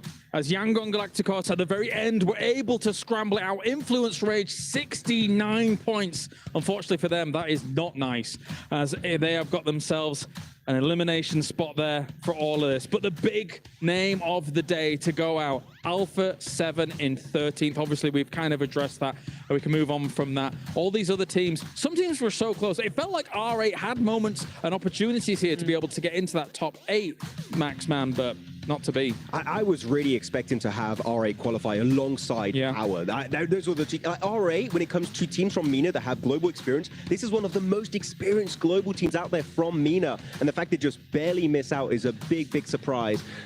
Yeah, quite a few upsets here from Brazil in particular. Like you've seen no intense all of Brazil. 7, all of Brazil missing out here, despite them being one of the most dominant regions in the past. Brazil not having a good time, clearly. It's just going to be a wake-up call for the whole region. I mean, even going back for Alpha 7, they just haven't been performing since last PMGC, if we honestly think about it. For Influence Rage, that was one team that I was actually expecting a little bit more coming into this tournament because they have been outplacing Alpha 7 throughout every single global event. Yeah, they've really been coming into their own in the last few months, in the last season or so, and yet somehow none of them going through is a big wake-up call, as you said, for the whole region. Like, you're not the dominant party anymore. You are not the region that is going to be the leaders when we come into a global stage, and they've got to change something now. The most dejected Do Brazil coming out from 7 backstage. It was sad. I heard it. But anyway, here are our teams advancing into those grand finals. We have ourselves Horror Esports, Fireflux, Power, Regnum Carrier makes it, E-Arena with the back-to-back today, Nongshim Red Force, Team Falcons, and we have, of course, Yangon making it in the end. Our grand finals is set. The question now does stand here, Seven. Can these teams coming out from survival stage, they'll come in warm, but can they go up against the likes of teams like Alter Ego, Four Thrives, DRX looking fantastic at the top of those group stages? It's just going to be full aggression, aggression. That's what this lobby has been. That's why we have seen some teams being able to adjust and play a little bit more passive, but I don't think that's going to be working out. And out of all these teams, I can't wait to see what's going to happen in the grand finals, Max. I'm just realizing we have 4 dominant regions here. All the PL teams qualified, all the Korean teams qualified, all of the EU teams qualified, all of the CSA and SEA teams qualified. When you go down to it, so that's you just have regions just clearly dominating here at PMWC, which is very surprising when, again, Brazil not showing up. New regions here are on the rise to claim this trophy. Oh, my question is not only can the survival stage teams kind of keep up, I'm concerned about the 6 teams behind Alter Ego and Four Thrives, the way they were able to set the pace in group stages, Neptura, because they looked spectacular. They did. They really, really did. I'm so excited to see how the two are actually going to end up clashing, because yes, in group stage they all played each other, right? But I think we've seen such a step up, such different adaptations of these team strategy in survival stage that actually going up against the top 8 that went straight to finals is going to be like playing in an entirely different tournament, I feel like. Just because, yes, you had those outstanding performances from many teams over the group stage, but now coming in, it's the finals. You bring an extra level to things. With the survival stage having enabled teams to actually be able to adjust a little bit more and do some better things, I think is going to be very, very interesting. No rotating lobbies. You were able to learn from day to day to day in those 3 days of the grand final how all of these teams are going to be playing things out. Let's take a look at the Gadia top players of the day as well. See what is going on. Hopefully they're not those nudes that Max was looking at earlier on. Hopefully not. I was thinking the same. You don't want to. You read my mind. I was like, please don't show those names. Technically, Quag got a triple off of that. It might be there. Yeah, after throwing like 5. We were out of nades for the rest of the game. And nearly taking out his own team, but there we go. But let's start with Neptura, of course, with the back-to-back from the White Bunny themselves. E-Arena looked brilliant at the beginning of the day. They really did. I really enjoyed watching them. They had big splits coming in, very controlling, not overextending at all. Backing that up with some great nades, as you're seeing here. Backing that up with some really good synergy. I really liked how they played this. I will interrupt myself here, though. Nongshim coming in, and this in particular, I love. Binny, dude. Jeez. What a play coming in. I will say, Nongshim played that kind of badly, and then for Binny to be the solo was the best thing that happened to them in that game, because he was able to just take them a little extra further. Yeah, Binny just had that one locked down in that shed with the pump, okay? Was ready to go. Very happy with the arena. Mormon in particular, I think he had a really, really good time. Looking back at some of the plays on Miramar, Influence Rage, really good control in this game, kind of securing their position in the top 8. Their Miramars have been significantly outclassing their Wrangle matches. You talked about it already, Seven. Miramars, when they're going to qualify, and it seems like that was the case for these last 2 matches. That's right. Perfect. Perfect. Yeah. All right, well, we are ready for the Sony hero of the day. We'll get some predictions. I'm going to go with the S12K, the weapon. Interesting. Come on, you know it's good. You know it's good. Even though it's an absolute troll answer. Seven, who do you think? I'm going to be thinking Sleepy from Horror Esports. Okay. Neptura. You know what? Let's go with Vinny. Good old Vinny with the shotgun. Still Maxman's choice, maybe. No, I'm going Mormon. Oh, Mormon on this one. actually. Nice. Back-to-back win. And he had a really good play versus Scarface or Fireflux, so I think Mormon's the man that's going to get it. All right, well, out of our 4 options, will the S12K be the... No, probably not. They're going to add it there. The Sony... Oh, it's Sky. Okay, I mean, hey, he was an MVP contender back in PMSL CSA. Sleepy, he's good long range, but don't forget that because of the new formula, it's all about the elims, all about the knocks, and Sky's the one bringing them home. 14 elims. He's on fire. He is. With that Mini 14, he's absolutely just a dangerous man, so... You got so many MVP contenders actually from CSA, right? You're looking at Pop, you're looking at Doc, you're looking at Phallic, you're looking at T24P, you're looking at Sky, Sleepy. All of the guys could take it home, so it's going to be rough to predict. I'm going to throw a random one in there. Seoul. I think Seoul might end up surprising. Honestly, going into the grand finals, I know we're still here, but I'm excited to see what APG is going to be doing. I'm full on the APG train. I got a chance to go back and watch some of the stuff that they were doing in group stages. It is just that minimal thing that we've been talking about. The docketing, that needs to stop, and whenever it does stop, the team performs really well. Max's favorite thing. Yes, that is a good point with Doc. I love it. He loves it. He wishes he could be on the side of Doc. You wish you could play with Doc. I wish. You wish. I wish. Yeah, very. Maybe. Yeah. Ex-pro player. Max, an ex-pro player. What's going on? Yeah, he played once. I did like one PMCO game because someone did not show up like years ago. I also remember you playing a show match with some of the teams, and that was interesting. Yeah, let's forget about that. Anyway, all right, well, let's take a look at the Honor domination for the day as well and see what we've got as a flavor to tantalize and tease you here for PMWC. The triple elims coming in. Actually, you know, your sleepy call, Seven, was pretty on point because he was blasting as well. He was just so close. I mean, he was able to perform too. I had Catch as well, the way that he's been able to scout for his team, the way that he's been able to position for his team. I'm really intrigued to see if Fireflix is going to be able to do that too in the grand finals. You know what I'm even more impressed by? Of course, Intense Game will not be advancing here, but at least you're one member in the... Doing all right. This is the closest Alpha 7 got to winning a game was thanks to Pedrino that was on the roster a while ago. It was a while ago. Yes, but still the closest ever got. You're me. Yeah. Don't go to Brazil anytime soon. He's gone rogue. He's gone rogue. But it has been a great survival stage, Neptura. Of course, watching all of these teams really scramble for these final moments, these final opportunities. And we have a great lobby for our grand final. We really do. I'm so excited. I mean, we came into PMWC, right, going, this is the best lobby we've ever had.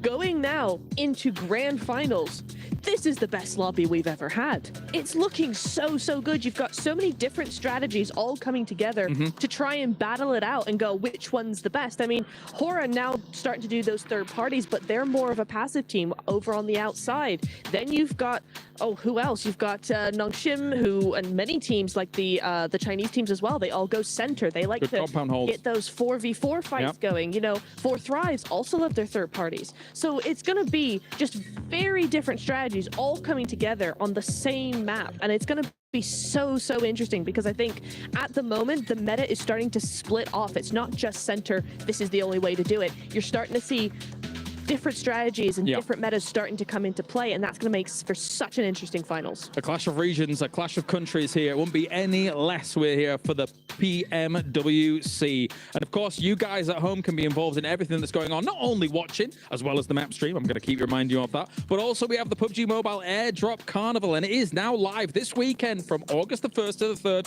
Log in for the summer surprise airdrops and collect 2025 airdrop vouchers to enter prize draws from official merchandise. You can get yourself smartphones, BD partner rewards, permanent in-game items, and more. every participator is guaranteed to win. Additionally, you can jump in game now and vote for your favorite airdrop partner. You might even score yourself some awesome surprise gifts from them. So don't miss on out here for this year's airdrop carnival, because you could unlock yourself some surprises. Max, I know you unlocked some lovely stuff yesterday, and I'm very happy for you. I still have my James Yang winner chicken dinner t-shirt. He loves that I love shirt. it. I have an X suit and I'm putting the James Yang t-shirt instead. It's beautiful. That's amazing.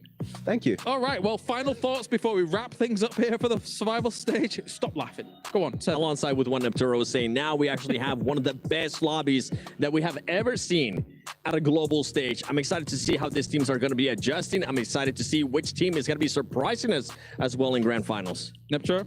I need Falcons to do so much better, because they broke the top 3 curse, the third place curse. They got second in PMGO. Now they barely qualified to finals. As much as I love them, please do something else, something better. Oh, we'll have to pull the stick out again. Yeah. Do something. Do something, Yeah. please. Yeah. Max, man? I'm very happy. Thanks. Oh. No, go on. No, I was very happy with the entire tournament so far, but we've seen some of the top teams still like 4th thrives, still a few things that need to be fixed, like for example their decisiveness. Don't rest on your laurels, because this lobby in the finals is going to be cracked. It's going to be crazy, so you better get ready for the next stage. Yeah, this is how you know I've known you for too long, when I'm doing things like this live on broadcast. Yeah, you're kind of rude, actually. A little bit. No. He's still waiting for his coffee. What? Good point. Where is my coffee? Anyway, whatever. We are done here for day number 2 of the survival stage. Let's head over to the stage and finish things up for day number 2 here for PMWC Survival. He might be called sleepy, but one thing is for certain, the performance you boys put up was very far from a sleepy one. Now, heading into this entire tournament, it was rumored that Alpha 7 were your top competitors, your rivals, the team you wanted to knock out of the running, and you did exactly that. I have to ask you, why Alpha 7? Because they were making fun of us. I don't know why, but like they were making fun of us, and yeah, that's it. And we don't like it. Well, you certainly showed them who was boss. Now, heading into the grand finals, obviously you boys have had an extra 2 days to kind of warm into this tournament with the survival stage. Do you feel like that's going to give you an added benefit, an advantage going up against those other 8 teams? Yeah, of course it will. And like we have more time to practice, and that's why we're going to get more confident also. That's why it's going to help a lot. And who do you think your biggest rival is going to be in the grand finals? You've already taken out Alpha 7 from the competition, so who's next on your list for grand finals? Our main competitor will be Alpha Gaming, because they are our regional champions also. That's why they are the main contenders. Okay, you're taking out all of the alphas over here at PMWC. I'm loving this from you. Do you have a message for the fans that have been cheering you on throughout your entire journey so far? Yeah, I want to thank all of our fans who have been supporting us from the very beginning. Like, I'm so thankful for you guys, and keep supporting, keep loving. That's it. There you go. You heard it here. From the man himself, Sleepy and Horror Esports. Remember, folks, the grand finals will be taking place on Friday for championship weekend. We have an abundance of talent and $3 million on the line. We'll see you there.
highly anticipated addition to the Mummy Series outfits is here.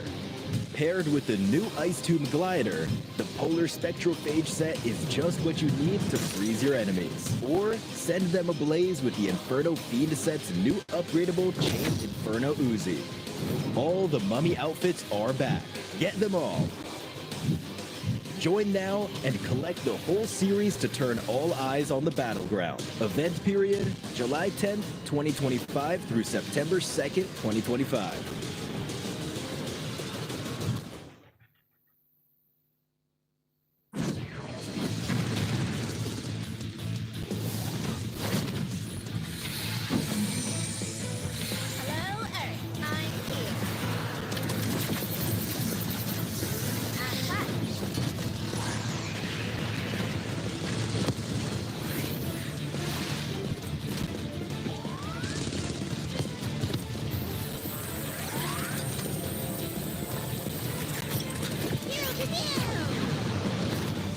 New Pulsar Legionnaire available now. First outfit with special head animations and voice lines. The Pulsar Legionnaire set comes with its own... Here. It also features the upgradable Hyperion ship DSR. And Jet Reaver glider with special animations. Experience parachuting like never before. That's not all. Even more rewards await. Event period, July 25th, 2025 through August 26th, 2025. What are you waiting for? Get the new Guild set now.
way I live life.